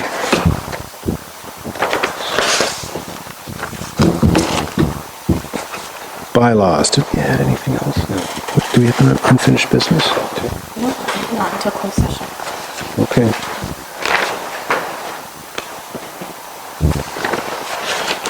Oh, wait. Where did we add the physician piece? Is that, Underneath the correspondence is where we put it, right? but we moved it. To be discussed here at 16.3 is what you said. The correspondence? Yes, that's what you said. No. We moved 16.3 to be discussed as 12.2, right now, 12.2. Yeah. I thought so. Oh, to unfinished business? Okay. Right. Okay, so 12.2, where is that motion going? It'll be underneath 16. Because that's where I put it.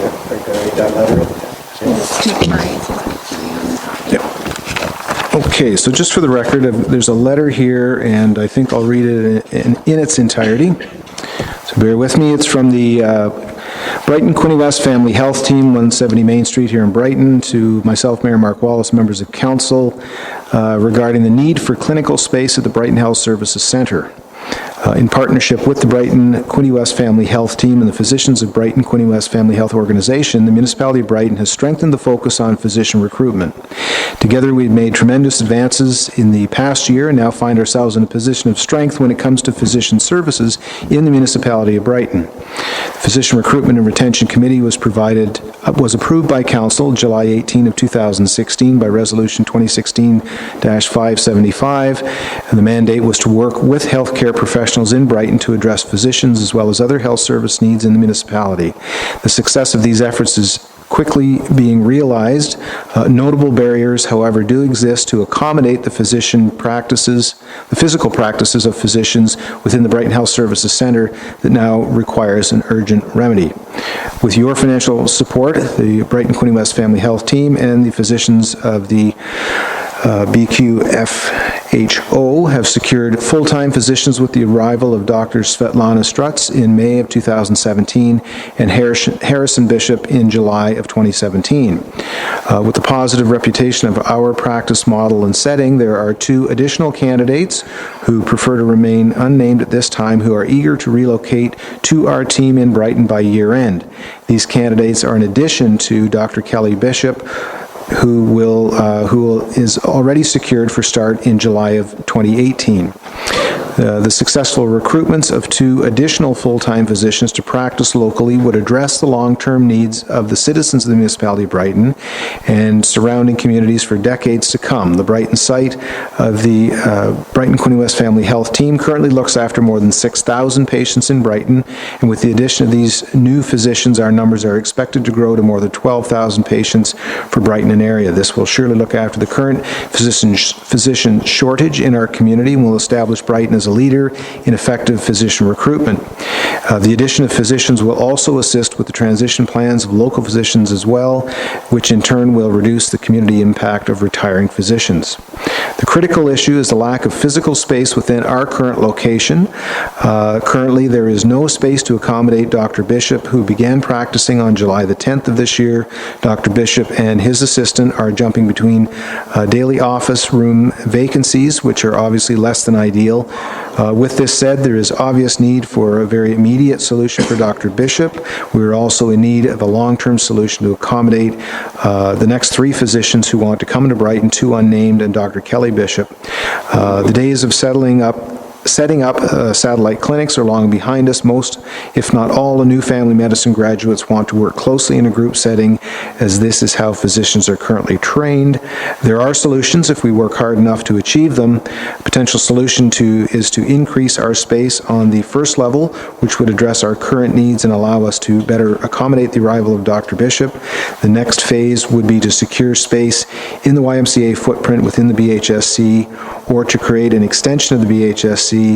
The 2 interested physicians are awaiting our response to the workspace problem, as they cannot commit to Brighton without resolution to this fundamental issue. In fact, they have mentioned that if they see clear intent and a structured plan to deal with the situation, they would likely sign a return of service agreement.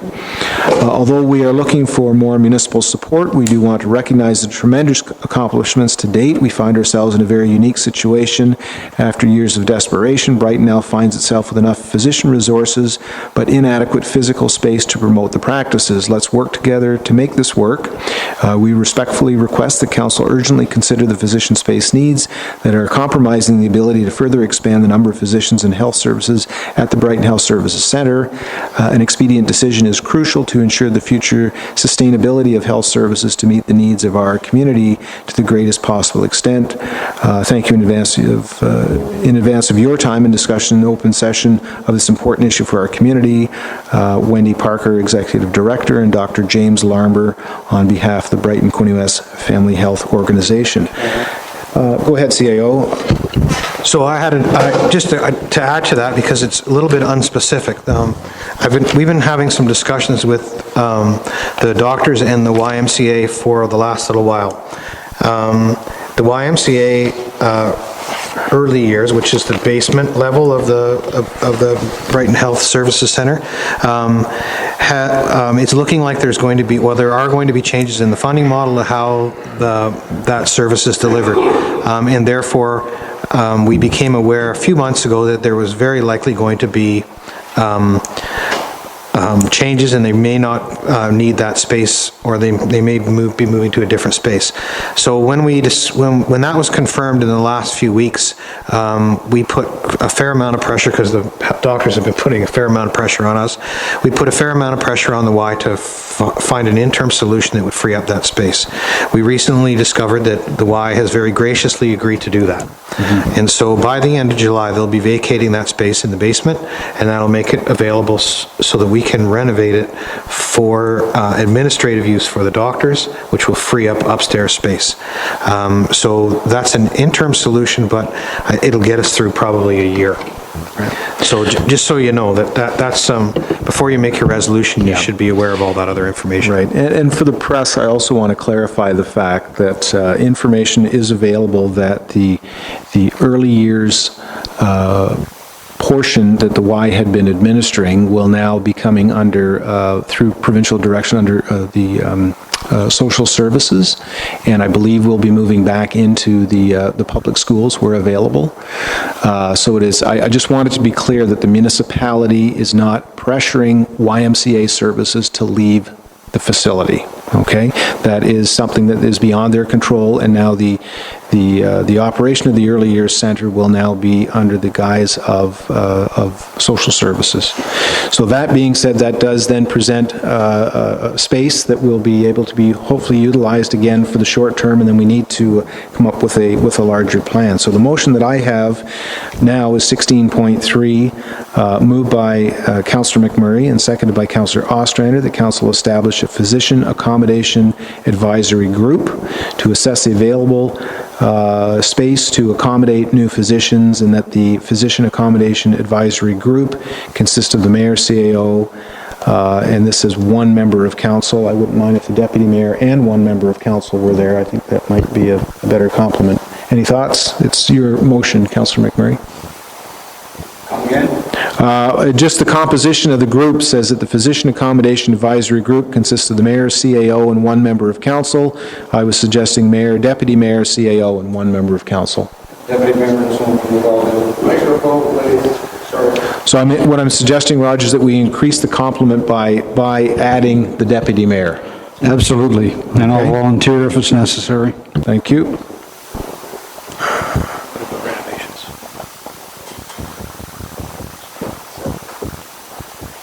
Okay, I'm also additionally hearing that with regard to the renovation, we should establish some sort of a budget for that. Is there any thoughts?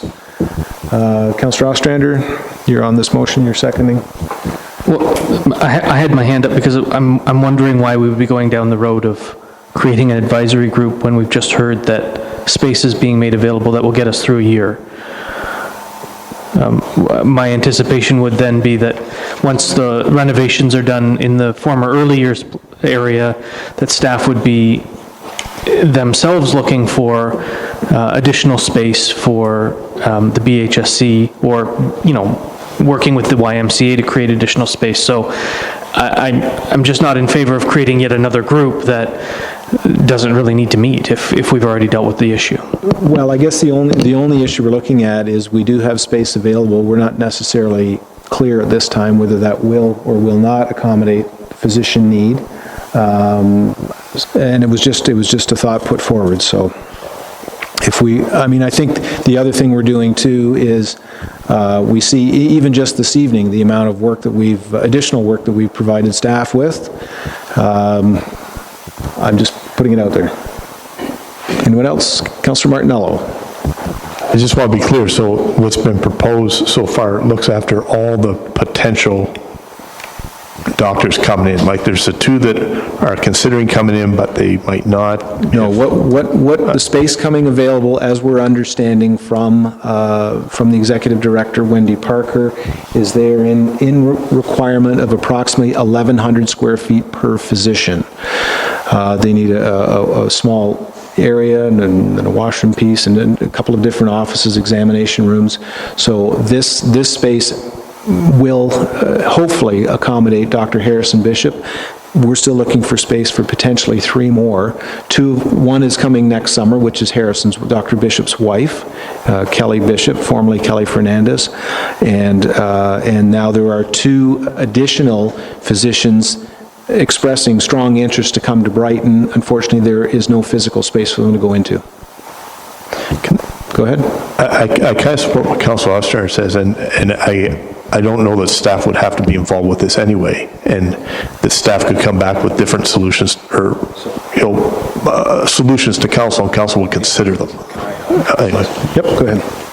So why don't we sort of defer that decision until, I'm going to be meeting with Wendy, and I've been sort of dancing around it because I didn't want to parade a bunch of people down there before the early years people knew what was going on and before the customers are, and so that all hashed out late last week, early this week, so I can now go down there and with my measuring tape and with the executive director and start figuring out how we're going to do that. Then we'll go upstairs and figure out how we're going to redo that. And at the end of that exercise, which may take a few weeks, we should be able to come back and say, here's how many extra doctors we think we could fit in over the next period of time. And if it doesn't meet the demand, then maybe we have to come back to council and start doing backflips, trying to find more space. Or maybe if it does, it buys us, we can take a breath and it buys us time. Can you indulge me? Fair enough. I would move that we defer the motion to the 21st of August meeting. I'll second that if you need a second. Defer this motion. Okay. What did Roger say? He was the seconder. You okay with deferring that, Roger? You actually moved the motion. Well, I prefer to go ahead with it. It's important, and there's a rush on it. So I don't see the necessity to defer it. We can make a decision now. But I have moved a motion to defer, and Councillor Martinello has seconded it. Okay. I understand. But I wanted to talk to Roger just in a... Kiss of death. Yes. So do you have a sheet for me, Candace?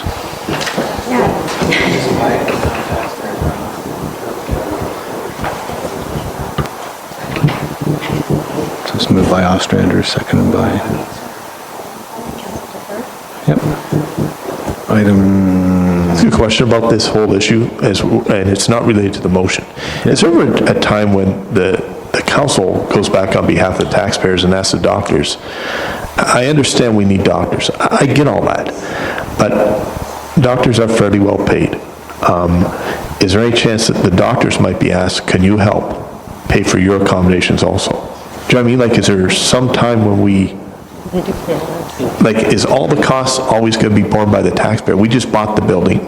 Now it looks like we're going to renovate it. Absolutely. I mean, it's our facility. It's our facility. Go ahead. But the family health team does pay a rent. So absolutely. So in theory, we front the money for the renovation, then recoup it on rent. Can you see that? Okay. Okay. One that you just deferred. There's a form. That one?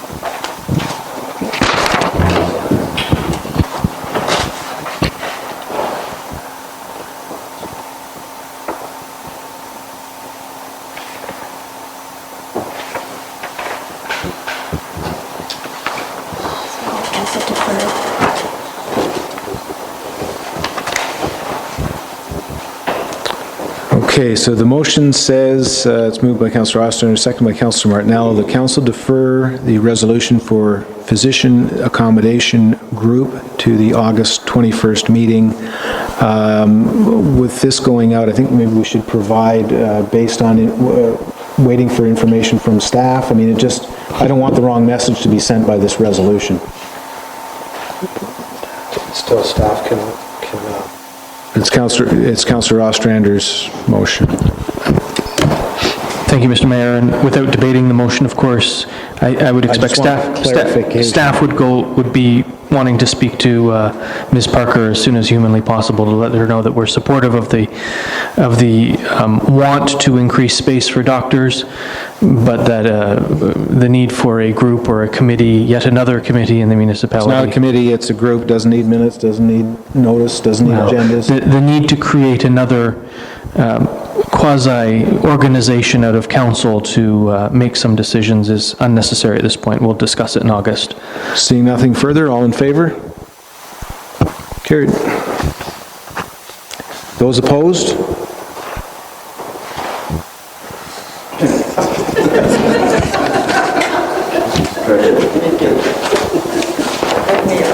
Go ahead, Councillor Tappan.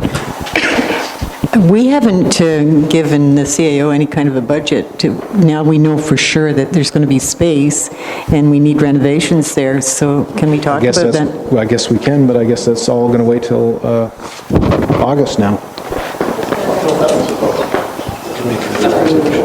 Why? Why do we have to wait for August? because the other piece where we tried to... Well, that was only a group.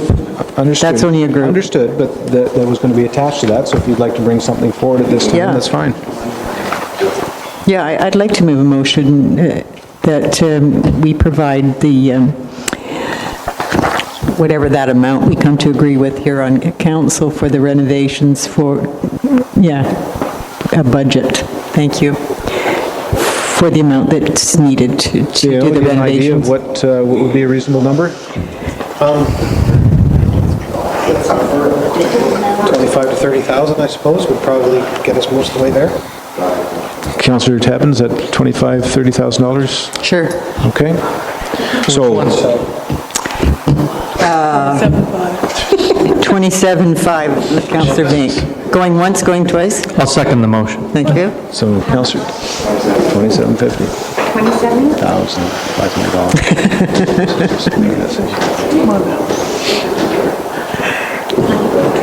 Seven, five. Right? Yeah.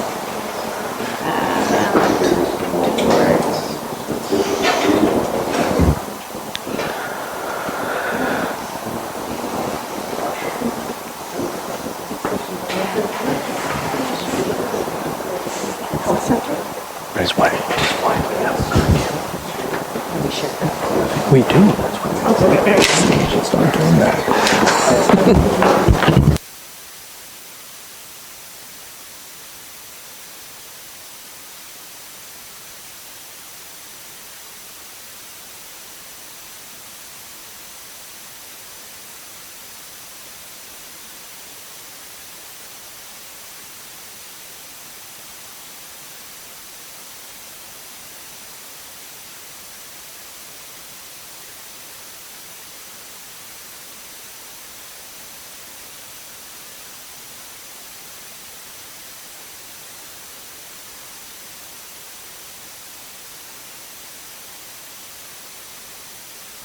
Moved by Councillor Tadman, seconded by Councillor Ostrander. Council provides staff a budgeted amount of $27,500 towards the renovations of the health centre. Go ahead. Where would the money come from, CAO? Do you have any concept of that at the moment? Magic fund. The magic fund, yeah. I'll talk to the finance director about that. We do have some reserves and we do have some other money that we could probably access. I'll let you know before I spend it. Appreciate it, thank you. There's always a contingency fund at the end of the day. Yep. Okay, seeing nothing further then? Can I Councillor just have Martinello, one more question? Go ahead. It goes back to we cover these costs by rent. So does that mean when we do this, the rent will go up? I'm just curious about costs, like... So the way it works right now is we charge each doctor rent for the space that they use upstairs. Downstairs right now, we get a very modest rent from the YMCA for the early years, so we'll be able to charge significantly more rent when we're charging it to the health team for this use downstairs. And then as we develop more rooms upstairs, we'll be charging each of the new doctors who has exclusive space more money. So yeah, it should increase our rent significantly. Okay.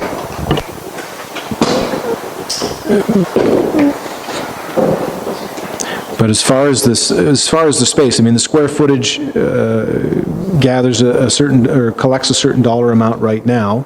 Unless the square footage amount is different than what is being charged to the Y, we'll end up receiving the same money. These would be considered leasehold improvements. I don't believe we have an opportunity to recover leasehold improvements. The way the letter was kind of written was that they are relying on the municipality to come forward with the leasehold improvements. Correct, but the rate we get from the Y now for the basement is very low.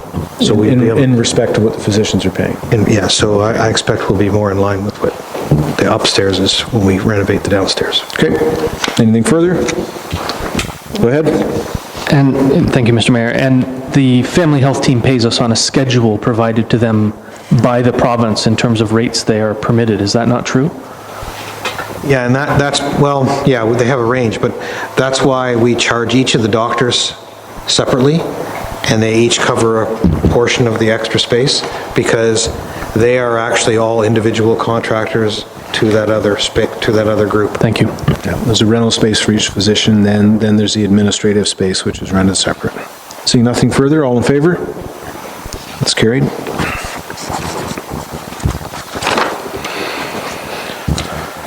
Okay, where are we now? 13? Okay, we're on to bylaws. These are, have already been approved, so now we just put the bylaw in place. Moved by Councillor Baker, second by Councillor Martinello. Council gives the bylaws first, second, and third reading, finally passed this date. Being a bylaw to authorize the mayor and clerk to execute an agreement between the Corporation of Municipality Brighton and Fidelity Engineering Construction Limited. All in favor? Go ahead. In Article 1E, it says, fully complete all of the work by October 1st, 2017. And there are a number of clause or articles in here that allow us to bail out and the contractor to bail out. But there's no penalty clause in here for not completing the work by October 1st, 2017. And I know that when we went through the Harbor Street sidewalk construction project, where there was substantial delays in the completion of the project, we committed to putting in more enforceable and putting in penalty clauses into contracts and making sure that they were enforceable. And I know that in other contracts I deal with, or I've seen, is that there are penalty clauses. Any comments? Would it be? Anybody wants to make? Richard, Bill?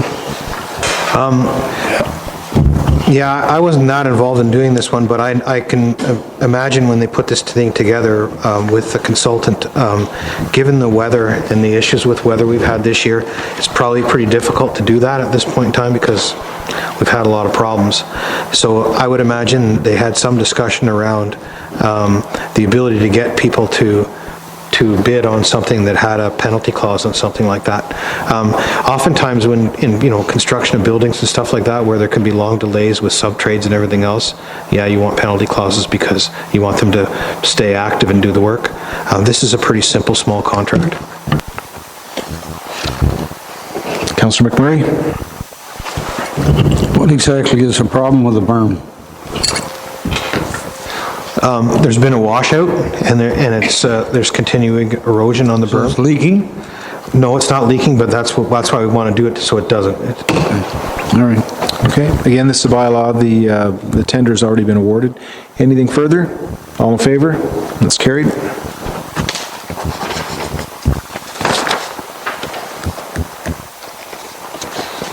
Okay, we'll go to 13.2, moved by Councillor Martinello, second by Councillor McMurray. Council gives the bylaw its first, second, and third reading, finally passed this date, being a bylaw to authorize the mayor and clerk to execute an agreement between the Corporation of Municipality of Brighton and Sewer Technologies, Inc. All in favor? Again, go ahead. Again, I'll ask a question. This is something that works in the subsurface. It's not so related to weather. I mean, they can stick the cameras and pull the lines through the sewers anytime, I think. I just think it provides the municipality and the taxpayers pretty good protection if you have a penalty clause that enforces the issue. And again, I think it's fairly common practice.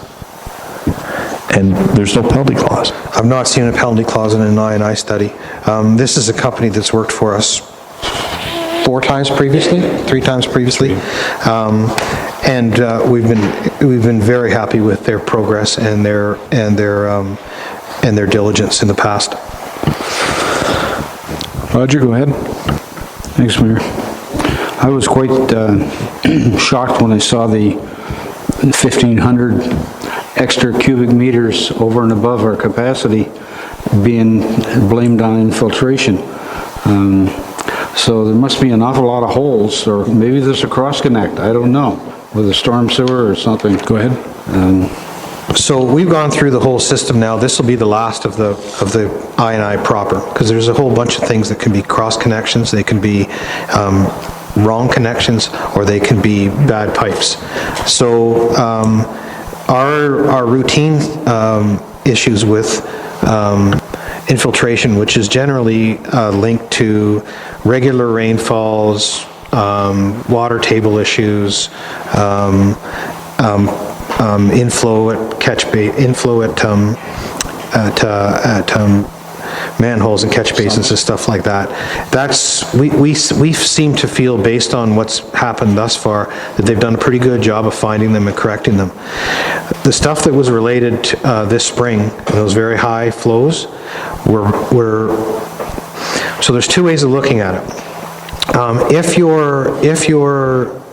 If you had, for example, roof leaders connected to your storm sewers or your sanitary sewers, which they used to be oftentimes, you would see a spike in rainfall that was followed shortly thereafter by a spike in sewer flow. And they would parallel each other and they would run the same. What we noticed in this one was the spike in the sewer flow lagged long behind the spike in the rainfall, and then it carried on for a very long time after. That's a groundwater connection. Very likely we had sump pumps pumping into our sanitary sewers. That's going to be a whole different exercise than what we're doing here, but it's something we're going to have to do. Okay, so seeing nothing further, all in favor? That's carried. Thank you.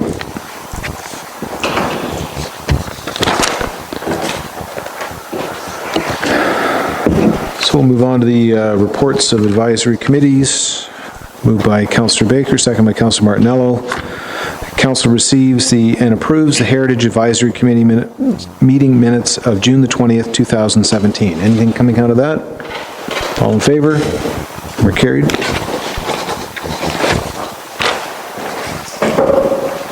Uh, 15-1, moved by Councillor Ostrander, seconded by Councillor Tadman. The Council receives the Brighton Public Library meeting minutes from May 24th of 2017. Any comments there? Seeing none, all in favor? It's carried.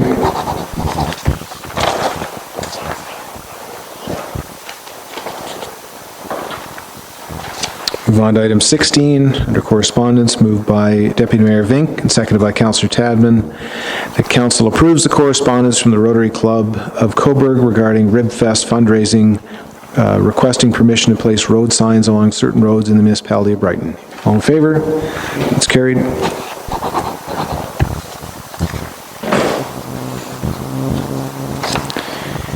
And 16.2, moved by Councillor Tadman, seconded by Deputy Mayor Vink. The council receives a correspondence from Carl Dreyer, the president of the Brighton Tennis Club. Could we suggest we refer that to staff? I know they've probably seen it, but is that fine? Okay. And refer to staff. Anything further on that? All in favor? That's carried.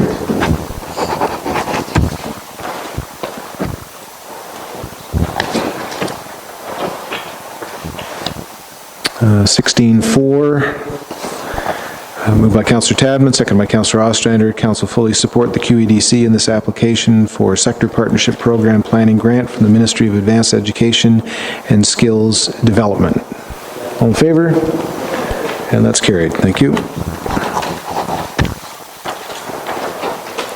So we'll now move through to question period, and we will ask if there's anyone here with any questions.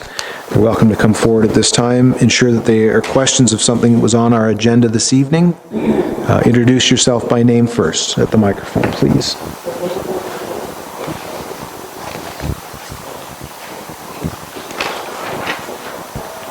Cheryl Longeman. You brought up the notice of motion dated the 12th of June 2017, the letter from the solicitor who states that a subdivision agreement can be entered into in the absence of MOECC approval for stormwater management plan. So as the developer assumes all risks associated with proceeding to the execution of the subdivision agreement, in the absence of MOECC approval for stormwater management plan, why?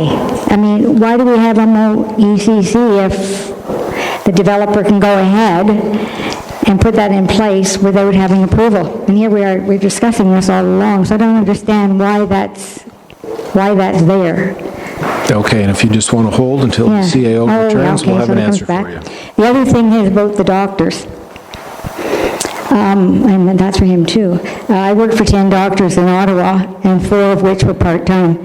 So how many of these physicians coming are going to be part-time? They can share office space. At this point, what we understand is everyone coming is full-time, and they all are taking on a full practice. Within the agreement that they sign, return of service with the municipality, there is a minimum number of patients that they're requested to have, and they can go up to whatever maximum they believe is what they're looking for as far as a practice. So the CAO is returned, and the question is, the quote out of the planning meeting that referenced the letter from the Toby, the legal opinion. Why don't I just let you ask your question again? Regarding MOECC approval? Right, yeah. Okay, so the lawyer indicated that we could enter into agreement with Toby in the absence of the final MOECC approval, so long as there was a proviso in the contract that he would supply to say that anything that he does without an MOECC will be at his own risk, and if the MOECC doesn't approve or requires large changes, then he's on the hook for it. So it would be a protection clause in whatever agreement we made with him. Sometimes you see these things where they don't have final approval, but they have, we wouldn't even enter that unless we have a discussion that, and a clear understanding from both the Lower Trent Conservation Authority and the MOECC that we felt there was a capability to accommodate the water in that pond. And so we wouldn't proceed with anything unless we felt that there was enough work done, and there probably has been, it just hasn't been presented at this point in time, that the pond had the capability of storing that water and dealing with it appropriately. Otherwise, there would be no point, but maybe the details and the approval hadn't all been worked out. That would be the circumstances under which that would happen. Does that make sense to you? No. I understand the business, that the pond apparently does have the capability, according to what happened at the beginning, that they're able to enlarge it, and it has some capability to handle the stormwaters from X number of homes. We don't know how many X number of homes it is. My thing is, if he has 138 homes that he wants to put in there, and he says, and you okay it, and it ends up there's only 100 homes that he can put in it, what are his risks? None, really. The risks then fall on our shoulders as residents, or... Understand, he wouldn't be building houses without MOECC approval. He would simply be beginning to do some phase of that development and begin to be laying out roads and stuff like that. There would be no building permit until final approval for everything was done. Okay, now I understand it. Thank you.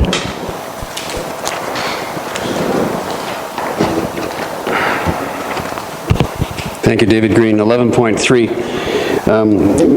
When we discussed the notice of motion, my understanding is that it will come back as a motion at the next regular council meeting. But this particular motion calls for the report to be made available at the next regular council meeting, and this item hasn't even been discussed yet. So my question is it time for this council to reconsider the process of having only one council meeting per month in the summer, because you're not even near finished yet, and something to consider. I can speak to that. That's a mistake on my part in writing the motion. Okay. Yeah. So what should it say? It should probably say the first meeting in September, and I can't tell you what the date is. The next meeting. Or whatever, yeah, whatever, yeah. Regardless, is it time to reconsider? No. Okay. I'll talk to you. Thank you for your quick response. Fastest decision we'll make. Are you great about that one? Oh, yeah. I didn't even say 925 or 931. Yeah. Sit down. Sounds like a scared rabbit.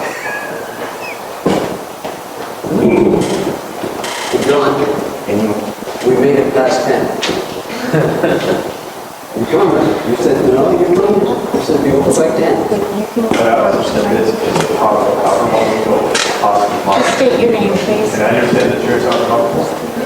I got my question. Rob Collins, 24 Foxden Drive, again. I've discussed this with Mayor and the CEO a while back.